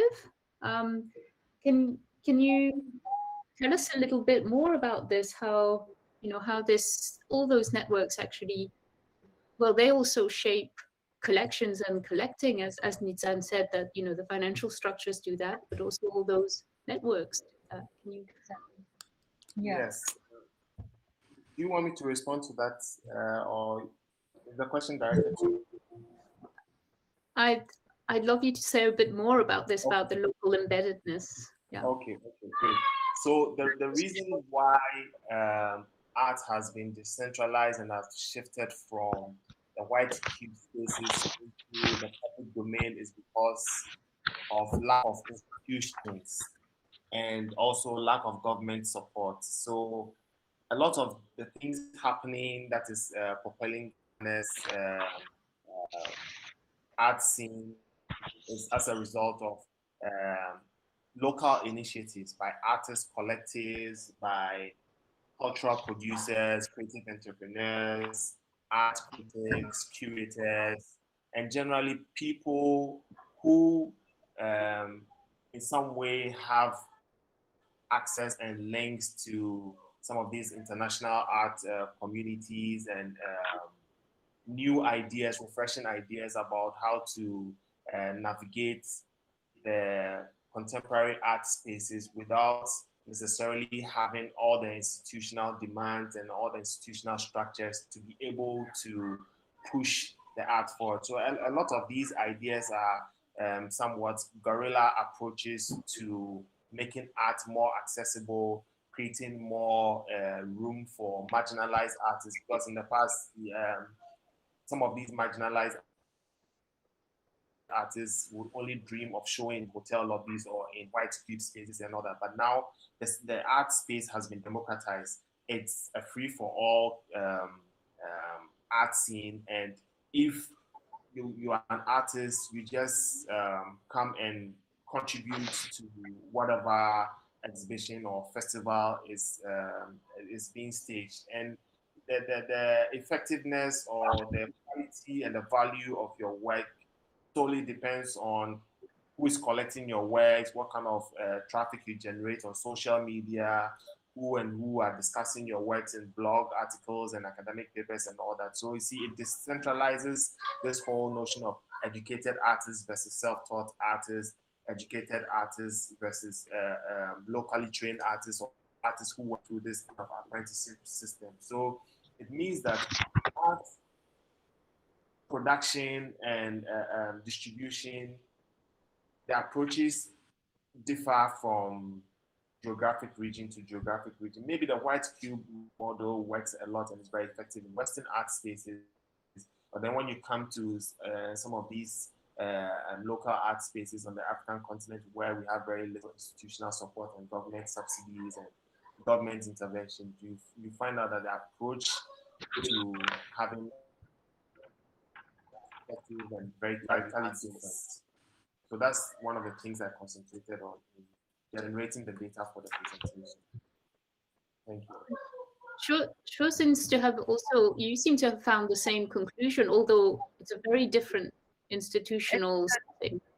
Yes, it's a different context, but I would argue that what makes Hong Kong and East Asia art market a very strong case for art market studies is the fact that it is in fact rechanging our ways of thinking about conventional models of the traditional dealer critic models, because what we have observed Hong Kong market is it's really this how the laissez-faire economy has inventicized this, has provided more of a ground for developing this market-driven environment. So what we have seen now is the thriving art market with brilliant auctions, transactions happening despite the pandemic, and despite the protest going on, despite a lot of the uncertainties. However, Hong Kong is probably one of the very is the third largest art capital in the world, but lacking a very strong infrastructure for the museum scene.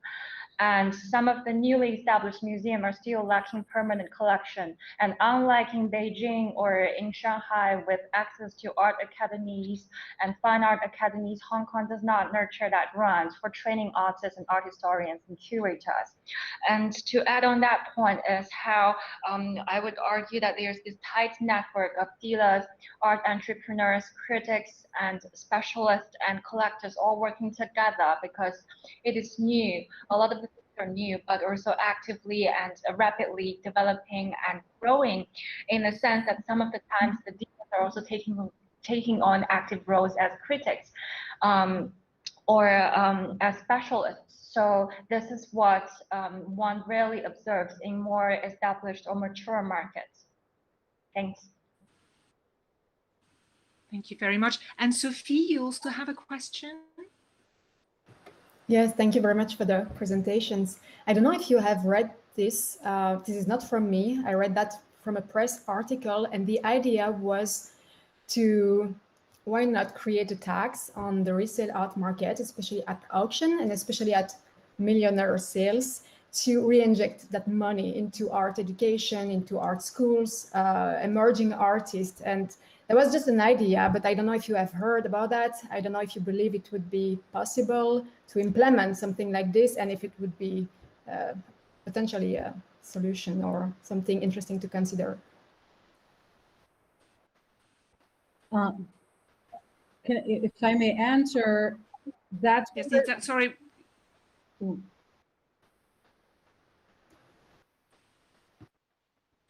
Go ahead, or just from my standpoint, that's precisely what we want to avoid, is private control.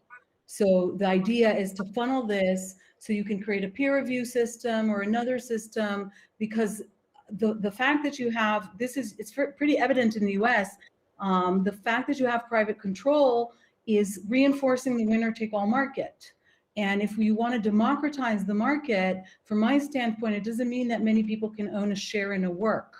It means, equalizing the prices, that artists can eat, they can have, they can live and have a prolific, kind of more down-to-earth market. Maybe to bring in, because I was thinking about what Sophie spoke about in the morning, and, this kind of problem when art prices get reduced, it commodifies art. But here's where we have to introduce Walter Benjamin and think about this kind of like, taking away the aura, and yes, equalizing, and it will commodify the artwork.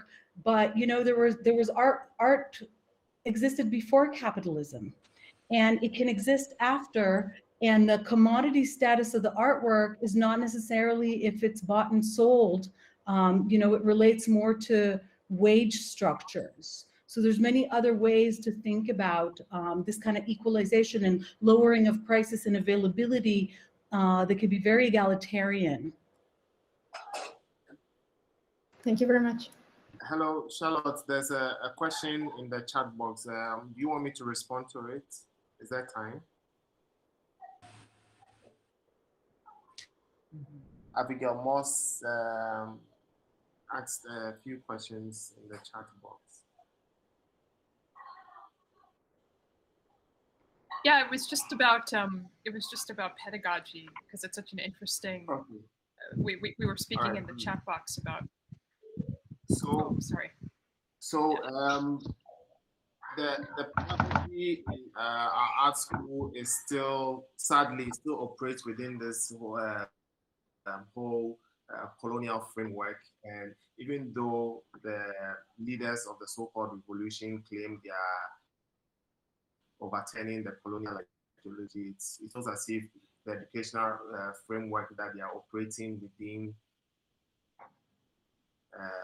the new curriculum is, in a sense, reinventing the whole colonial educational structure all over again. So you have artists who graduate from one of the leading art universities in Ghana, KNUST, and they have very little idea of art market practices, legal grounding or legal knowledge, or the basic business entrepreneurship skills to be able to successfully run gallery, art management, and all these basic ideas that you need to survive as an artist. So there's this whole trend of Ghanaian, like very prominent Ghanaian artists falling prey to some of these sharks of the artwork, like who's been flipping and paintings all over. Ibrahim Mahama also fell victim to some of his flipping schemes and all that. Yeah, several legal tussles. Some of these educated artists who went through the university system. So you can see that clearly there are gaps within the pedagogical reforms that needs to be intellectually addressed to be able to fully equip artists for them to survive and come out from their educational institutions, because all the focus on is how to be the next El Anatri or how to be the next Linear Bambuachi, but there are other things that needs to be concentrated on: aesthetics, art history, largely rooted within African art history and not necessarily European art history. There's also business management skills, contract law that they need to integrate into the pedagogy, and all these things are still, lacking in the new educational reforms that is purported to be introduced into the KNUST Painting and Sculpture Department. Thank you. We have one question from the YouTube, so I'll quickly ask it. It's just a very short question addressed, I think, to Nizan. Andrei Sarkar is asking, are there any recent empirical studies on taxation in art market? And if you give me the answer, I can drop it again in the chat. Yeah, there recent studies on taxation. They're constantly, there's I think more in the media. There's constant discussion of taxation. I think, which one of it, there's like several of these art news and art blogs, and so the art newspaper and Art Price Net, and these different, I subscribe to all of them, and so I can't differentiate off the top of my head where I read what, but one of them has this kind of weekly report called The Gray Market, and that's where really a lot of the discussion of the taxation comes in the news media. But I think he was also, or they, I'm not to presume, were asking about writing about the secondary market tax. And so I said it here in the chat that I'm not aware of it. I think that I might have invented it, this idea. So there's no literature on it yet. So yeah, I am looking for collaborators because I'm actually not an economist. I'm an art and cultural historian, and we need, this has to be multidisciplinary. Yes, I think that could be the conclusion to all of our panels during this week. Charlotte, I think you're muted.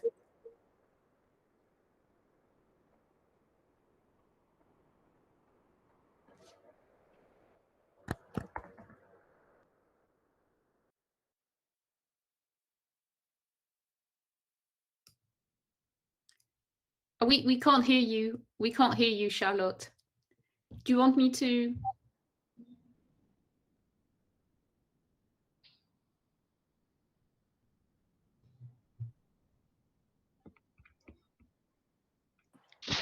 Maybe you just wrap up, Benedict, and let exactly. Yeah. All right. For some reason, Charlotte's gone quiet. So we're launching into session 3, and we are a bit late. So the chair is going to be Nathalie Moureau, and we're going to be listening to Anne-Sophie Radermacher, investing in the low-end art market. And there you go. The slide is already up. This is perfect. Thank you. Yes. Yes, thank you. So we are going to the next round table, not really a round, but this session will be about investing on the art market. And the first presentation is about Anne-Sophie Radermacher, and I am very glad to see this kind of presentation, because most often when discussing about the art market, we focus on the top of the market and on billionaire auction, etc., etc. And here we have another presentation, quite original, about the low-end art market. Anne-Sophie, if you can present, thank you. Thank you very much, Nathalie. Good afternoon to all of you. Yes, this presentation is entitled Investing in the Low-End Art Market, with a question mark. So this is a follow-up of my PhD dissertation that was dedicated to the market for anonymous art at auction from the contemporary approach. And this is a preliminary research to hopefully another research project dedicated to the economics of marginal heritage. So artworks, cultural goods which are outdated and branded, indeterminate or informal. And when working on the market for anonymous old masters, inevitably I had to look at what we call the low-end art market, which is surrounded by many stereotypes: unbranded works, cheaper prices, little knowledge. And of course, for these reasons, it's not always the main focus of scholarly attention and media and press attention either. But we know that the art market is a polarized market, so with a high concentration of value at the top and high concentration of volume at the bottom. And this is reflected in these figures by McAndrew report, which are quite striking. The relevance of that kind of topic right now in 2021 is also linked to the quite unexpected performance of the low and secondary art market throughout COVID-19 crisis. This is a parallel research I've done on the low-end art market, and this is one of the main outputs of this research. So my questions for this presentation was, and this is one question among others, how do art market players involved in the low-end art market interpret the notion of investment?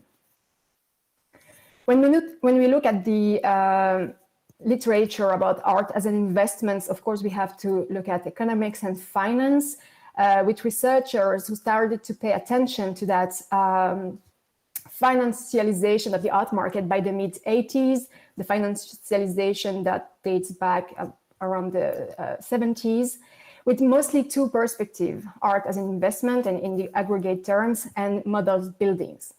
Usually the primary data that are used are obviously auction public prices, most of the time of a quite established artist. They do mostly price indices as a tool for investment using various methods such as hedonic regression or repeat sales regressions.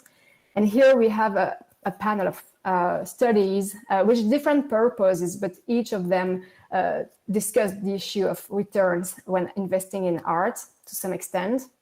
And the main output of this research, and it's quite well known actually, it's the limited financial returns from artworks and the interest of art in terms of portfolio diversification.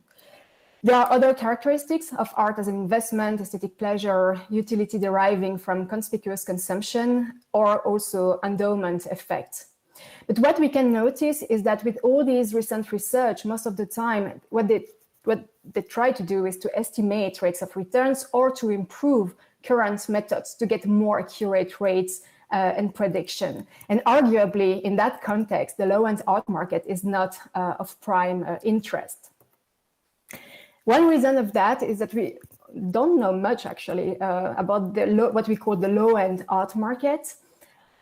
We are in organized and disorganized markets, and according to Bogdanova, the low-end art market would be part of these disorganized markets, including some contemporary art galleries, antique stores, provincial, local, small auction houses, but also flea markets and garage sales.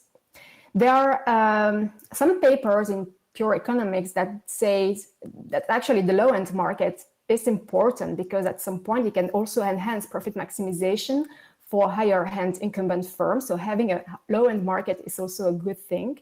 And in the low-end art market, we're going to find mostly what we call retail commercial galleries, that is galleries which are not involved in promotion or innovation works.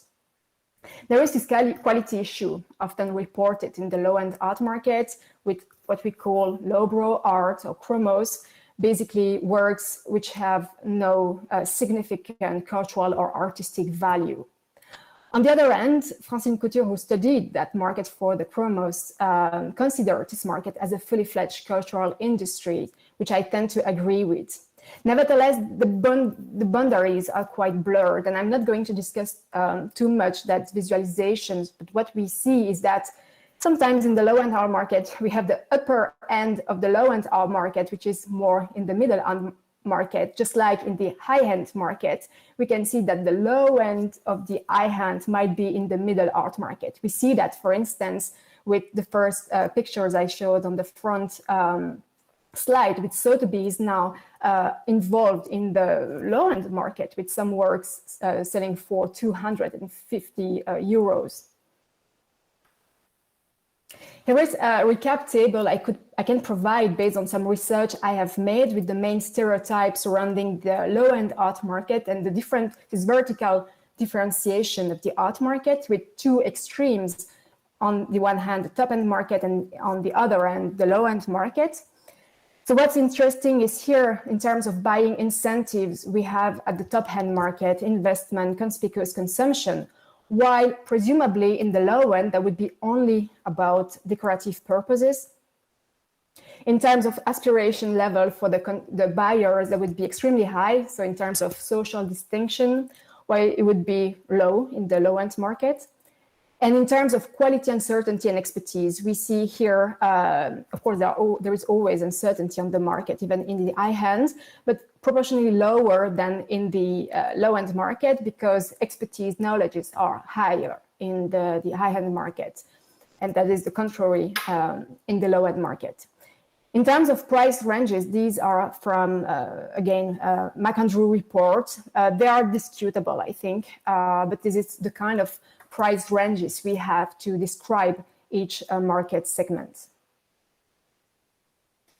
There are very, very few studies about the low-end art market, to the best, at least, of my knowledge, and from a contemporary approach. In general economics, we have studies on firms active in the low-end market, which an interesting things.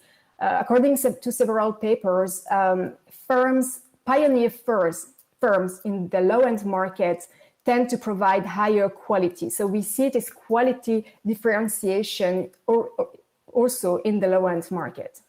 In cultural economics, I didn't find many studies at all. We have Ginsberg and Bowens. They look at Christie's and Sotheby's, but they look at English silverware, which is another kind of goods that we found as well also in the low-end market.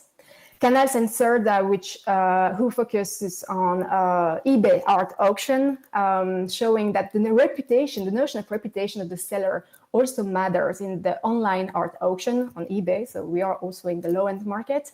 And then Vosilov, who studied the market for sculpture and its potential for investment by also looking at the middle low-end markets.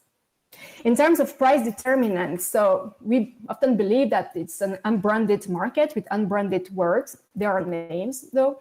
And there might be other price determinants that play a greater role in this market segment, like craftsmanship, material quality, the condition, the craft value, the use value as well of these objects, especially for antiques and collectibles, the storytelling as cognitive support as well.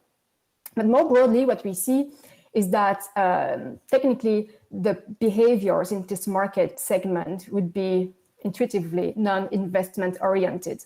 And we have this citation from papers from the New York Times dated 1993, which tend to say that, although it does not entirely reject the possibility of investment in the low-end art market. And we have other authors who state that, yes, antiques and collectibles might have a bargaining power, and on the market for chromos, it's a place where there will always be small capitals invested. They are small, but they are capital invested anyway. So to carry out this research, exploratory research, I have conducted 15 semi-structured interviews among low-end art market intermediaries based on in my hometown, Liège, which is in Belgium. And that's interesting because on the European art market, Belgium only represents 3%, London excluded. So it's almost nothing. In Belgium, it's mostly about Brussels, a little bit of Flanders, and Wallonia, and that part is completely on the margins. But interestingly, I could find at least five auction houses in Liège, several antique dealers and gallerists as well. And there is an institutional recognition of this market via the museum field with an event that takes place every year, where the museum showcases the work of these contemporary gallerists. A major output, I think, from this preliminary research is, as I said before, the impact of COVID-19 crisis on the low-end art market, with a shift in spending habits that seems to have created some sort of pent-up demand at the benefit of the secondary market in particular, with that experiences actually quite unexpected performances over the past months. And my assumption in this case would be, but it's just an assumption, the possible effect of the combination between the hedonic and utilitarian values of antiques and some old objects, including furniture and things like that. From the investment perspective, there are four main themes that came out from these interviews: a booming market, investment from the buyer's perspective, potential profit on single works or categories of artworks, and investment from the intermediary perspective. I don't spend too much time on the examples, but I have highlighted what is particularly striking. So we have here a booming market with that kind of testimonies, how business is doing even better. We reach all the prices again for certain art pieces. I'm dealing more with work of a few €100 and a few thousands. There are opportunities for less important budgets. The market is booming. I've never seen that before. Prices are between 10 to 25% higher than before the crisis. Online auctions are skyrocketing for the moment. Now hammer prices exceed more and more the highest estimates. It's just a selection of compelling examples.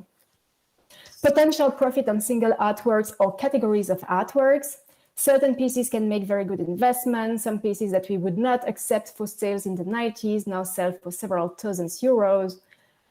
Value fluctuates. 10 years ago, a closet could sell for 5,000 to 6,000 euros. Now we throw them away in the garbage. It's more about 60s and 70s furniture.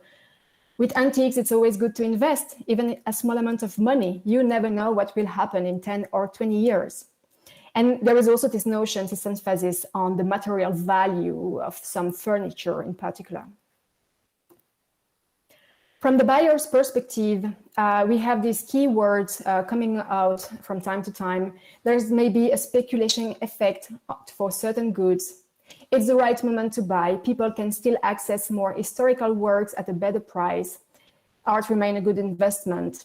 If you do have an eye for investment, you should go for things that are old-fashioned. I would not call that an investment, but at least people start realizing that old objects have an economic value. And if people start thinking like that, there will be some sort of inflation. I don't think it's an intentional investment, but yeah, you can make money at provincial auction. And then now we have the intermediary perspective, which is also interesting because a bit more varied. So we have here I can easily resell it 2 or 3 times the purchase price. This is obviously the goal of the resale market. Here, this notion of investment based on the notion of time, my time. And it came out regularly, actually, during the interviews.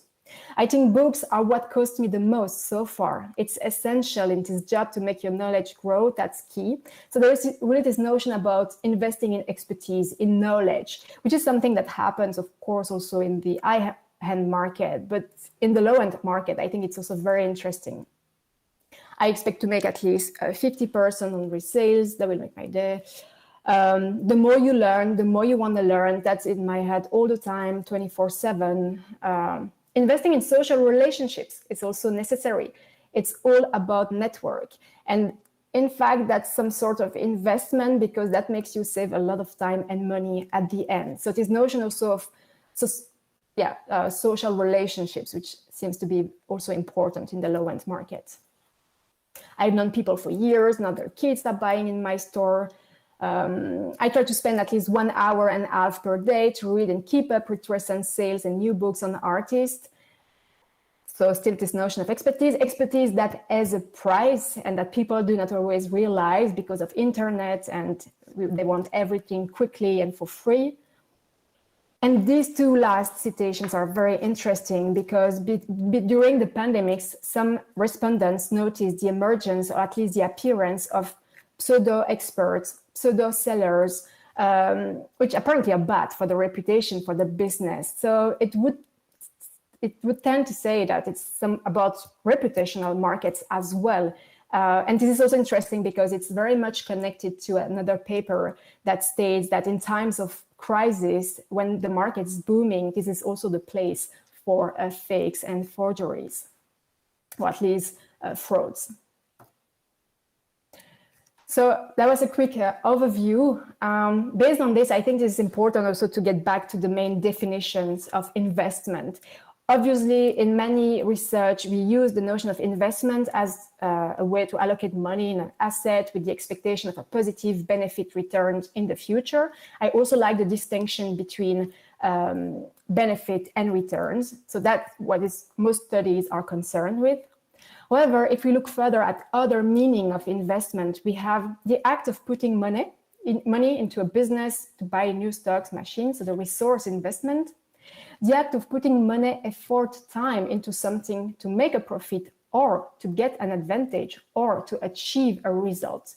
This notion of putting energy and effort into something, which is something I really felt when carrying out the interviews over the past month. And even more interesting, there is another extended definition of investment, which is approach and wrapping manner to dominate someone, to capture its confidence or to seduce him or her. And it's in psychology, fixation of an effective energy on an object, which is thus charged with a particular meaning for the subject. And I think in that regard, that relates quite well with what I could find in my interviews in terms of investing as a hobby or investing, putting knowledge and effort into gaining expertise in that market segment. So what can we do with that? Investing in low-end art object. The good thing is that with the crisis, there is a bunch of new, fresh data from Jour Online, Interenchères, Invaluables, Catawiki, but also more and more private antique dealers, even local dealers, who are disclosing the prices now. It's fixed price, but these are priced anyway. And it's very different from what we can find on ArtPrice, ArtNet, Brun, in which it's basically mostly about fine art. So paintings, drawings, sculpture, prints. Here we have a much more diversified set of cultural and art objects. An interesting thing is the notion of sleeper in these market segments. So when the identity or the full value of the artwork is not entirely known, if you look at auctions, online auctions, we can see that sometimes prices are getting extremely high based on the estimates. And I'm wondering if, in a way, that kind of sleepers are not much more frequent in the low-end market than in the high-end market. In terms of price dynamics, it is also extremely interesting. We have, in terms of pre-sale estimates, we have many starting bids starting at 10 euros. Sometimes we have estimates, sometimes we don't have estimates. Sometimes we have reserve price, sometimes we don't have that, which is very different than from the high-end market. And I was also wondering myself, is there any superstar effect in this low-end market or any conspicuous consumption? There are names. They are not big names, but there are also names and more valued objects or more research sought after objects. In terms of price formation mechanism, I think it's also as interesting, as I said earlier, to look at the utilitarian value of these goods in terms of material value, craft value, maybe, which will require some adaptation of current hedonic pricing models, because we are dealing with more heterogeneous artwork in this case. So this is definitely a challenge, but that can be interesting to tackle. And there is this sentence, which is not from me, but I found it on the internet, and I thought that is actually a very interesting question. Is the low-end market experiencing the fastest growth? Just to give you a few examples, so we see all these sales with starting bid, the estimate at 10 euros, and 3 days before the final sale, we are already at 410 euros, based on 10 euros. Same here with a lot of regular prints or watercolors with names. There are some names with estimates at 10. Here we have one antique dealers, and we see that on her website now. The price is disclosed. We have actually quite a lot of information on the work, even though it's a locally based dealers in this case. And Katawiki, which is also another very interesting website where a private retailer can sell an artwork. There is an expert, she's here, she provides an estimate. The seller himself is rated by the consumers, and you can bid at your best convenience until the deadline of the sale, which I think is also interesting. And we can see there is not much information, but there is a little bit of information. The other wing of this issue, as I said, so we have the, let's say, financial investment, or at least make profit. But here we have also the intellectual capital building process, which also seems very important in the low-end markets, with the role of time and expertise that I didn't really expect either in this market segment. And by intellectual capital, we have human capital, that is all knowledge, experience of a worker within an organization, education, work experience, life experience, plus the relationship capitals. And expertise there can be viewed as some sort of intangible assets to invest in, with in turn returns and profit for the company, new customers, product differentiation, business improvement. That is another, I think, interesting thing to investigate, this notion of reputational market, even in the low-end art market. And how could we control for that? Because, of course, there is no measurement system to assess, to control for expertise. But when we include the variables auction house and hedonic model for Christie's, Sotheby's, that doesn't make really sense to further investigate these questions. But when we are in the low-end market, we might control for the local auction houses' number of years into business to distinguish established firms versus newcomers. Could be the auctioneer's age, based on the assumption that older the auctioneer, higher the expertise. The distribution by sales type as well. We have catalog sales on the one hand and the vente courante, vente bourgeoise on the other end. The level of specialization with the different categories of works sold, the more we have objects, maybe lower is the specialization, the types of information provided in the catalogs or online, and the accuracy of the description. Sometimes you don't need to be an art historian to realize that, yes, the description is not always very accurate. So to quickly conclude, I hope this research shows the importance of doing exploratory research to test that kind of pre-test, that kind of assumptions. I think it's important to emphasize the notion of the relative notion of investment. At the lower level, we can buy something 100 euros and we sell it later 500. It's not about returns, it's not about dividends, but at least you make a significant profit, which might be proportionally higher than in the middle market or maybe even in the high-end market. And I think it is very much in line with also what Walter says, that there is a middle class that sees art objects as object of desire, status symbol, and potential investment. I think this is also important to take into account the broader definition of investment. So money on one hand, and on the other hand, intellectual capital. And there are, I think, avenues for research in this low-end art market, which is also interesting because to some extent, it better reflects what not super wealthy people consume, and there are many people who go to auction regularly to buy objects, collectibles, and antiques. And again, there are data now, which is, I think, a good outcomes from the crisis. And this is my next step, actually, to provide more empirical analysis on this topic. So thank you very much. Thank you, Anne-Sophie. So thank you very much for this presentation. And I think the way you consider investment is close to the one of cultural capital, social capital. There is a link between this kind of investment and social capital, cultural capital, etc., etc. And it could be fine to make a bridge between the two concepts, in my opinion. Absolutely. But thank you for this very nice presentation. So we are going to go to next presentation about the art market as an unregulated art market. It is Antonia who is going to make the presentation. So thank you. And please, Antonia, could you respect the time? Because I'm sorry to ask you this, because it's very difficult to interrupt during the presentation on the internet. So please respect time if we want to have a discussion after. Thank you. So thank you for your presentation, Antonia. It's your turn. Thank you very much. Okay, I'll try to make it short. Let me start by quickly introducing me. My name is Antonia van Appen. I am a PhD student at Bocconi University in Milan, Italy.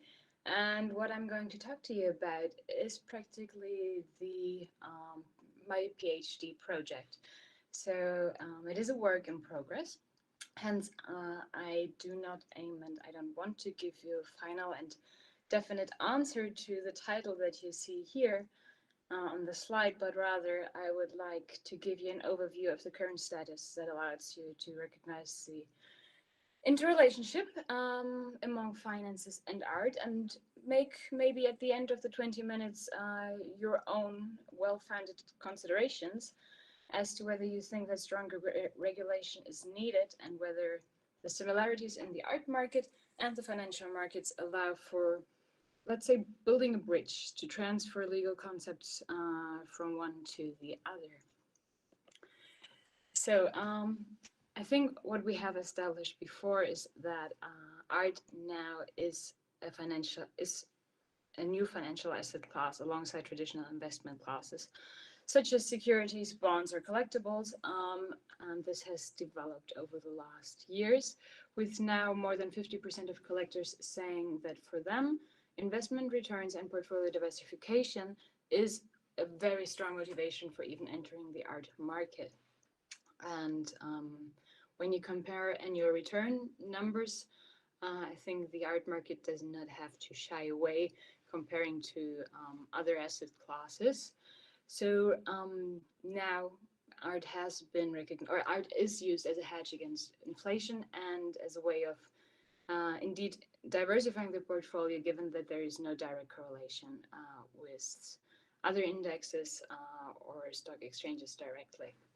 But again, we're not going to dive more into detail at this point, also because Christine already very well explained the development of art and finances in the last years this morning. But let me quickly move on to what is going to be the core of my presentation, which is investors' protection, investors' legal protection. Because now that we have established the apparent vicinity of the art and financial market, I think that we shall examine more closely the conditions of investment in each market, and in particular, the level of protection that is attributed in each market to investors. So first and foremost, in order to decide whether financial markets and the art market provide for a more or less similar level of protection to investors, we would have to establish, first of all, what is the need of protecting investors in both markets. And first, now in the art market, there are many parameters of establishing how much protection is needed in a market. However, I will just focus for now on the two of complexity and susceptibility for market manipulation and potentially harmful practices. So starting with complexity. What is generally assumed is that the more complex a market becomes, the more protection is needed for the investors. So how do you evaluate the level of complexity? Well, let me introduce you at this point to the recital 83 of the Markets and Financial Instruments Directive from 2014, which in its abbreviated version is just called MiFID, which we're going to refer to from now on. MiFID says, or MiFID points to what I think very practical mean of measuring complexity of a market, which is indeed the time an investor has to dedicate in order to become acquainted with the topic. So the more time you need to read and understand the subject before you're willing to invest in it, or before you're able to make a sound investment decision, is the measurement for deciding how much protection a market needs. And at this point, I would argue that hardly any investment market can compete in terms of complexity with the art market. I know we hear art professionals today, but I think even they agree that understanding art, or even a segment of art, requires years of study, and being able to make a decision in terms of investment that even pays off in financial profits is something that is subject to lifelong learning. So from this point of view, considering complexity, art market would require an evaluated level of regulation.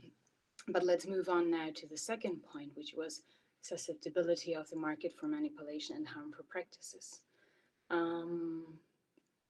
This referring to the vulnerability of the art market being used by some of its market participants in order to take advantage of others, and thereby willingly undermining certain natural market mechanisms.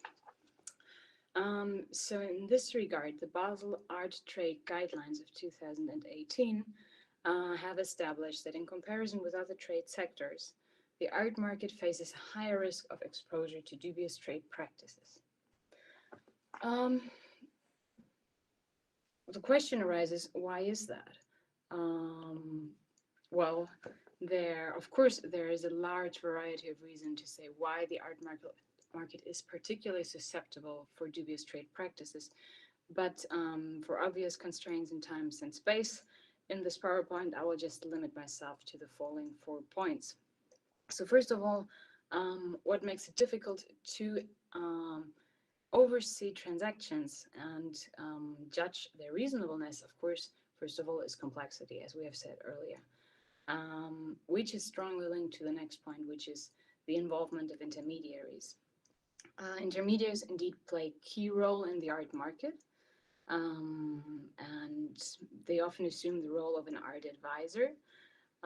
And for people who, especially for people who are new to the art market, who don't have the time to become deeply acquainted with the art market in detail, which I think is which I suppose is the majority of potential investors, hiring an intermediary is key in order to protect the investor's interest, and also, for example, to negotiate on the principal's behalf. So in that, in some transactions, the principal may not even be nominated by name, or may not even have to reveal his identity or her identity, which leads to the next point, which is anonymity another big issue in the art market that has, as a trend, initially been established in the 1980s, where clients are free to participate in the bidding process without being present in the auction room, for example, and which continues still today. You may still continue today to be not to having to reveal who you are by bidding on the phone, at least not to the open public, but we'll see later in which term now you actually have to reveal your real identity. So the principle of anonymity is very closely linked to the principle of discretion, which is in deeply ingrained practice in the art market. The idea of discretion, or confidentiality as it is also referred to, is handed down by some highly praised custom in the art world that consists in not revealing the identity of one or even of both parties to the public. And some would argue that discretion is what distinguishes the art market from others, and thereby keeps it alive, as it is appreciated by clients who enter the art market precisely on this premise, on the promise of being anonymous, and at least equally held high by dealers who do not want to, first of all, scare off their clientele, and second, reveal the identity of their partners in business, since this is one of their most essential assets in dealing in the art market.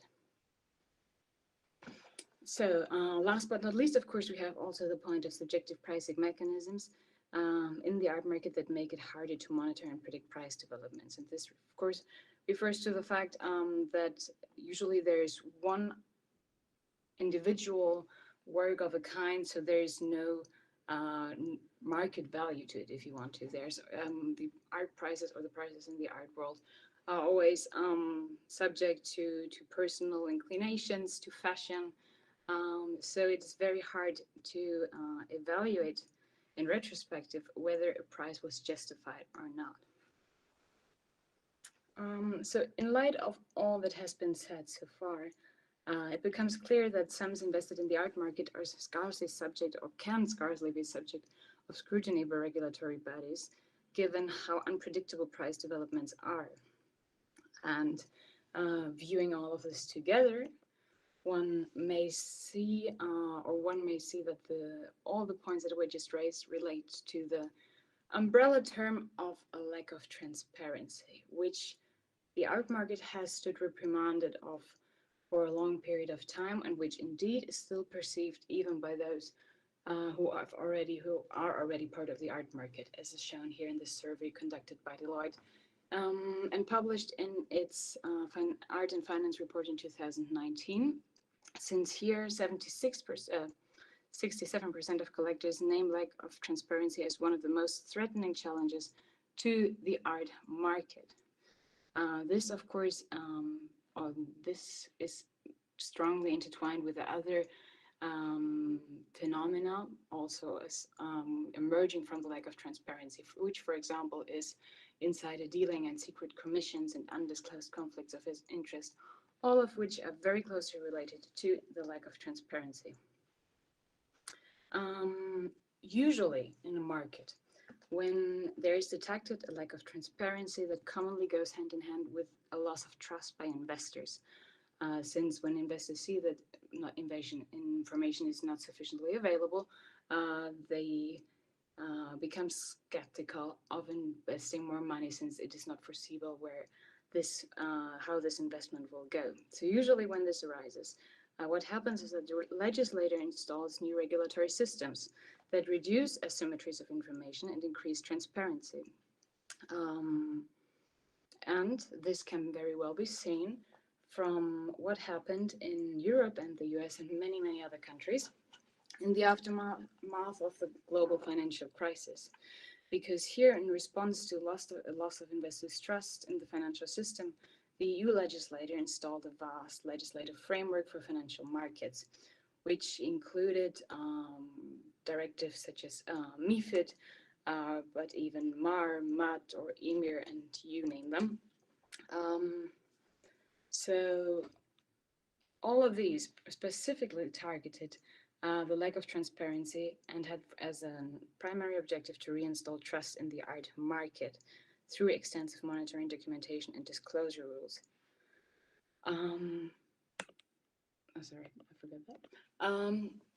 And when you look at these objectives of these directives, of these regulatory frameworks in the EU, you see that each of the points that had previously been detected, or that had by us now previously detected, in the art world, meaning insider trading, for example, secret commissions, money laundering, lack of transparency in general, all of these points have been subject to regulation in financial market systems following the financial crisis, which is generally a good thing. Only that these regulatory instruments don't apply to the art market, of course, because the scope of financial market regulation is limited to financial instruments, and art in its conventional form, at least fine art, for example, does not qualify for being a financial instrument. Whether this changes now with new emerging form of art, as we have mentioned, for example, earlier, the NFTs, remains to be seen, but basically, fine art does not qualify for being subject to regulations of financial market, and therefore is not covered by the approaches of EU regulators of dealing with the problems earlier detected. Well, that is with one exception, because in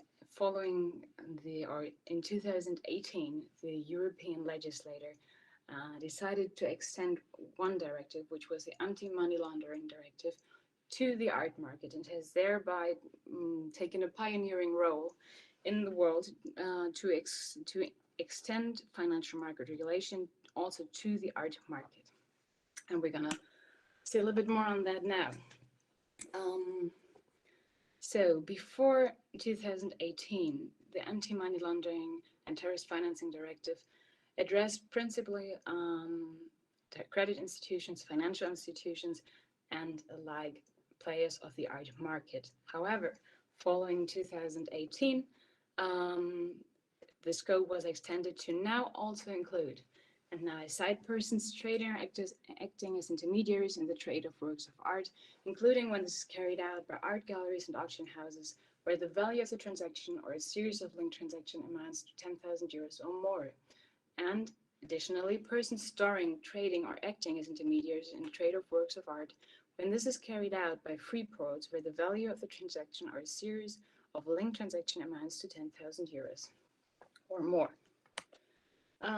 This example, I have to say at this point that for Europe, this indeed was a legal revolution. However, France in this case was first, because in France, art market professionals had already been addressed by anti-money laundering regulations since 2001.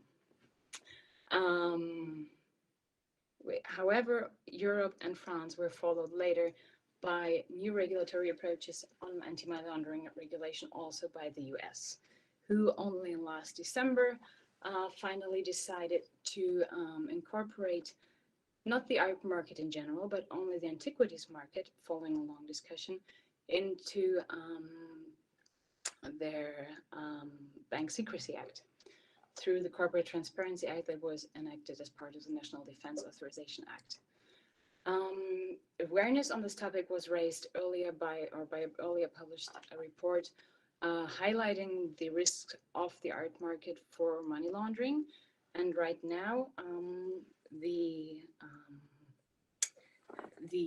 inclusion of the art market into this part of the legislation is still under scrutiny, as it was the task was given to examine the possible or the extent of money laundering activities in the art market. So that might still happen in the future.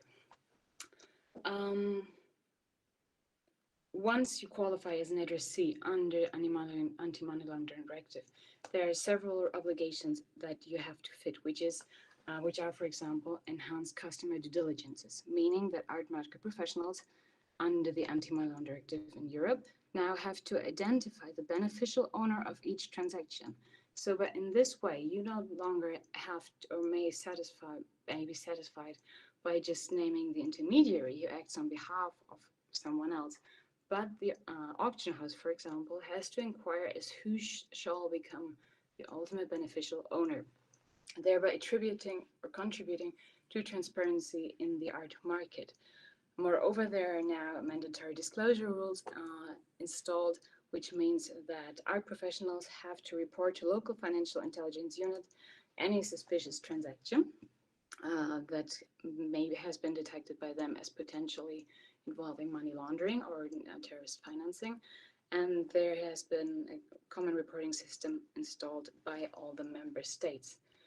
So as you can see from this, how is the problem of lack of transparency in the art market approached? Well, there is the proposal of, in fact, extending financial market regulations.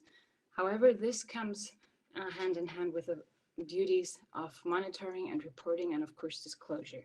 And at this point, it has to be considered that the art market indeed is subject to its very own rules, and it is still to be decided whether these reporting and monitoring and disclosure obligations are compatible with the principle of confidentiality in the art market.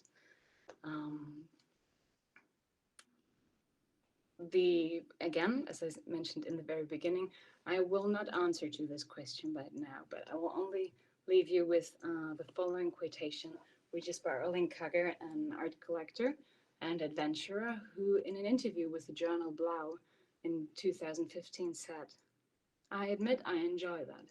Insider trading, price manipulations, cartels, all of which would get you arrested in other economic fields, is common practice in the art market." Thank you very much.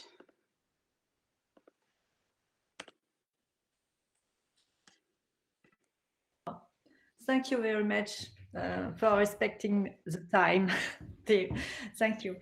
So we are going to switch quickly to Sarah Bakali, who is going to make the last presentation, and we are going to go to the past and to Lebrun and speculation in the past. Thank you, Sarah.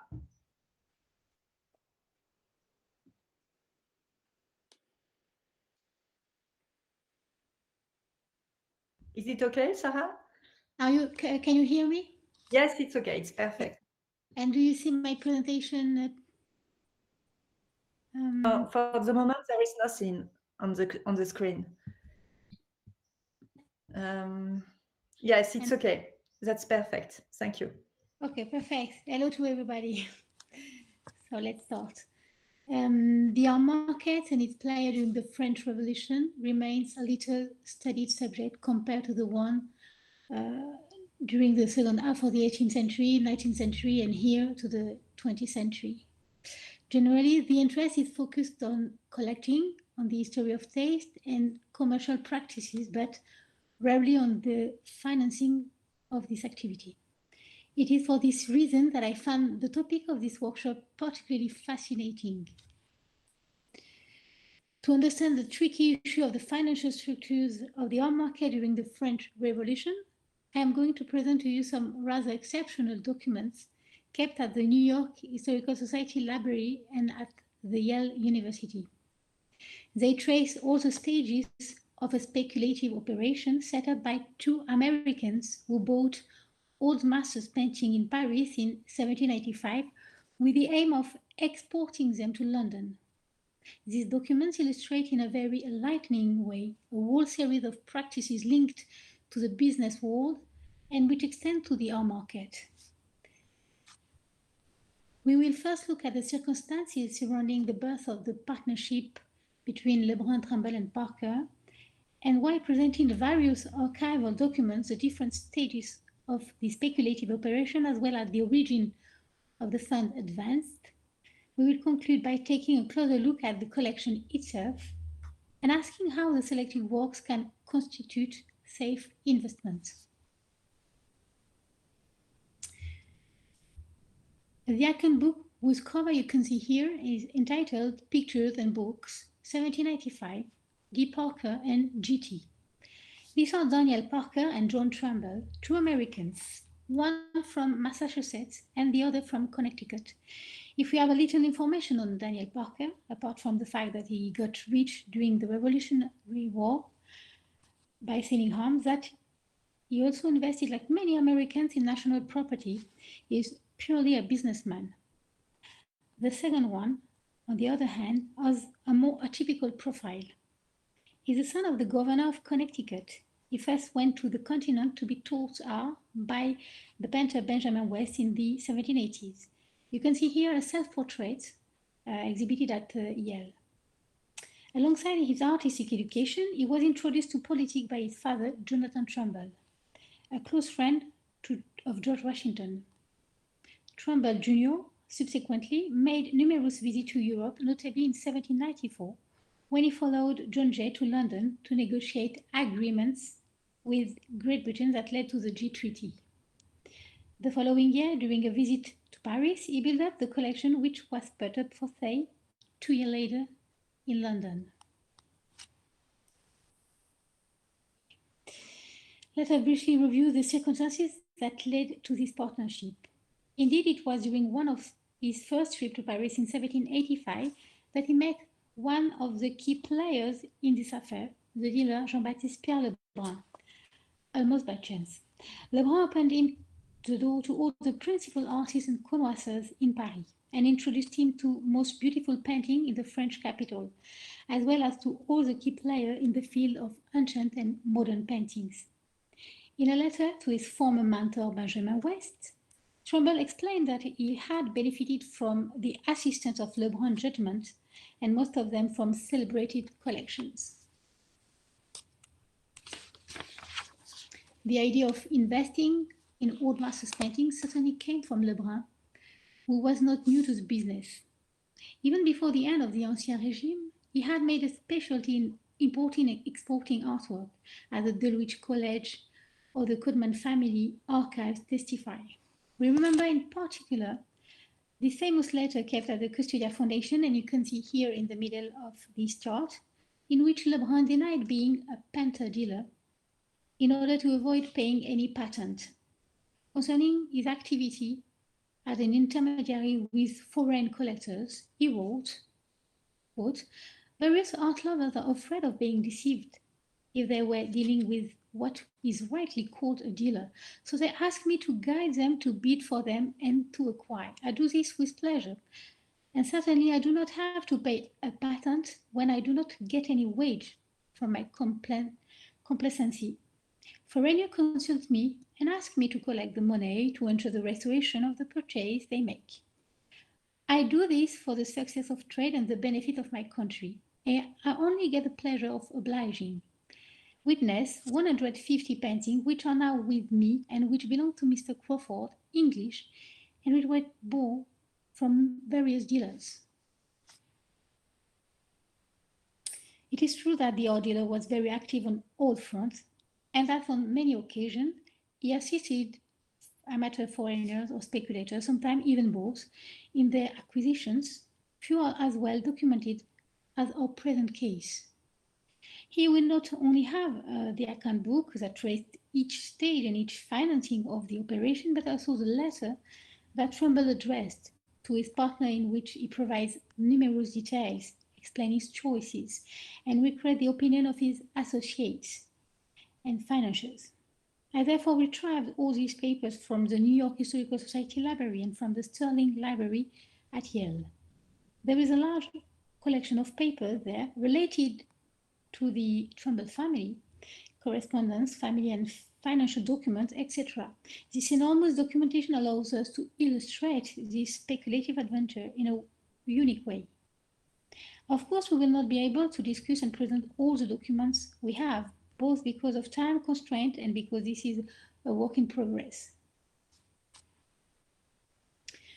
Here in the account book preserved at the New York Historical Society Library, you can see the pages that correspond to the building of the collection. The left-hand page shows the financial operation and provider for the operation, namely Ballard and Swan and Nathaniel Cutting, to which we will return. Also shown are the rates of exchange in assignats, the various deposits received in chronological order. The right-hand page concerns the suppliers of paintings, and we saw in a previous intervention to what point they were practically all linked to the networks of the dealer Lebrun. In the same book, we find copies of letters from Trumbull to Parker, in which he detailed the courses of operation. And in the letter of the 29th March, he mentioned the amount of this purchase to date and his ambition to increase the initial investment by soliciting additional funds from the first Dallard and Swan. In the following letter dated 4 April 1795, we learned that Trumbull bought for 1,091,220 pounds worth of painting, which was sent to Lebrun in charge of packing. We also discovered that contrary to what the dealer implied in the famous letter in which he contested the patent that was to be imposed on him, his services are not free.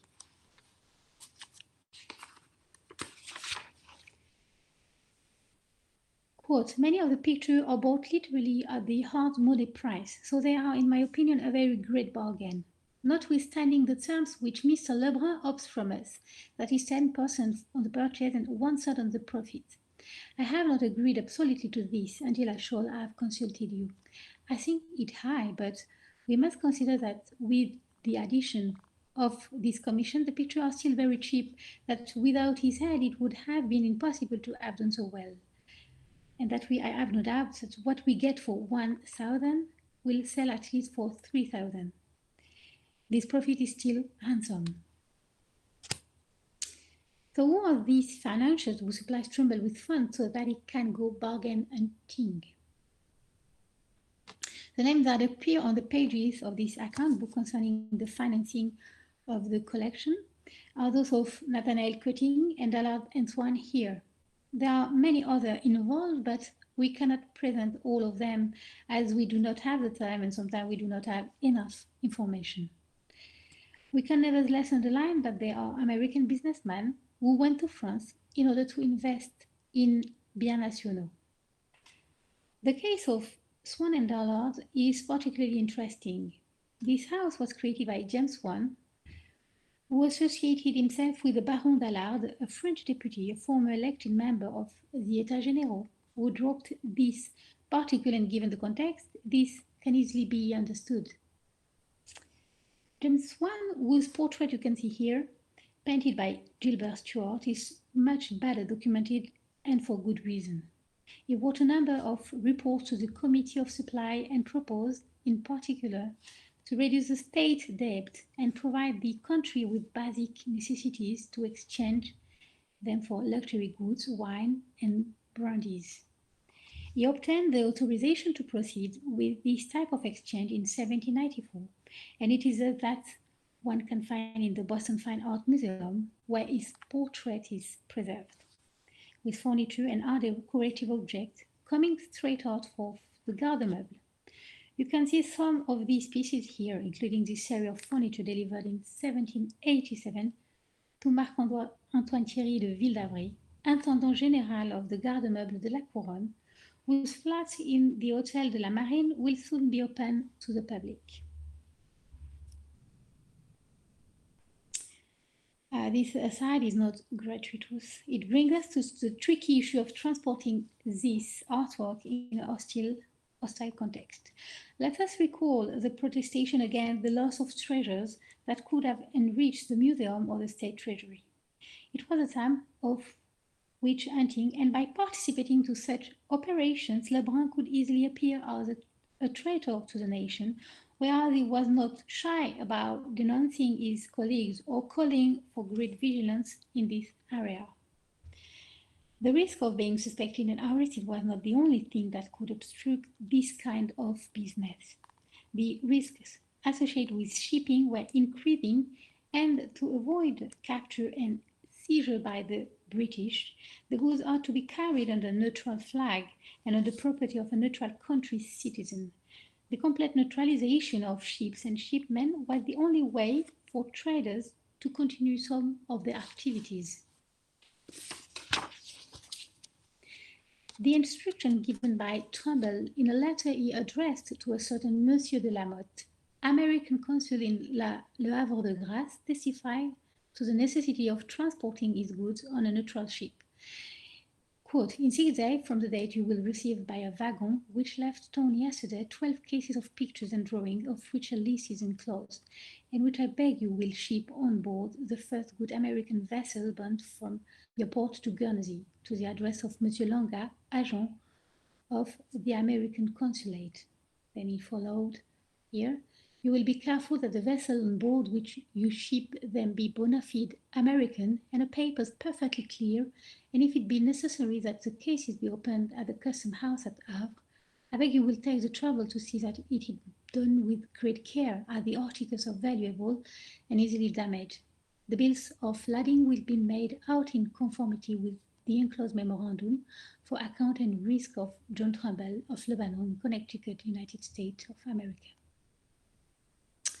As for all the expenses related to the transport of the cases, the archives kept at the Sterling Library at Yale contain all the corresponding receipts. This includes an account of expenses for the receipt and shipment of 12 picture cases received from Paris and loaded on the ship Harmony. We even learned the name of the captain, Samuel White, the amount of the carriage charge, the carriage in charge, the custom and shipping charges, the rate of a clerk in charge of opening the cases at the custom, the cost of storage, that of the cases, etc. Each operation was meticulously recorded, making it possible to appreciate all the logistics involved in this type of business. Lebrun took charge of almost everything, which suggests that he was very experienced in this field.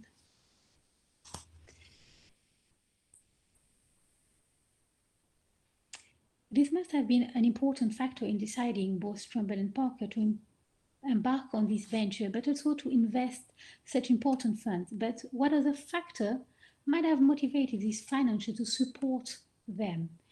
In an economically unstable context, which painting could be considered as safe haven? This is the subject of our final section.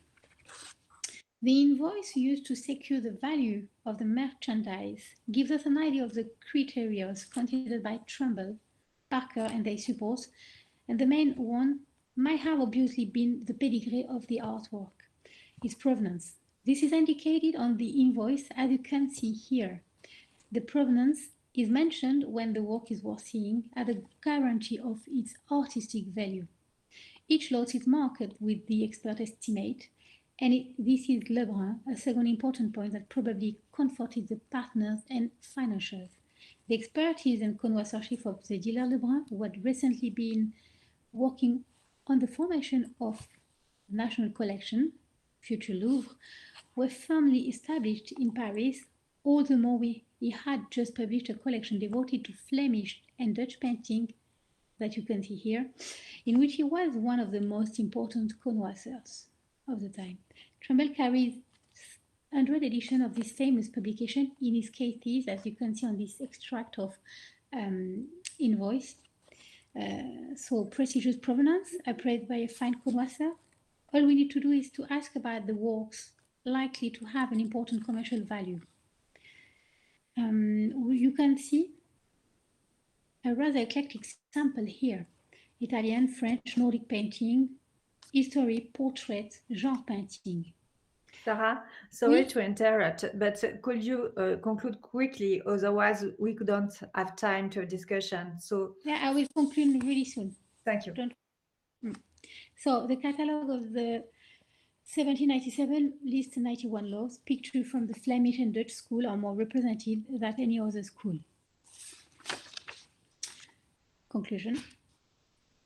So the most important part of the collection is therefore Northern painting, which is not surprising given that in the second half of the 18th century, Northern painting had been considered as more reliable in terms of attribution. It was therefore a more reliable investment, especially as the most prominent specialist in this school of painting was the one who chose them. However, Lebrun is not mentioned at all in the Creuset catalogue. Perhaps this was done in order to preserve him, given the French political context, or to avoid giving a negative image of the association by a too much explicit association with our dealers, often suspected of taking advantage of collectors' distress. It seemed preferable to give credit and taste for this collection to John Trumbull by mentioning only his activity of painter. One only has to read that very long title of the catalogue to realize it. Quote, a catalogue of a most superb and distinguished collection of Italian, French, Flemish, and Dutch pictures, a selection formed with peculiar taste and judgment by John Trumbull during his late residence in Paris from some of the most celebrated cabinets in France. End of quote. We conclude our presentation with an evocation of the auction that dispersed an ephemeral collection gathered only 2 years earlier. Let us underline the fact that if the initial plan of the operation seemed well mastered by the protagonist, the London follow-up was not as organized. Inspired by the dispersal of the Orléans collection, the partners planned to selling the whole collection in London, but things did not go that well, and Trumbull had to face many difficulties and even misfortune and to adapt to the circumstances. That is another story, and will be the subject, maybe, of another presentation, I hope. I thank you for your attention. Thank you very much, Sarah, and sorry for the interruption. So I think we can have some minutes before the break, a small break, in order to have a discussion. So I quickly open the discussion if there are some questions. Yes, and Sophie. Thank you very much to both of you for the great presentations.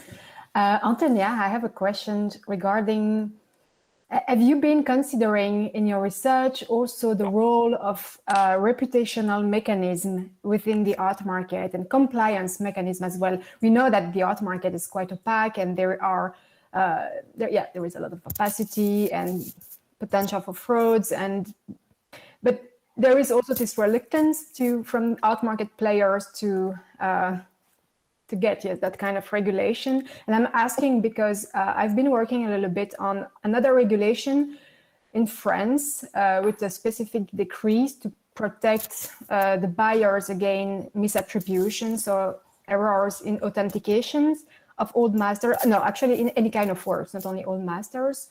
This is the Marcus decree. And we have been trying to assess the impact of this regulation on the French market. And one of our conclusions is that it didn't make a big impact, actually. And we argue that it's because reputational mechanisms are there with, in this case, the auction houses. So in a way, they find balance. So I was just wondering, what do you think about reputational mechanism and compliance mechanism?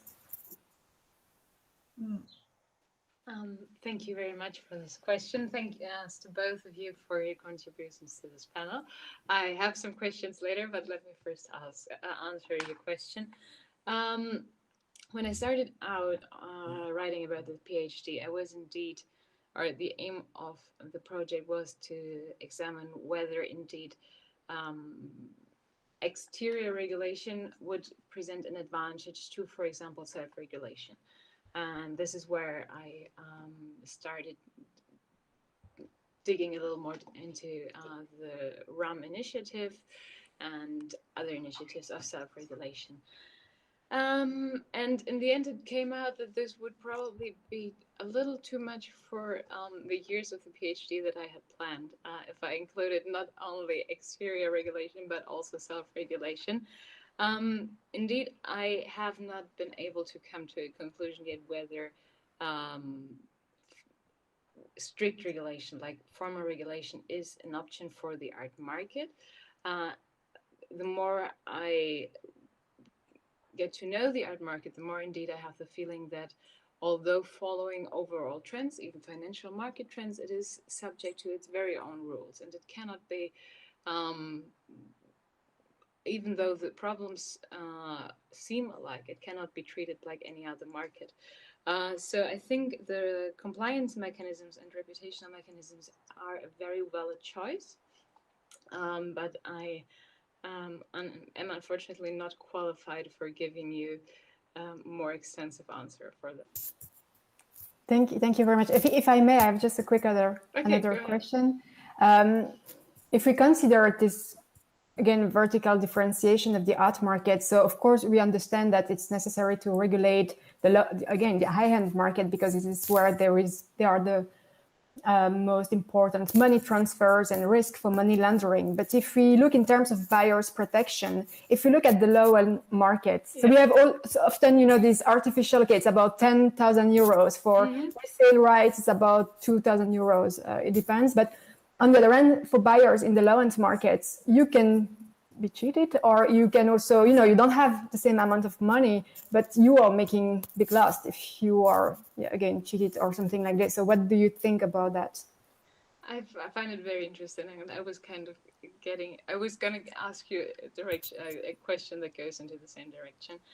Usually when you ask whether something should be regulated, you always consider the effect, or I would consider the effect on the overall market, so providing more market stability and maybe more market efficiency, if this is what you want, and of course the protection aspect, so the aspect of protection of investors, and at this point very much consumers, especially if you talk about the, I would say, low-end market. So whenever this topic comes up, I very often have the reply, not only by people who are professionals, but even if I talk to people who are not involved in the art market, why do you even want to regulate this if these are indeed the people who have so much money, so who can probably pay the lawyer too? Why should it be stronger regulated? I think it is a very interesting topic. In terms of consumer law, you don't differentiate between how much financial means people have available.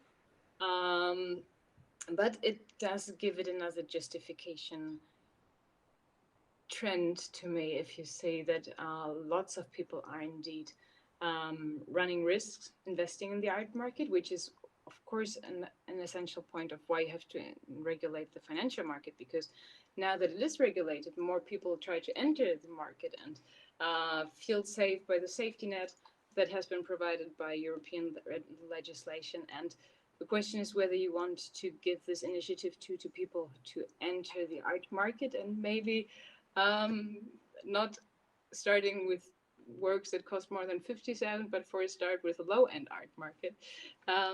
So I would actually like very much to hear your thoughts about it, given that you have in detail examined the low-end art market and have just, as you told, because if you have just been involved in this project on regulation, you probably have an opinion on that too.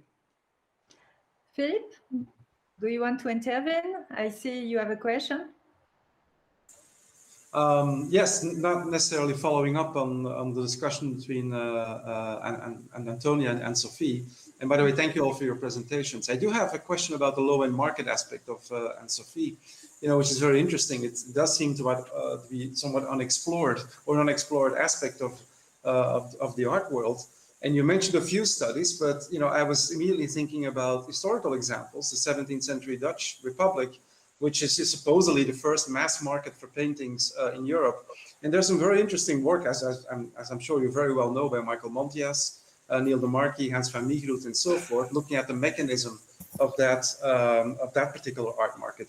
And I was wondering, so first of all, if you see some parallels there. And the second question is, yes, I think it's quite clear that there's quite a bit of activity in the market for cheaper works of art these days. And I was wondering to what extent you think that can be attributed to advances in technology, whereby platforms operating sort of two-sided markets with artificial intelligence, actually making it very easy for people to buy and sell art. And that leads me to maybe a concluding question, is that, well, I know several people, including myself, are buying things at Katawiki, but none of us, as far as I know, ever resell works of art. And so I have a little bit of doubt with the supposed investment potential of these works. I'm happy with the cultural capital and the social capital, otherwise why we do it.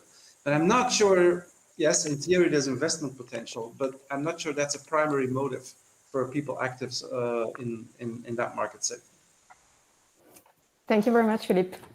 Of course, for the literature on the early modern art market, it's going to be the basis. I didn't mention that here in this discussion, but it's definitely something I will look at. And of course, it is the low-end market of the patronage system in the past. But actually, yeah, in fact, we could even discuss that, because is the free market?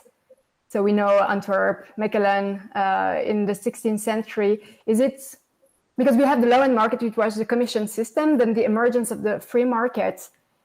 And I'm wondering if you can see, also some, is it the low-end market of the past or the high-end market, by opposition to patronage?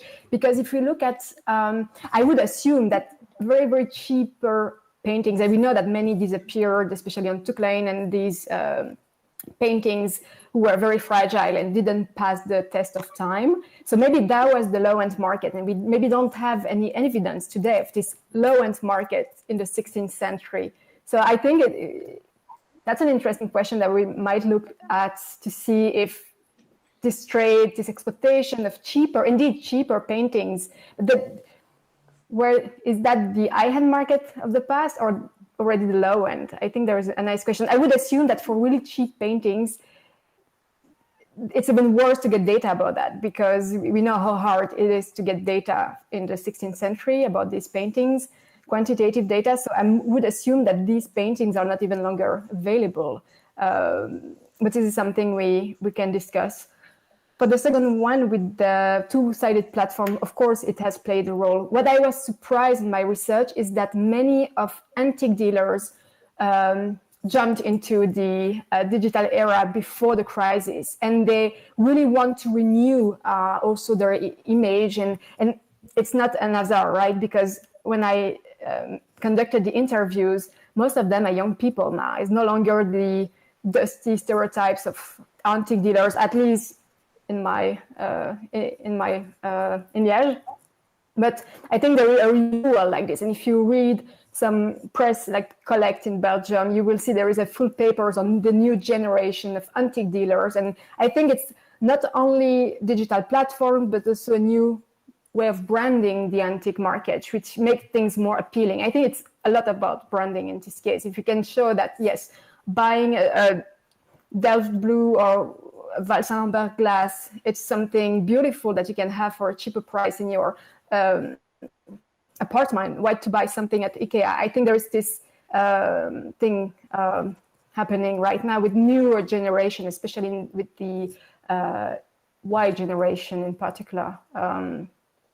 And yeah. I think that perhaps I would like to ask one question to Sarah, and after you can have the break. But Sarah, in your presentation, you dealt with old antiques, old market. And in your opinion, what do you think about the necessity of regulation on the market? Because you studied a completely different market with different transactions. And what do you think about this need of regulation? I think that your opinion on this could be quite interesting. What do you think about that, Sarah? Whoa. It's a tricky question about regulation of our market in contemporary art, or you have a look of speculation on the art market with your experience all time and transaction. And today it's quite different because we have speculation, we have the stock market, and this necessity of regulation. But as we see that in all times, we also had this kind of speculation. Do you think that it is because the art market evolved as the stock market that we need regulation or not? Because you saw that in previous time, we also had speculation. You see what I mean? Do you see what I mean? Maybe. In my period, it's a really complicated period, and the need of regulation is based on the complexity of the instability economical and political, and the flight of many national treasures. So the need of regulation is really present in my time. So each day there is a new rule on the art market and the painting market, but I don't know. I don't have any opinion on the contemporary issues market. I don't know. It's difficult to try to build bridge in this case. Yes. Sophie, perhaps Anne-Sophie seems to have an idea on the topic, and we could conclude on this before having the break. You can, Anne-Sophie, if you have. We didn't. Sorry, excuse me. This is also to try to create some bridges. In your amazing document that you have, there are, if I'm not mistaken, there are sometimes very different prices, right? How do you explain that? That some, in that case, much cheaper paintings were also sent to the US. I mean, how do you explain such prices difference in terms of paintings? If it was only for an investment purpose, we might expect only valuable, highly valuable paintings. But maybe I didn't see it properly. But yeah, I don't know if you have anything to say. On my account book, yeah. You mean? Yeah. Okay, there is different level of painting. We have a really high estimated painting of Raphael, which is the top of the painting brought by the two Trumbull and Parker. But you have also genre painting which are less estimated and less important provenances. That can explain the difference of prices, but and then yeah, the main characteristic, the main thing is the provenance, I think, for the value. Thank you. But many of these paintings, it was a fail. So many of these paintings was not sold in London because it was too high estimated. So he had to keep it with him and waited for a better time, you know. So perhaps I'm going to ask Benedict what she thinks about all that because we are very late. Yes, well, we're happy to continue all the questions in the chat inside the workshop during the break. There are also lots of questions from YouTube, which I haven't had time to relay, but I'm going to ask our panelists to multitask and start answering them on the YouTube Live if you can. They're specifically directed to each one of you. And we're going to take a very short 3-minute break, during which we're going to try to prepare ourselves for session 6, session 4, digitization and new financial structures. Thank you very much. Yes, thank you. It was really great for the presentation. Thank you.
to innovative form of financing of art. Basically, what we note and what we assist to is that, of course, that there is a big need to financing art and culture in general, but on the other hand, it is difficult to find solutions which are able to actually fulfill this requirement, this need. So crowdfunding in this sense could be a good solution, but of course, as often happens, it can be difficult. The legal framework which now exists, in particular in Italy, because this is a focus in Italy focus search, is not appropriate right now. So we're going to look also at comparative example, and we're going to look at the US model, and we're trying to see whether these, there might be some kind of integrated solution which can be more appropriate for the phenomenon. So let's start from the very beginning. When I say the very beginning, I mean it, because crowdfunding actually starts, is a form of private funding of art. So the very first private investment in art, of course, was mecenatism, and mecenatism was born together with Lorenzo de' Medici. We are in Italy still, and apparently, based on data currently available, Lorenzo de' Medici spent more than $400 million, which isn't, I mean, is something quite significant, of course. But moving from this, we now got to this point. So what we mean when we're talking about crowdfunding is some kind of funding of project by raising a small amount of money, so micro investment, from a large number of people. And but actually, this is a very broad definition, of course, and it is very broad also because crowdfunding is difficult to define. We have, in fact, we have traced together with Professor Riccio 4 different kinds of crowdfunding. A donation-based crowdfunding, which of course exists in place whenever there is no reward. A reward-based crowdfunding, which of course exists whenever there is a reward, so there is a consideration, let's say, it's more like the contract style. And then other two models, which are respectively lending-based crowdfunding on the one hand, and equity-based crowdfunding on the other, which are not much used in the art field, so we're not going to focus on them. But in general terms, of course, the lending-based crowdfunding is about the relationship between a borrower and a lender, where the crowdfunding platform is a mere intermediary, while on the other end, equity-based crowdfunding requires the acquisition of some kind of shares of the company. So the main models we're going to look at are the first two. And the first two models are actually distinguishable based on one single factor, the so-called animus donandi. The thing that while in the first case, we do have something which is given with some kind of funding, which is totally for free. In the second case, we have a funding which also takes a reward. However, this reward doesn't necessarily have to be a monetary one. And in fact, a good example of a non-monetary reward is the one offered by the so-called B-Art crowdfunding platform. This was made actually by an Italian person as well, Jessica Tanghetti. And basically, this is this platform allows artists, art institutions, and art professionals to engage and to also achieve some kind of funding from some kind of projects. And interestingly, what we have here is that there are unique compensations, such as artworks or exclusive experiences. Of course, this is something which is missing, as we will see, in the current legal framework in Italy, because what we need here is the fidelization of the public, which is achieved in this way, while, as we see in Italy, this is not the case right now. So let's move on now to the current legal framework in Italy. What we have now and what is the most important, what are the most important provisions in order to somehow promote crowdfunding initiative is the so-called Art Bonus Decree. This was made in 2014, so for the first time there was this provision, which however was provisional, and it was made permanent in 2016.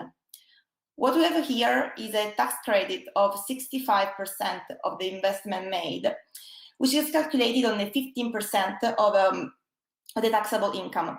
And of course, this is a beneficial and a very good initiative because, of course, it does promote the crowdfunding initiative and does promote this kind of investment. However, on the other hand, what we see is that, and of course, in fact, there were some kind of projects which were also promoted in this way. For example, let's think about the Arena di Verona. We have 9 million euro raised in this sense.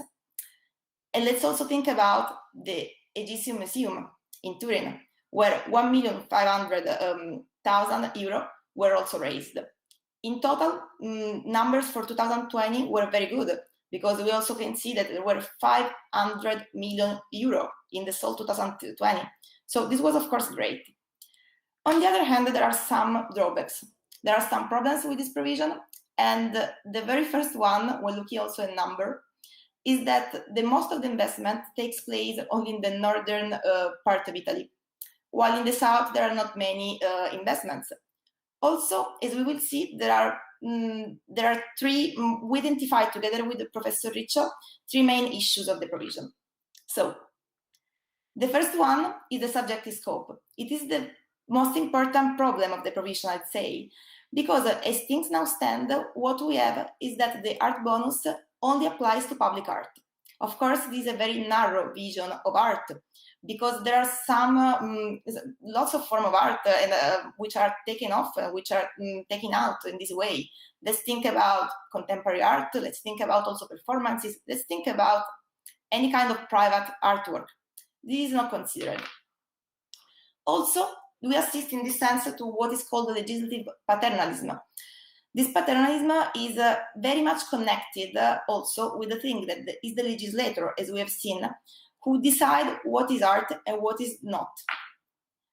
It is something which reminds us, in some way, of the so-called principle of aesthetic neutrality.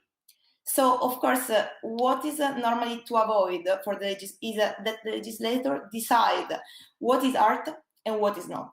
And this is not the case, just because it does not have the necessary skills to decide this.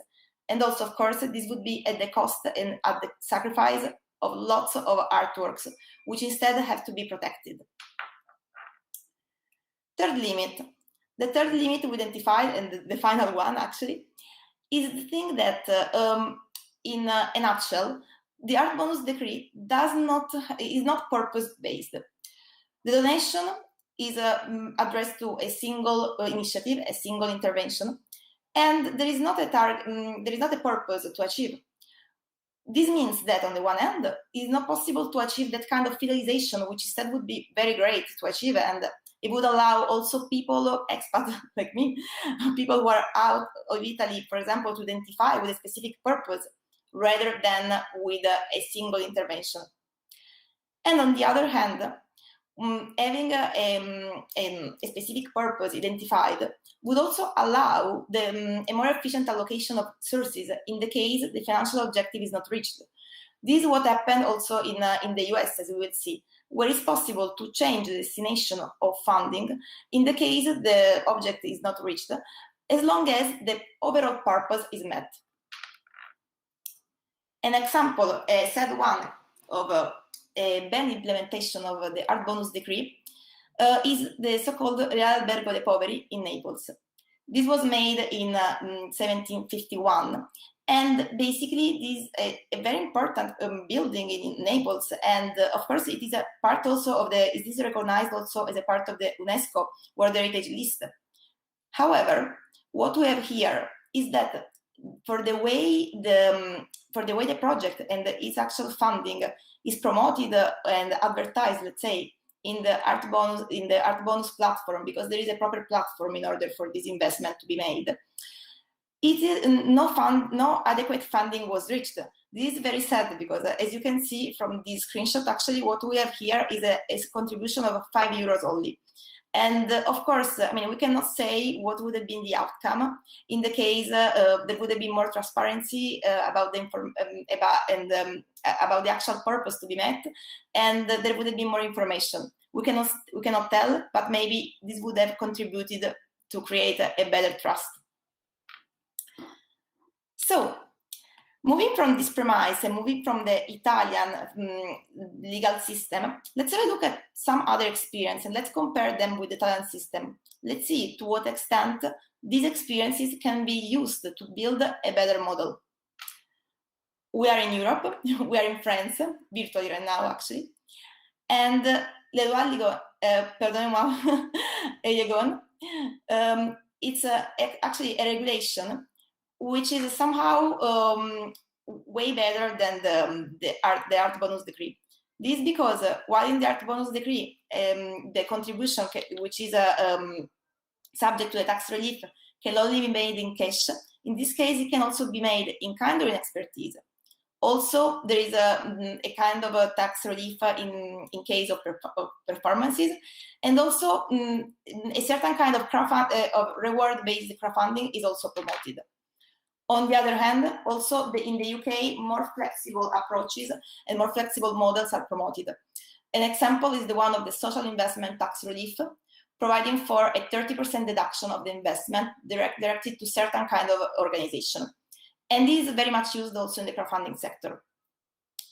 But of course, when we look at the, we want to decide and to have a comparative analysis, the most important and the most relevant experience is the US one. And this is because in the US, we assist to the phenomenon of the community foundation. What are community foundations? These are charities which are basically gathering money for local projects, and they act as multipliers of funding activities for local projects. So the two reference points are the things that they act as multiplier, they match the investment made from private. And on the other hand, they are very much local, they're very much connected to the local environment where they operate. And so in this sense, they also create that kind of trust, which, as I was saying, is missing anyways in the Italian model. This is an example. We're in Long Island, and so basically what they financed here is on the one hand an artistic center, and on the other also on the other, in this case, a museum. But also other example which I found which are interesting are a cinema funding also with the contribution from the foundation. And it is nice because in the US the model is very engaging and people get constant update of how the project goes on, and also sometimes travel expenses are considered. So it is very much based on the fidelization, this American model, something which I said is missing in the Italian model. However, what we have in Italy also is in the latest year is a new model which is actually somehow inspired to the US one, and they are the so-called Cariplo Community Foundation. So basically, the Fondazione Cariplo, which is a bank-based one, has launched this kind of challenge. Which consists in providing an extraordinary grant of up to 10 million euro to each community foundation, which is able to achieve a certain target. So also this Cariplo Foundation acts as a multiplier of funding. But what we have here, differently from the US model, is that there is a pyramidal structure where the community foundations are not acting on their own, but they are acting based on what the Fondazione Cariplo is saying, basically. And also what we have here, as in the art bonus case, is that these kind of experiences are somehow limited to the northern part of Italy. This is a flexible tool when compared to the art bonus decree, because of course, as said, we can also donate, choosing what to donate, not only money, but also securities, property, insurance. We can also define how much to get involved. So it's very American in this sense. And also donate when it is most convenient for the business. And I say that this is a kind of investment which enable you to choose the purposes. Again, this is something which was missing instead in the Italian model, while it is present in the US model with the presence of a so-called variance power. Based on this, based on the latest information available, we know that in 2020, more than almost 300 million euro were achieved. And among these, 27% was designated to arts and culture. So this was a great achievement for sure. But again, as said, this is somehow confined to the northern part of Italy. An example of a project which was financed based on the Cariplo Foundation contribution is the Fondazione Teatro Grande di Brescia. So in this sense, what we assist to is that local character, which also is present, as we have seen, in the community foundation model of the US, because what we have is that certain shows, certain performances in the theater are guaranteed. And so on the one hand, we have the implementation and the development of arts and culture, of course. But on the other hand, since these performances are guaranteed also for the benefits of people who otherwise could not benefit from them, is also some kind of social experiment. So these are the two parts of the project. So what are our conclusions based on what the current situation? So the analysis of our current situation, as said, reveals the presence of certainly interesting provision of law, such as the art bonus decree, for example, as we've seen. There is, of course, an innovative, and also mainly the Cariplo Foundation. There is, of course, a potential in these pieces of legislation. On the other hand, what we have is that there is a too narrow-minded vision of what is art, and in general terms of how the Cariplo Foundation model works, and also how the art bonus scheme works mainly. So the risk here is to be in a poverty trap, like mouse trap, and so in a situation where it is impossible to escape from the poverty. And this is because the initial enthusiasm, like, just comes to an end, and on the other hand, there are no conditions for any further development. So what are our suggestions for the future? Our suggestions are to look at other models, to look at the US model, in particular the Community Foundation, which, as said, was somehow implemented also in Italy by Cariplo, but with a different, more vertical and more formal scheme. But what is important is also to implement this model in a way which is actually community-based. So in a way which allows the actual participation of the public, of the people contributing, and also of the artists and the community. But not only a participation which is based on mass media or other stuff, a participation which is also in the same decision-making process. And this would be actually the best integrated model ever. Thank you very much for your attention. Thank you very much, Federica. And we're swiftly moving on to our second. We have another choral presentation with Elisabetta Lazzaro, who's also our host, one of our hosts today. And Elisabetta is also going to be presenting with, I believe, Daniel. I'm not sure if Daniel is speaking also. Elisabetta, if it's only you. And their paper, yes, Daniel is here. I just see him popping up on the screen. Their presentation is entitled Crowdfunding for Visual Artists, Alternative or Complementary Source of Income. So Elisabetta and Daniel. Good afternoon. Thank you very much for your introduction. I will do the presentation, and together with Daniel, we will get your comments and questions later. Can you see my presentation? We did a few seconds ago, and now it's gone.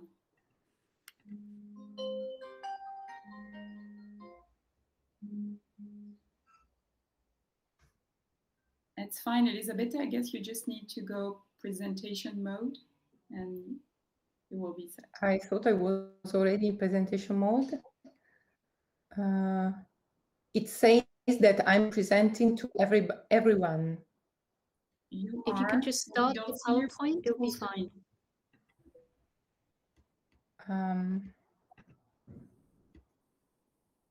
And it says I'm presenting. It's okay now. Can you see it?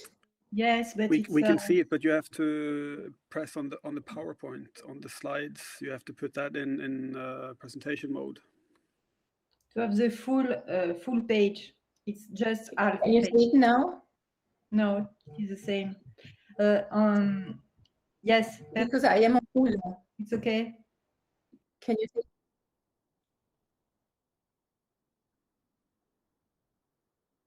Is it visible? It's perfect there. I can continue. Is it right? It's working fine, Elisabetta. Go ahead. Okay, thank you much. Good afternoon. So this is the and about crowd. Let's go back to more specifically art market and to the art market. So this is a joint project together with Daniel Nørgaard, and is part of an international project, multi-year project funded by the Research Council of Norway, together with the Western Norway University of Applied Sciences, other universities in Norway and Europe, about crowdfunding from the artist perspective, spanning also not only Europe, but also China and Brazil. So when we talk about crowdfunding for contemporary visual artists, for instance, we refer to these major projects you might be familiar with. On your left-hand side by Ai Weiwei, the famous dissident Chinese artist, for which a project of 2017, Good Fences Make Good Neighbors, which raised almost $100,000. On your right-hand side, you have another major campaign. This time, the artist is William Kentridge, for a giant installation which took place in Rome in 2016. And by the way, these two art projects were funded through the famous Kickstarter platform. So the issue and interest of our research are threefold. First of all, financing strategies are closely linked to intermediaries or gatekeepers. That is, the art market is typically a for-profit and traditional sector compared to other sectors in the creative industries, where for their income, visual artists may rely on trade through intermediaries, including galleries, auctions, fairs, and in fewer cases, online platforms. Public and charity support, as we have also seen in previous presentations, is rather limited to public projects and museum acquisitions. Another issue and interest of our research is about the creative process and financial viability of living artists. We can see that there is an increasing freedom of media in contemporary visual art, including installations, performances, mixed media, etc. From an economic perspective, therefore, we can see a sort of shift from tangible, permanent, stockable artworks like paintings, sculptures only, to also more perishable, temporary life media such as installations, performances, etc.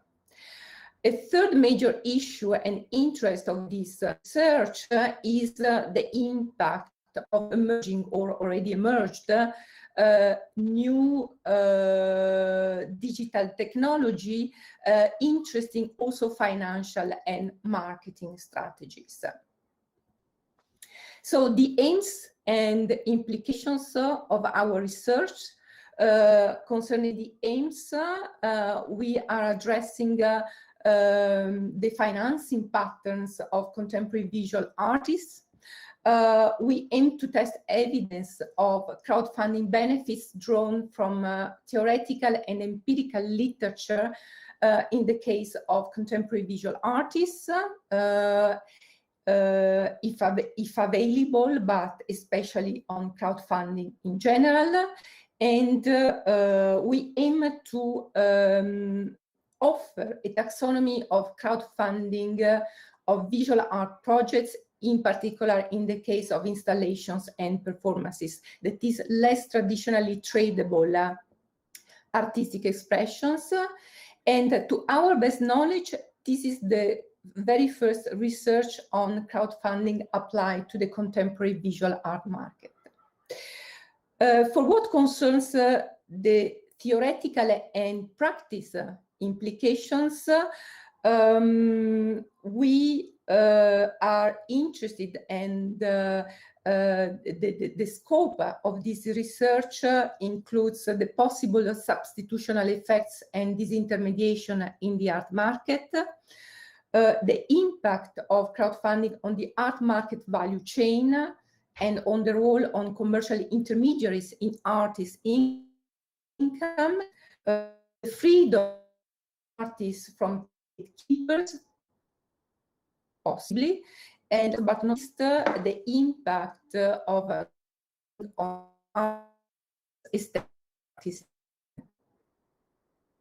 So if we can sum up our research questions, we have two major research questions. The first one is what role for crowdfunding on the art market? And during from the first question, crowdfunding be considered an alternative or a complementary of funding on the art market? So our methodology approaches, the research project has just started, is a quite research that I'm presenting today. Is double. The methodological approach aims to test theoretical and empirical evidence from literature, and is pretty empirical data driven. You might be familiar with what is crowdfunding. As we know, crowdfunding has been made possible by the internet and digitization, which substantially reduces transaction costs.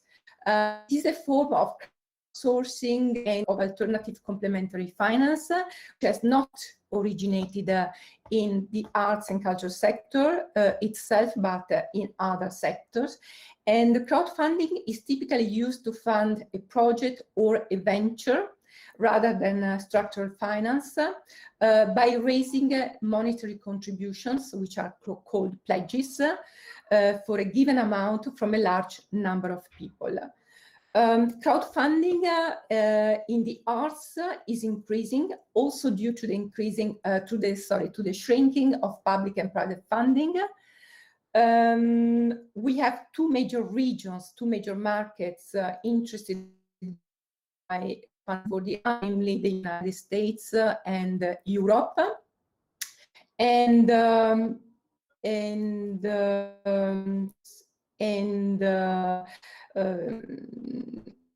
major used for the arts, crowdfunding and reward crowdfunding, where in the latter you get some symbolic rewards, exchange of the money pledged.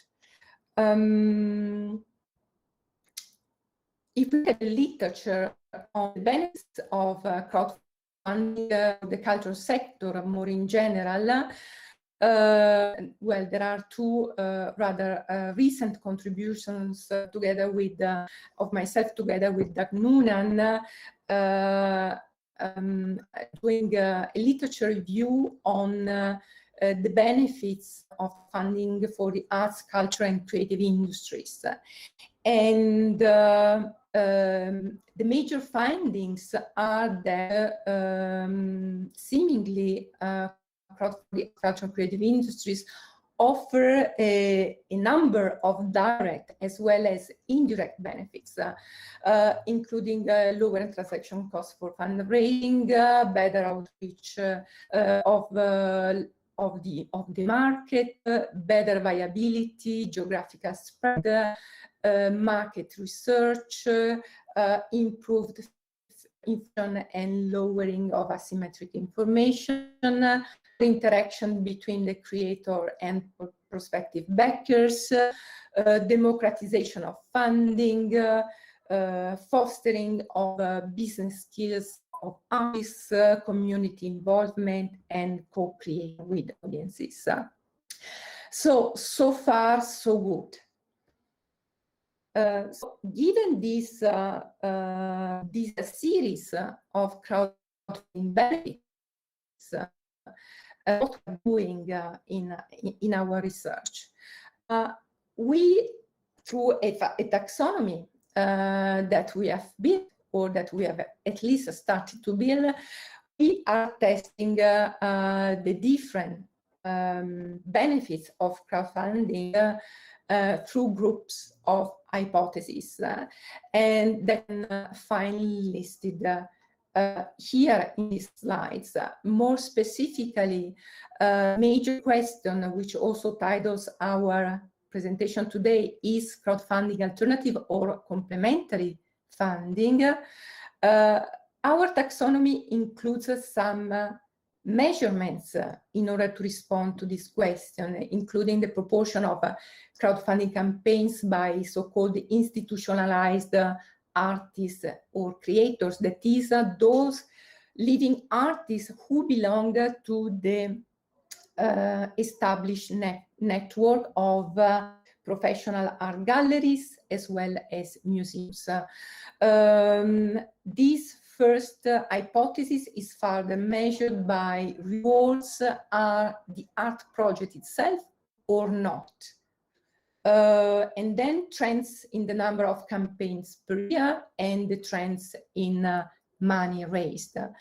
Other hypotheses include the stepping in crowdfunding of major gatekeepers, major intermediaries of the art market. You might be familiar that the major crowdfunding for the arts, Kickstarter, partnered with Art Basel, the global fair, for some years in order to raise money for less tradable art projects like installations and performances. And other hypothesis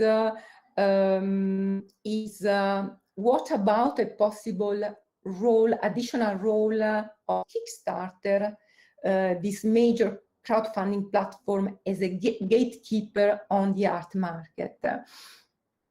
And then we also control for other measures of artistic creators' reputation, the geographical spread.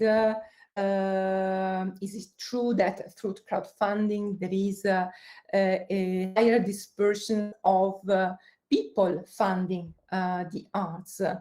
And then other important hypotheses, can we really find all these benefits of crowdfunding on the market for the contemporary visual arts, including better market research and prototype testing, etc., etc., etc. For instance, the question about the business skills being increased by artists using crowdfunding in order to fund artistic projects. We can measure it through observing whether the artist is the campaign creator, or instead he or she is assisted or even replaced by organizations, institutions, and even professional fundraisers. And then also other indicators like the number of campaigns, that is, what is the rate of activity of artists using crowdfunding to fund their artistic activities. And last but not least, an eye at the level of pledges. Is it really true that crowdfunding is so democratic on the market for the contemporary arts? We collected an original data set in the first part of this year.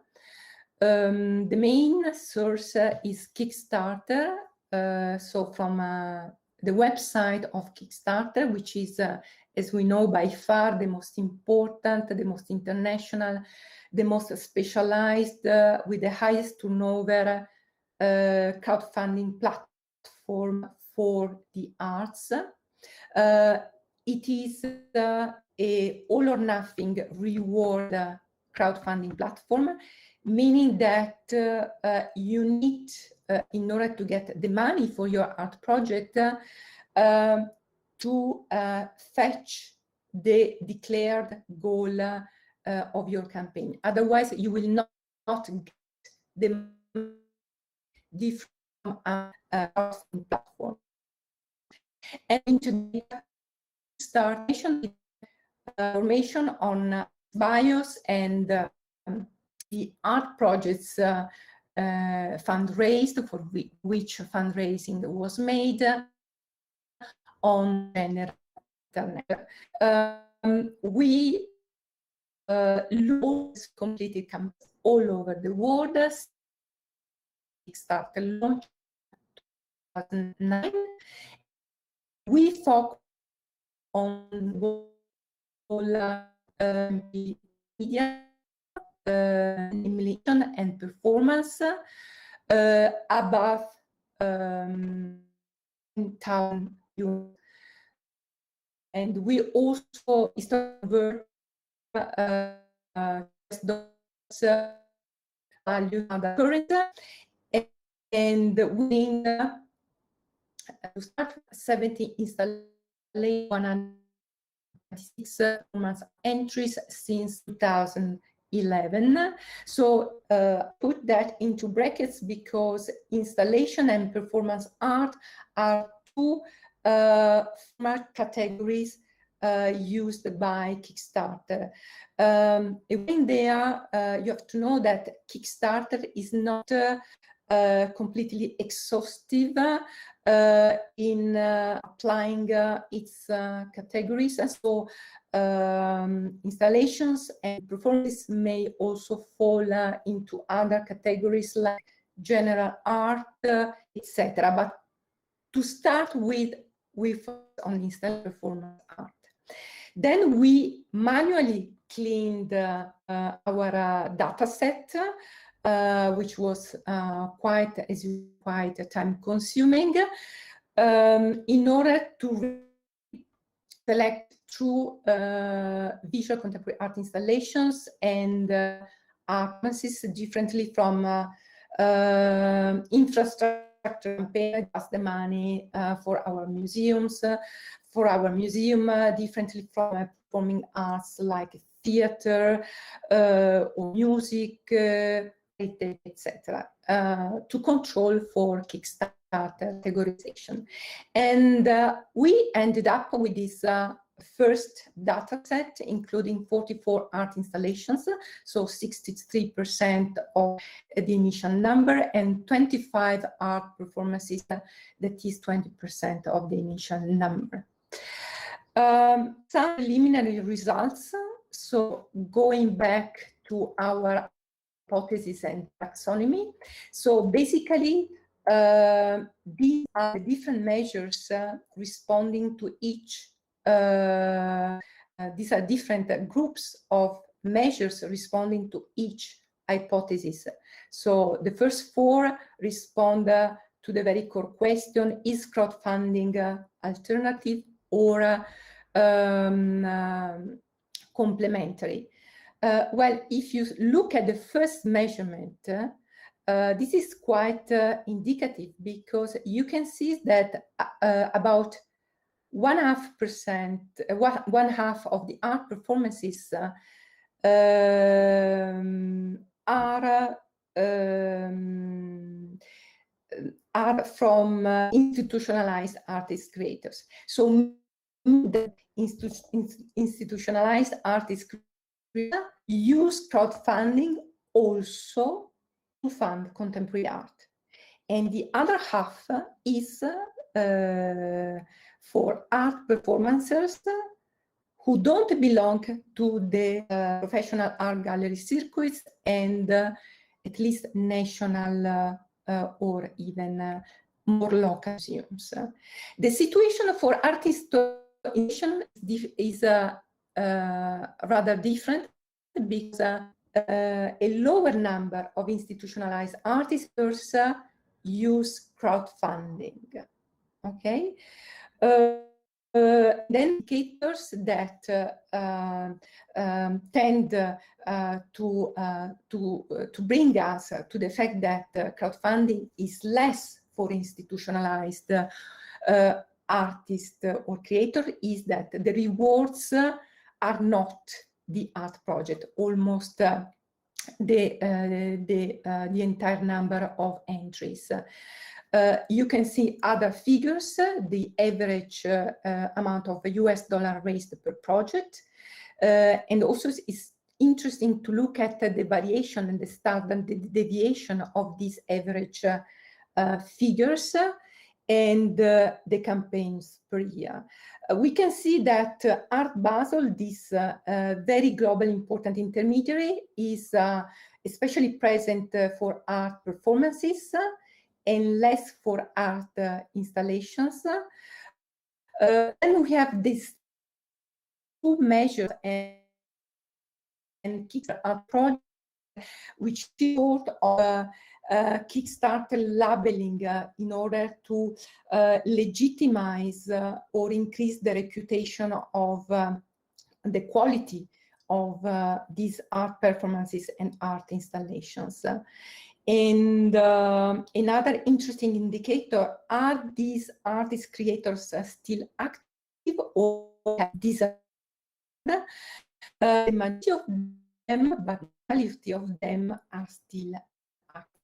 And about the geographical spread, was US quite important, especially for art installations, and campaigns interest major cities. Other preliminary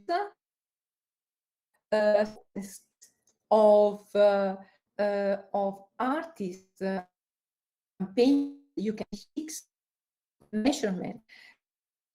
You can see that artists are the creators of the campaign. So this confirms that they have some business skills using crowdfunding. On the other hand, a minority of them use the so-called Kickstarter collaborators to run campaigns. Campaigns are very extremely rare. And we can see from the number of pledge levels and the types of rewards that these are rather skilled campaigners, because Kickstarter usually recommend to keep this number low, especially for newcomers. And then, and then we can have other measures about Elisabetta, I'm sorry, I apologize for jumping in. We're not far from the half-hour mark, so I just wanted to let you know. Thank you. I'm almost done. And we can see that in terms of communication and co-sharing, co-creation, and communication, we don't have really interesting results about crowdfunding for the contemporary visual art, as well as for democratization. Here you can see some first trends in terms of number of campaigns and average amount of money raised. So to conclude, crowdfunding is both alternative and complementary source of funding for contemporary visual artists. We can see some increasing trends in crowdfunding adoption.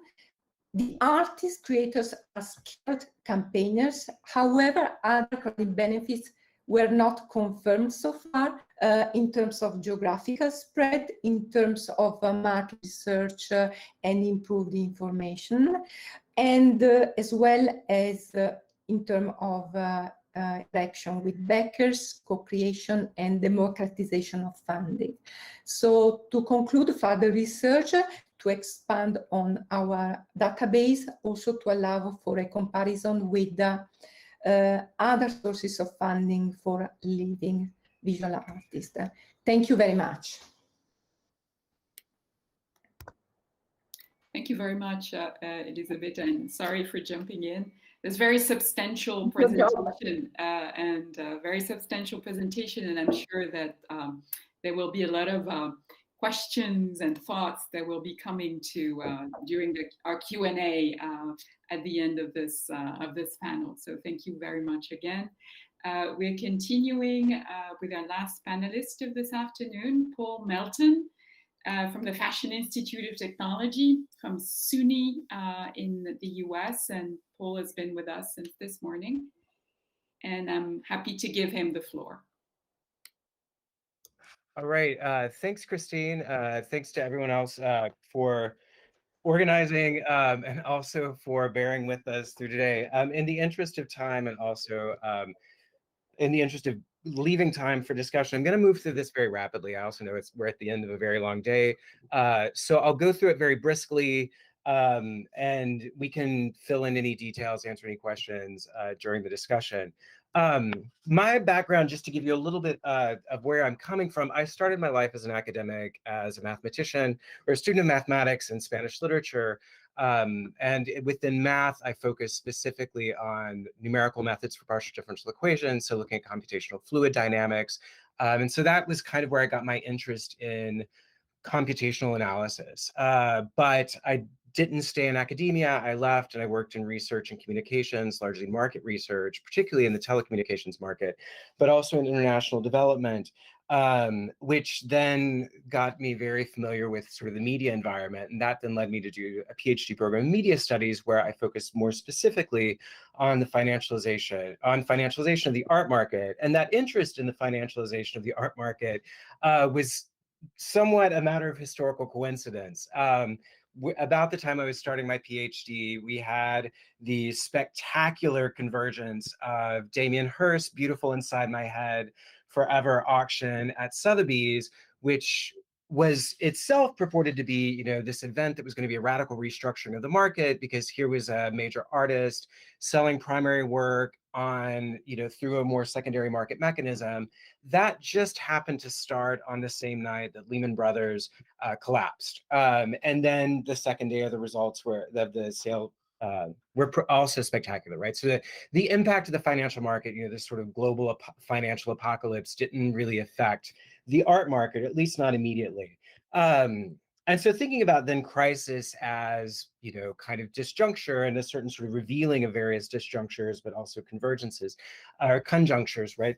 Then I've been thinking a lot lately about the recent sort of crisis that we all find ourselves in, and it's both its similarities and differences from the previous crisis, not just in terms of cause, but also in terms of the form, and particularly its relationship to both the art market and financial markets. And, you know, if we had, you know, Damien Hirst with Beautiful Inside My Head Forever being the kind of sort of symbolic moment in the art market during that crisis, then I think, you know, when we look back on the current crisis, which is certainly far from over, we'll probably see that this Beeple sale at Christie's will be, in a sense, kind of that defining moment, right? And I think the Beeple sale has raised a lot of issues, or revived a lot of issues, maybe even just re-energized a lot of discourse about the digitalization of the art market, and particularly it's the kind of techno-utopic narrative that takes. But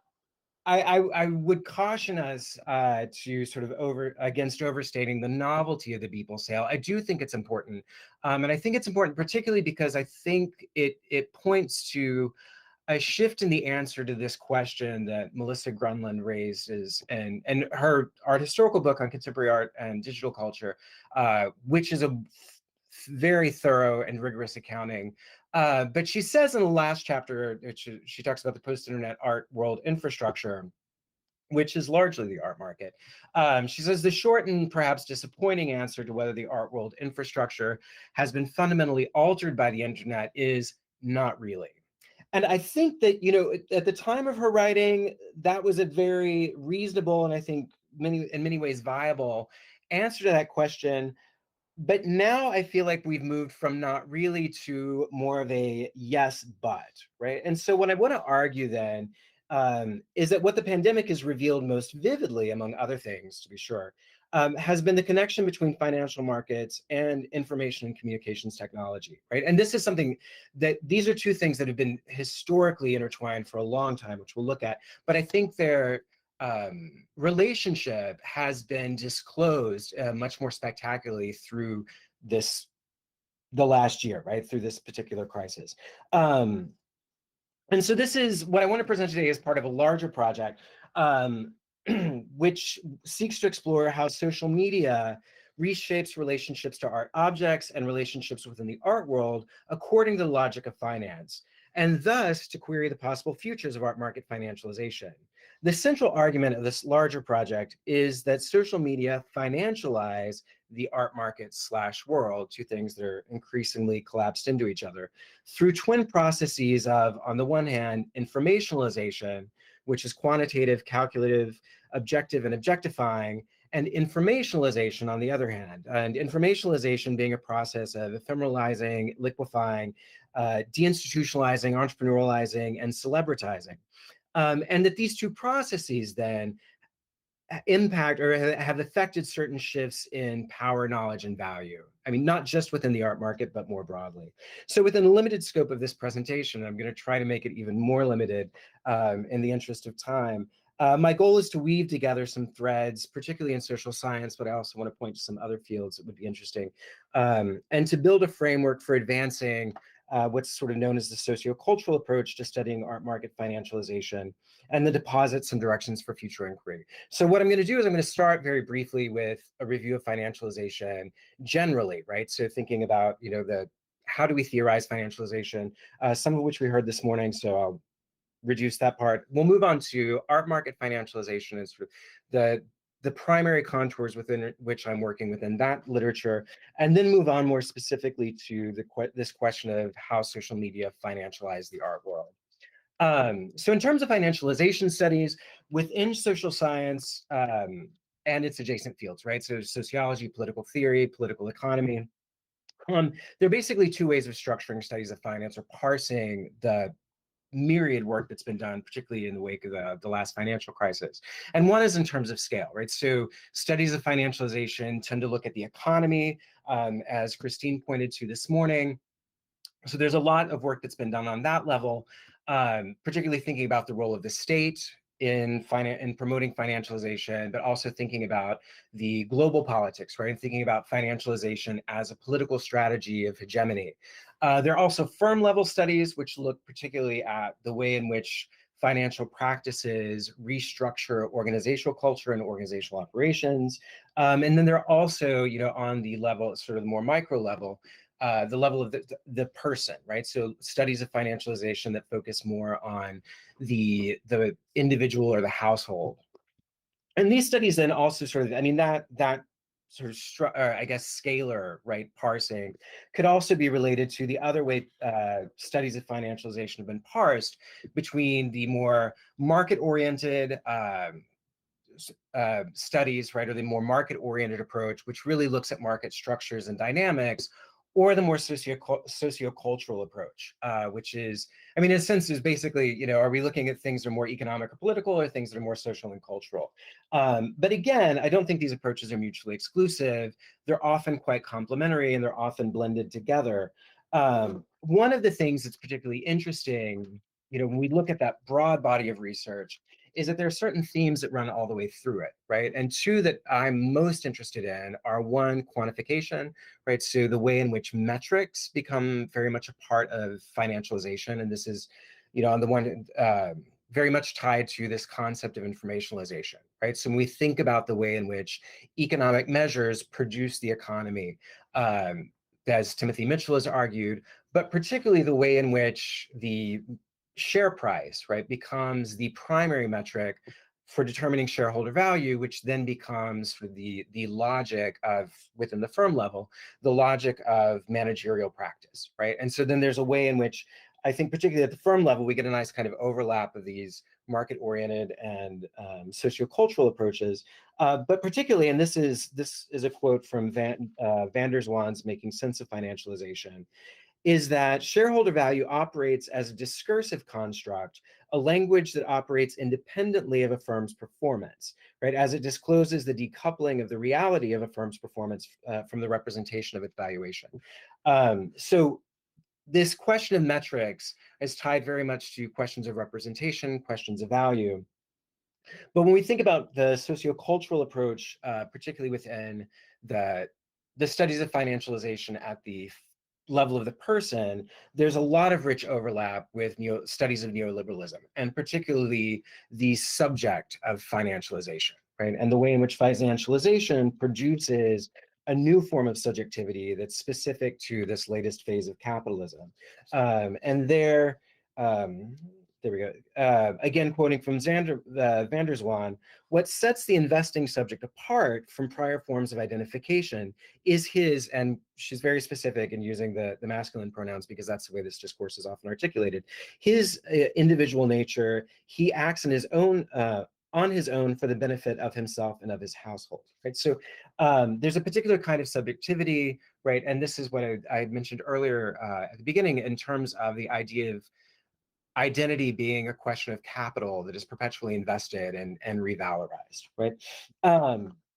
But there again, there's, the overlap with studies of neoliberalism, even though they are two distinct phenomena, is present at all of these levels of analysis. But one of the things, particularly, again, in the sociocultural realm that I find interesting is the way in which particular cultural forms serve to disseminate the logic of finance, right? And, I think within the history of television, again, drawing on my background in media studies, we can look at the way in which game shows or reality television inscribe, right, or reify the logic of finance, whether it's through, this idea of knowing the market by being able to price things correctly, like you get into the Price is Right, or whether it's a question of reframing or transforming the relationship between people and their dwellings from, the kind of sentimental affective home to the speculative investment, right? The idea that you buy a house not to live in, but to live in while it accrues value, and so you can flip it and then realize that value. So that's kind of the brief overview of how this work is situated within the broader field of financialization. And so then moving on to financialization of the art market, again, I think when we deal with the art market, the separation between market-oriented approaches that are more, political economic and the sociocultural approaches, that parsing gets even harder to cleave, I guess, or to defend, because these things do overlap quite significantly. Kostler and Valtois's, arguably canonical piece on financialization of the art market, which has been referenced in several of the presentations heretofore, looks at, is much, on the one hand, much more market-oriented, but it parses or structures the historical development of financialization into three distinct sort of epochs, right? And points to financialization of the art market is really taking off in the 60s, right? And here again, this is where, and as opposed to the use of art as a financial asset, i.e. a store of value, financialization refers to the predominance, right, of financial logics over other logics. So that takes off in the 60s, largely through one, media representation, and Kostler and Valtois point to a lot of discourse in popular press about the investment value of art. I have a collection of art investment manuals from that period up to the present over on that shelf. Similarly, But then they also point out how the development of this particular mechanism of the price index, which you see over here on the left hand of the slide, was particularly important for rendering art intelligible to the financial community. The next wave of financialization then sort of builds on that development of the price index and extends it to art market information services, which is what we've heard about before. And there you can see one of the early prospectuses from ArtNet in the center. And then the last wave of art market financialization that they identify starts, in around the 2000s with art investment funds, which is something we've heard about before. Now, today, what they do say, and I think is particularly important, and this ties into some of what Christine had presented this morning, is that this last wave of art market financialization is characterized by, and I'm quoting them, mimetic isomorphism. As role models and organizational blueprints from the world of finance have been adopted by the art investment community, which has increased its legitimacy.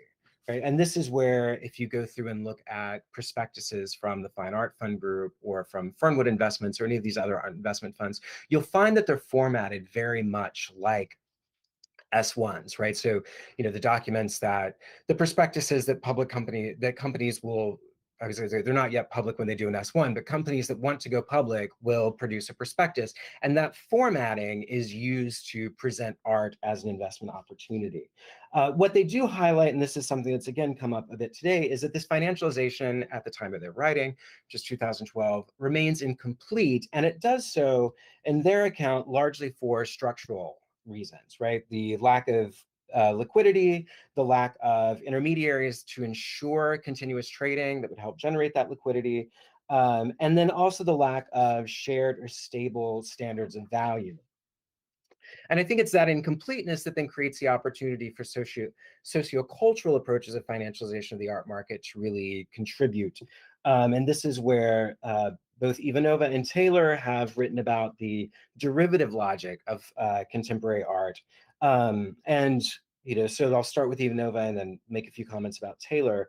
And Ivanova presents, and I quote, contemporary art as a semantic operation grounded in the logics of derivative markets, in which the derivative is divorced from its underlying asset, right? And that divorce, takes place on the basis of de-skilling, right? So when we think about, the development of art historically through the 20th century, so there's the de-skilling of artistic practice, conceptualism, right, in which it's the idea rather than the object, but also circulation, right? So the expansion of the art world's infrastructure, particularly as its communicative infrastructure. Right? So if on the one hand, art market information is sort of the form of circulation that helps in the market-oriented approach, the sort of criticism in this expanding set of biennials, exhibitions, etc., is what's important in terms of circulation and for the socio-cultural approach. And as she says, contemporary art functions in a manner analogous to financial derivatives. Art's reflexive processes propel the circulation of cultural and financial value in artwork derivatives towards an autonomous and self-expanding form by continually extracting value from other domains, amplifying it through circulation and distributing it between select market participants. And this particular dynamic of extraction is something that I think we could, in our historical sense, think about in terms of the rise of research-based practice, right? Or even, appropriation art, etc. And Taylor similarly reinforces the kind of linguistic notion here, right? And highlights this as being specific to financial capitalism, in that wealth is generated by the circulation of signs grounded in a seemingly endless play of signs. As this new form of capitalism expands, the production of tangible goods is increasingly displaced by the invention of intangible products designed for speculative investments. And both Taylor and Ivanova are critical of what this does to art. I mean, Taylor's very moralistic in saying that art has lost its way.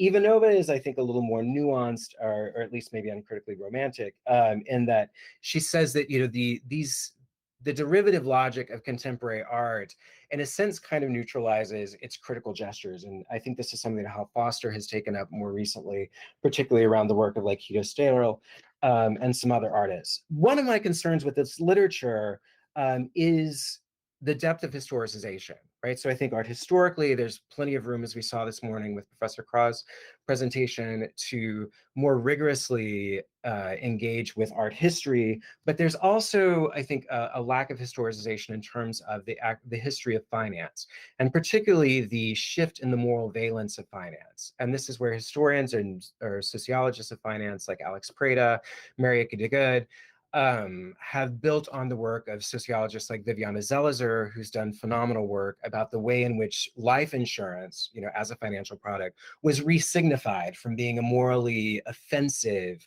product, right, to from being a morally offensive product to being an ethical obligation or a noble gesture towards taking care of one's loved ones.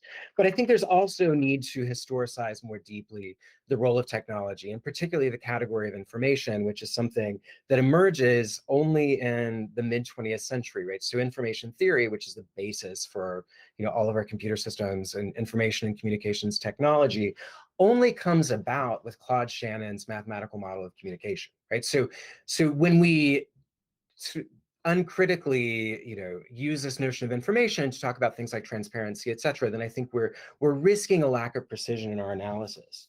So then for the last part, you know, I think this is where, actually, this slide just reminded me, one of the things I think in terms of that, the need to historicize about technologically is also to see how the technology that is part of financialization allows works that are not contemporary, particularly the Salvator Mundi. I think there's a very strong argument to be made that what Christie's did with the Salvator Mundi was to turn it into a work of contemporary art by subjecting it to the kind of informational circulation that characterizes contemporary art.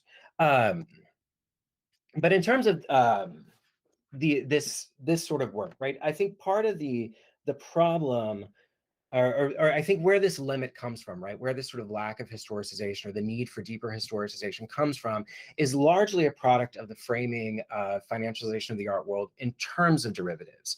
And that's where, you know, I don't fault any of the scholars working on this. I think the literature regarding derivatives is particularly important. It's been particularly rich, but it tends to start with the 70s and ignore everything that came before it. And that is something that is repeated in textbooks of economic finance. And so there's been some interesting work done. Ernst Young Weber, for example, has a short history of derivative security markets, when I think he maybe goes too far in the other direction and traces derivative products back to Mesopotamia. But there is a strong argument to be made that even if the word derivative was not used until the late 70s or early 80s, that these financial products, right, as speculative contracts, have a much longer history, right, that needs to be taken into account so that we can be more precise with what's new and different now. And to that end, then, I think what I would like to advance for the sociocultural approach to financialization of the art market is that, you know, we think not just in terms of the logic of derivative, but think in terms of the epistemization of economic transactions, right? And this comes from a 2000, I think it was an article by Karin Norsetina and Alex Preda, where they talk about the epistemization of economic transactions as referring to a situation where these transactions rely on and are interstitched with multiple analysis processes or analytic processes and systems in a variety of ways. And it's work inscribed in and constitutive, sorry, there's too many typos on the slide, and constitutive of economic objects as relevant to the practical activities of their economic agents, right? And so what they're talking about here is not just that, you know, there's theory that then gets practice, right? But it's actually theory that's generated in practice, or information that's generated in practice. And so one of the examples, I think, of how productive this approach to thinking about financializing the art market can be comes from another sociologist of finance, Juan Pablo Pardo Guerra, and his analysis of auction catalogs. And I was thinking about this in the earlier presentations this afternoon. When we look at auction catalogs as financializing devices, right, that operate, as he says, at different interlocking levels, intersecting economic, legal, and aesthetic discourses, and configuring respectively boundaries of price, authenticity, and worth. And he talks about how they configure a double temporality, which I think also points us to one of the distinguishing features of financial products, particularly derivatives, is their temporality. And I think that temporality is something that is already operative in these, as he argues, in these auction catalogs. So then in conclusion, he says the auction catalog acts as a scoping device, a learned mechanism for tracing the trajectory of a cultural object from its past origins to its marketable futures. Right. So in that analysis of the auction catalog, then I think we see quite clearly how financialization occurs, even in something that is analog. Right. So a digitalization isn't, a necessary condition for financialization, but it does do interesting things to that process of financialization. And I take to heart, very deeply his concluding comment too, that future students of art markets must not lose sight of the actuarial role of materialities, of the critical but often unacknowledged place occupied by mundane devices in creating numerous forms of aesthetic and economic calculation. He's gone on then to work more recently with the automation evaluation that takes place in financial markets, and to highlight the way in which standardizing information is critical to automating valuation. And so what I want to do to build on that is to think then about this sort of, again, the mundane device that creates numerous forms of aesthetic and economic calculation, which is social media. And this is where, drawing on Adam Arvidsson's work, Arvidsson again, builds on the logic of the derivative to argue that Facebook packages users as commodified advertising agency and in so doing builds on and develops the logic of the derivative. And consequently, Facebook is, and I'm quoting from Arvidsson here, one of the most important contemporary manifestations or materializations, of this new financial paradigm, potentially making it an important instrument for biopolitical governance of the social on the part of financial capital. And so what he's looking at particularly is the algorithms that Facebook uses to value user attention, right? And the way in which the social graph creates the kind of abstract calculative space that is very much the same abstract calculative space as that of financial derivatives, right? And so he looks at that on the one hand, so thinking about that kind of logic that inheres in that calculation, right? And the way that it reassembles things that may not have any sort of ontological basis in reality, right? So there are things that fit together in this space that don't actually coincide so much in physical reality. But his argument is not just technological, right, or logical, but it's also genealogical, right? And so he looks at specifically, and this is where his work on social media intersects with his work on branding, which I would highly recommend to anybody who's interested. I think it's one of the most thorough and provocative accounts of branding, and particularly branding as social media. That this is tied up in the history of market research, right? And so the market research techniques that developed over the 20th century, which, if you're looking for a more sort of entertaining introduction to that, Adam Curtis's The Century of the Self is a great place to start. But there's a way in which the history of market research, right, develops these kind of logics, right? And this application of probabilistic reasoning or computational reason, and its application to advertising and to valuing advertising, which gets taken up also in financial markets as well. The issue, the one issue I would have with Arvidsson is that this account, right, this focus on the derivative logic of social media focuses on the product, right? That is the product of the audience that's being sold, in a way that obscures the platform, right? The exchange on which this product is actually being traded. And so to complement that account of social media as a vector of financialization, then I think we also need to turn to Karin Norsatina's work on the specific differences of financial markets relative to the place-based network and consumer markets that came before, right? And she highlights the fact that financial markets are uniquely scopic in their construction and operation. And this is, again, the Bloomberg terminal is in many ways the apotheosis of that. But as Alex Preda in Framing Finance has traced, that technological history, right? That kind of scopic market existed before, particularly through the stop ticker, right? Using telegraph technology. And so this scopic quality. Yeah, I feel terrible, but again, it's almost half an hour, so just to let you know. Sorry. I'm sorry. I apologize. This is... Oh no. So anyway, I'm sorry. I was trying to get through it faster. Anyway, so I think that we need to think about this scopic quality, and particularly what it was, the way then that we can think about Instagram as a vector of financialization within the art market. And I think that's something, these are directions that I'm pursuing that. But what I want to close with then, if I can have just like maybe one more minute, is, writing on the pandemic's impact on the art market in May 2020, Bloomberg's James Tarmy noted how, for now, no one has come up with a compelling alternative to the crowd, though several have tried. The crowd in question is not the crowd of social media, but the embodied mass following the art market's cyclical calendars of fairs, biennials, and exhibitions.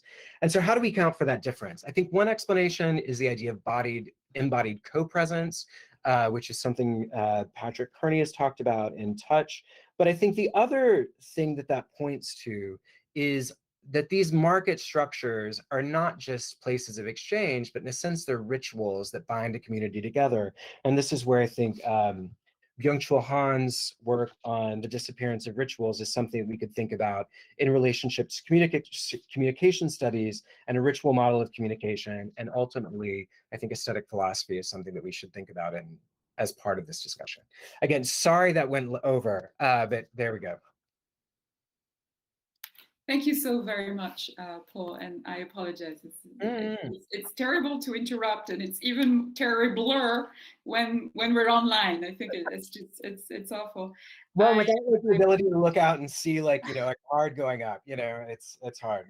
And for those of us who are following us on YouTube, I just want to say that when we're using Google Meet and presenting, the only thing that the presenter sees is the screen. So it's very alien. It's very difficult. I want to thank our three panelists again for three very, very thorough papers, which has really sparked many, many questions and thoughts for myself. And I, again, will also thank you for accepting this online format, okay, which is draining in so many ways.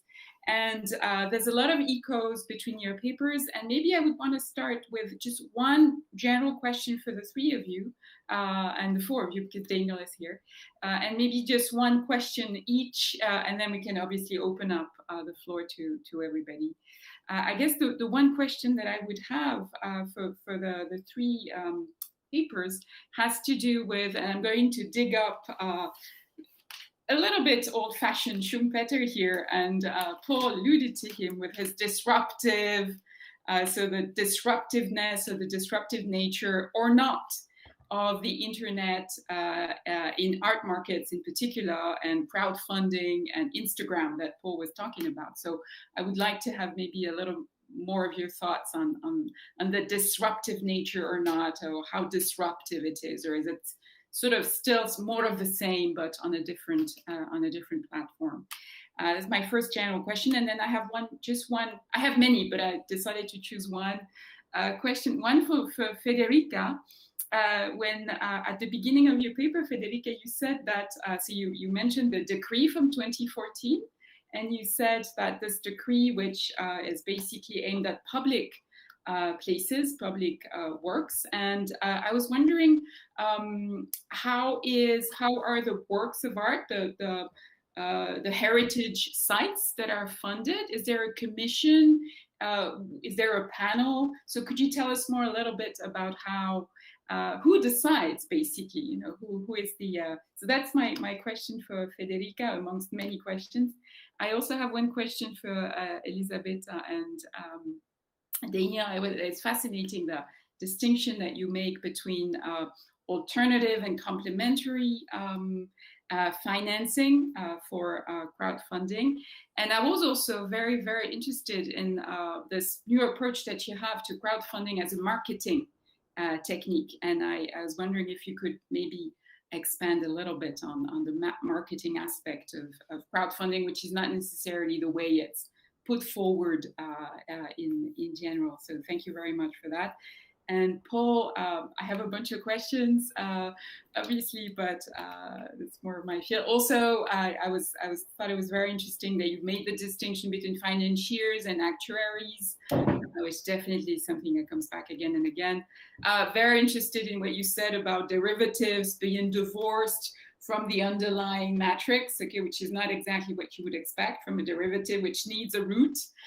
So I thought that was very, very interesting. And my question, so the one that I chose, and we can continue with all of you, obviously, in the chat and further on, has to do with short-termism. It is, again, for the three of you, is short-termism has been also seen as a sort of pathology of financialization. It's everything now. And that is definitely counter or goes counter to investment, the very nature of what we think is investment. So I was wondering what your thoughts were on that, or if, again, it was something that needed to be qualified. And thank you again, and apologies again to Elisabetta and Paul for having interrupted. No, my apologies for going over time.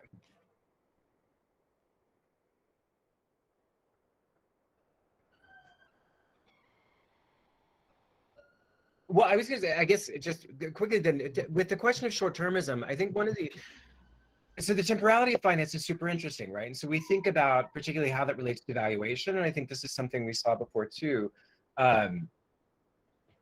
is there's a way in which I think particularly valuation, right? So when you think about discounted cash flows as being a valuation technique that brings the future into the present, right? So there's a way in which the future is, as much as we talk about the future in speculation, it's always being collapsed back into the present. And it's interesting to think about how that mode of valuation within financial markets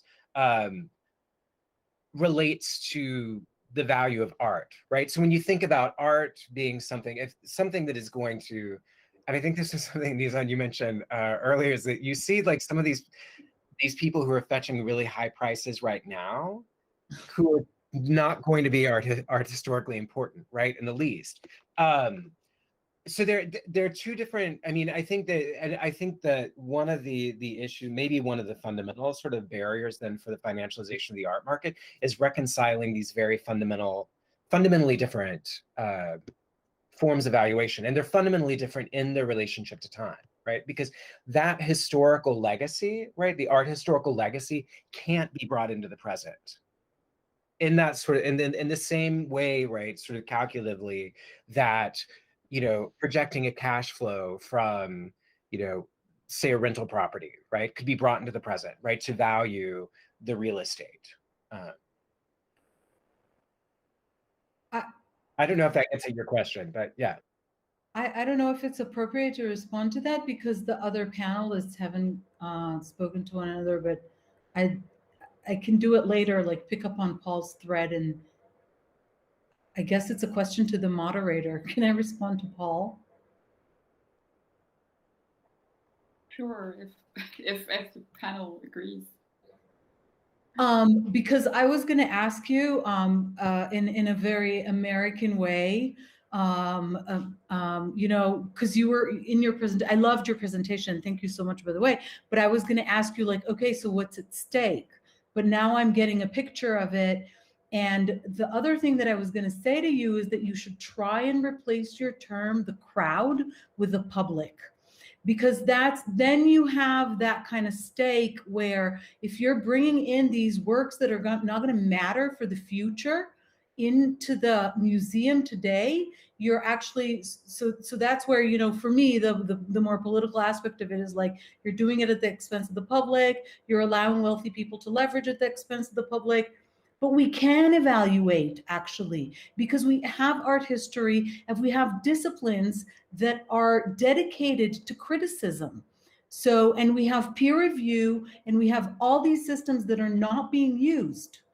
And so, you know, I would argue, because the other half of me is an art historian, that we absolutely have ways to discuss what art matters for the future, and that there's a giant discrepancy between the kind of art that has traction on the market and art that might have significance for the future.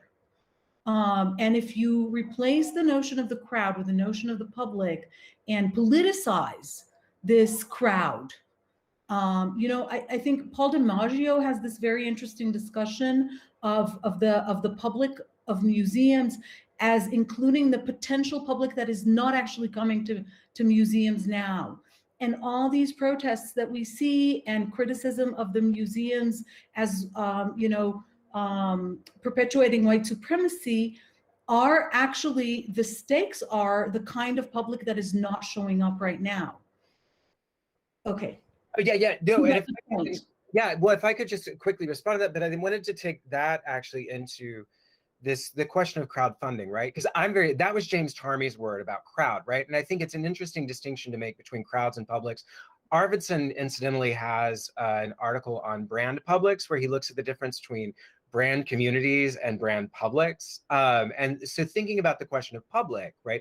And what constitutes a public versus a crowd, I'm interested to hear from the people working on crowdsourcing, right, or crowdfunding, how this notion of crowdfunding relates to a concept of the public, right? And particularly when we talk about funding the arts, to what degree does crowdfunding, right, if on the one hand it presents as democratic, right, or democratizing, to what degree does it actually participate in a further erosion of the state, right? So where people are asking for taxes to be cut, right, or refusing to pay taxes, but they will go put money in people's GoFundMes or, you know, et cetera. So I'm curious as to what you see. I mean, particularly when we're thinking about cultural heritage, right? So what are the politics of crowdfunding as a replacement for state support?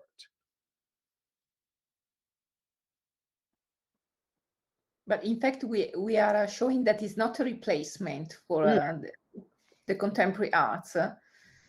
It's an enrichment of modalities to fund contemporary art. I don't know if, Daniel, you want to add something else?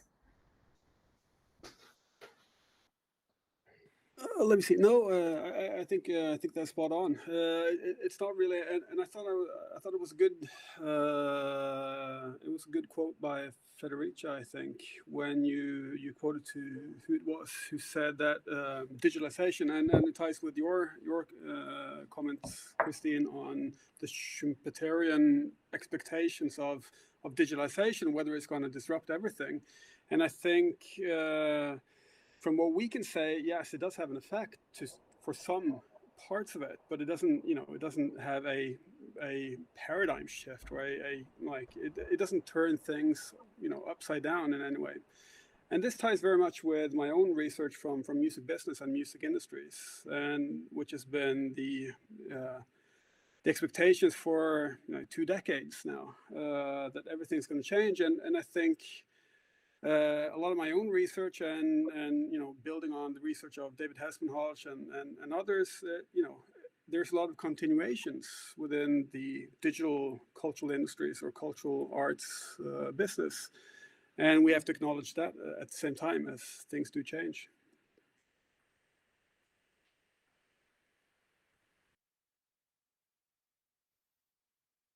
I don't know if the panelists have if you have questions among yourselves that you would want to maybe share.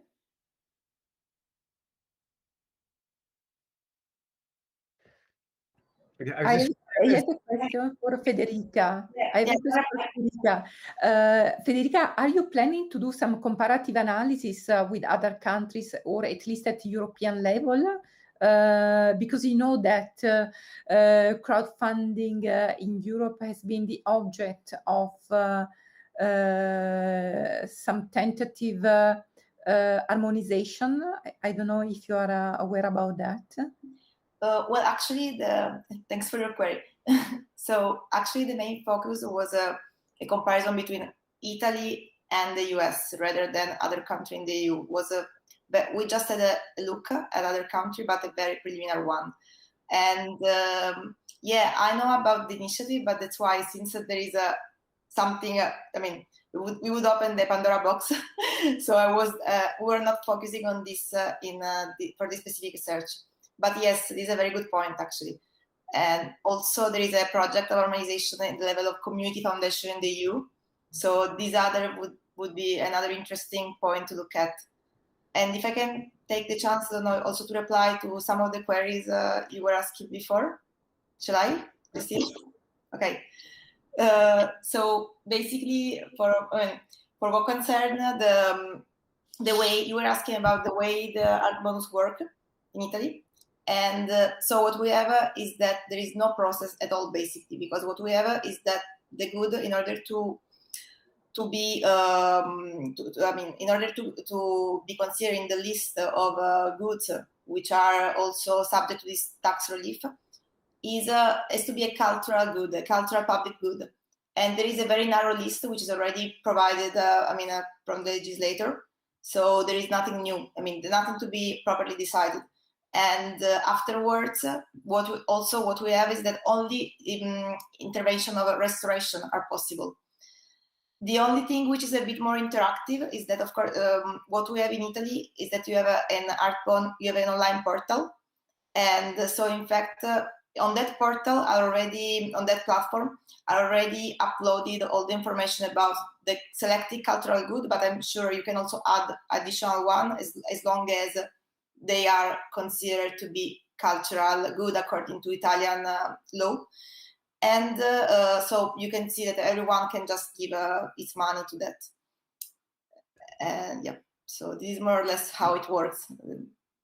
I had a question. In your research on the US, have you looked at sort of so thinking about community organizations in the US? I mean, one of the things I was interested in, because I don't know about how this works in Italy, is in the US, things are very segregated class-wise, right? We don't talk about class, but if you look at neighborhoods or communities, this is part of the problem with our educational system because it's funded by property taxes, which are based on property values, right? So for example, in New York, like in the city, if you look at community organizations that have funded public projects such as park renovations, right, like the park conservancies, those only exist in areas with high property values, right? So in terms of the kind of democratizing, these communicate, yeah. So that, so I'm just curious how.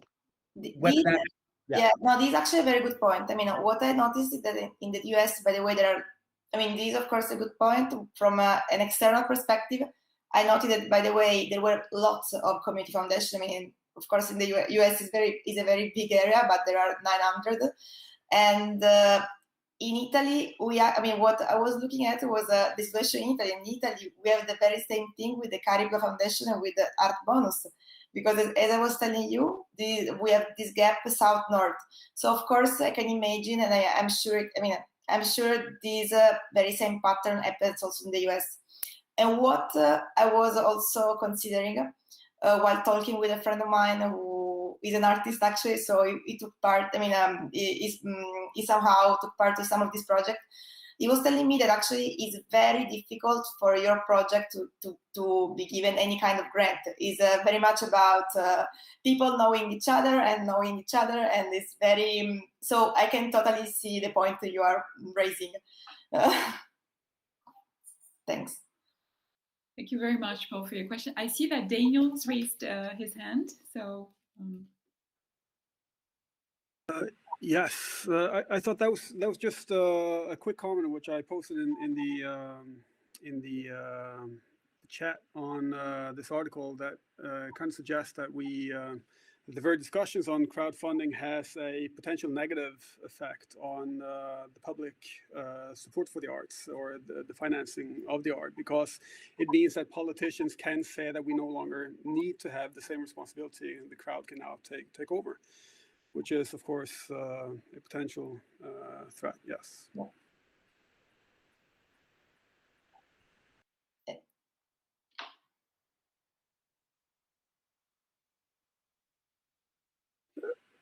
If I could also say one more thing, which is the democratization part, which me and Elisabetta has also been looking at and very much interested in. And I think there are a few aspects. One is tied to whether it has non-institutionalized artists, whether it fills a gap on artists who can't get funding through traditional intermediaries, which is one interesting part. The other one ties with how the audience or the crowd or the public can engage with the arts, and which ties a little bit with discussions on co-creation and so forth. And one of the things that we've been looking at on that particular variable has been to count comments and the degree of intercommunication on the platforms. And this was probably one of the things that I found most, striking and quite surprising, actually, which was that within the category that I was looking at, installations, there were very few comments. There was very little interaction. There was very little involvement by funders. So they were willing to spend quite a lot of money on the project, but they didn't really interact in any meaningful way. The interaction that we did see is very often concerning a lack of rewards, or there were delays in rewards.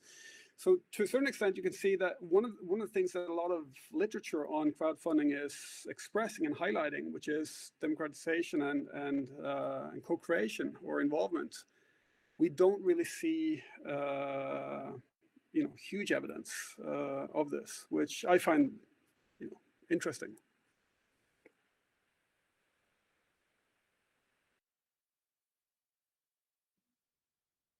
Thank you very much. I'm reading the questions on our YouTube channel, and I see that there's a question that I was thinking maybe we can wrap up our session with that general and very topical question. It's from Andrei, who's asking. So I'm reading his question. So he says, for all speakers, pandemic seemed to enhance digitalization mechanisms greatly. Did this and will this bring also significant changes for art markets, financing, pricing, presentations, etc.? So basically the effect of the pandemic, if we're still in it to a certain extent, hopefully this is almost the end. So I was wondering if you had any thoughts on that.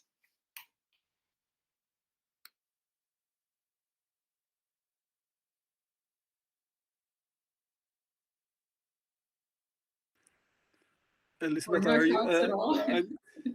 This is one of the things that we were actually looking at, and the graphs that Elisabetta showed in the very end. If we had a little bit more time, we could have dived into it. But we should probably, and it's a really good question, because we should have been able to see an increase in the end.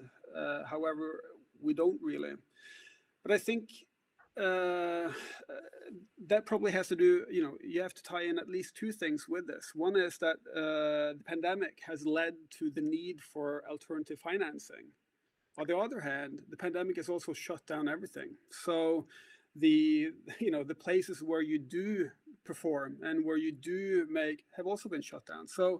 So we may see a lagging effect of this in a few years. So I would assume that it's a bit too early to pass judgment on whether there's a true effect on the pandemic. Yeah, let me add that to some extent, installations and in particular performances are closer to the performing arts, to live arts, because they depend crucially on the audience. They cannot exist without the audience. And therefore, 2020 is not a year, it's an outlier, clearly. So we need to wait and see what is going on since the reopening. But from the few data that we have since a partial reopening, well, not really in France, in fact, we are still online, but we can see there is some Is this a short-term effect? Is this a medium or longer-term effect? We don't have the crystal ball. Unfortunately, what we could observe in including also 2021 campaigns is that there is activity back with the responses from from the crowd. In our case, is the crowd. Let's wait what will happen data-wise. Yeah, I think it's going to be very difficult to make any sort of prognosis because it's so complicated, right? And I think because the market itself is very, I mean, if you look at what happened to the commercial, like contemporary art world, right? On the one hand, you had people doing online sales rooms, but you also had all of the mega galleries instantly putting outposts in the Hamptons and West Palm Beach, right? So in places where they could actually, you know, the blue chip art market, like contemporary art market, did not go fully digital.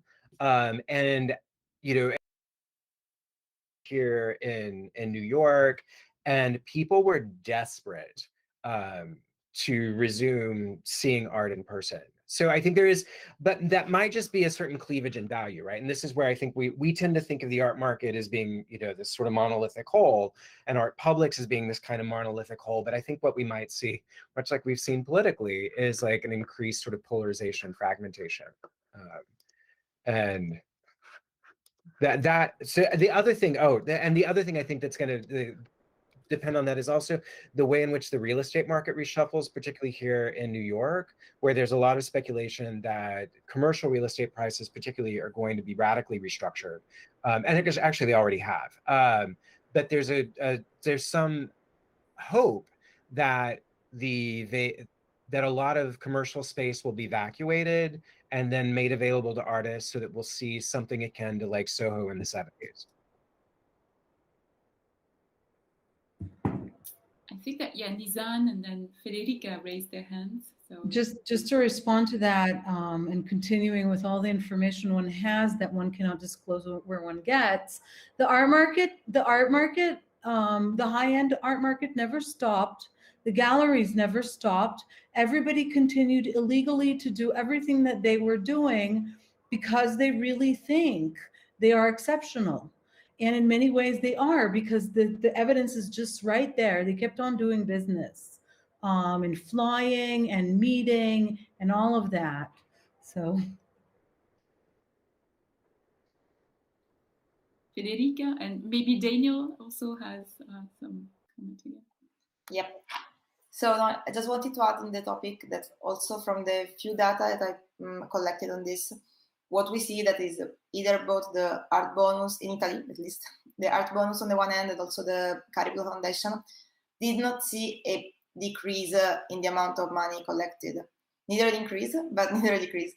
And another consideration is that what maybe one of the effects which might occur in the short term is that those organizations, those foundations, for example, the US ones, which have different destination and different targets, so also social targets, maybe in this period, yes, the kind of, they were allocated sources more to this kind of social projects than to a promotion of art and culture, because people were more in need for help on this side. I think I'm going to thank you again, and je vais vous dire merci. I just wanted to say a word in French because some of you are in Paris or in France. Merci beaucoup pour toutes vos présentations, and I want to hand the baton back to Bénédicte and Natalie and Elisabetta, who maybe want to say a few more things, and à demain.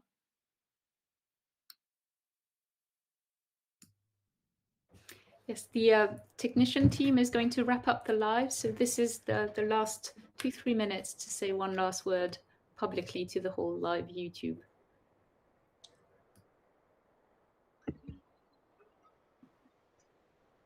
Very much for sharing this session.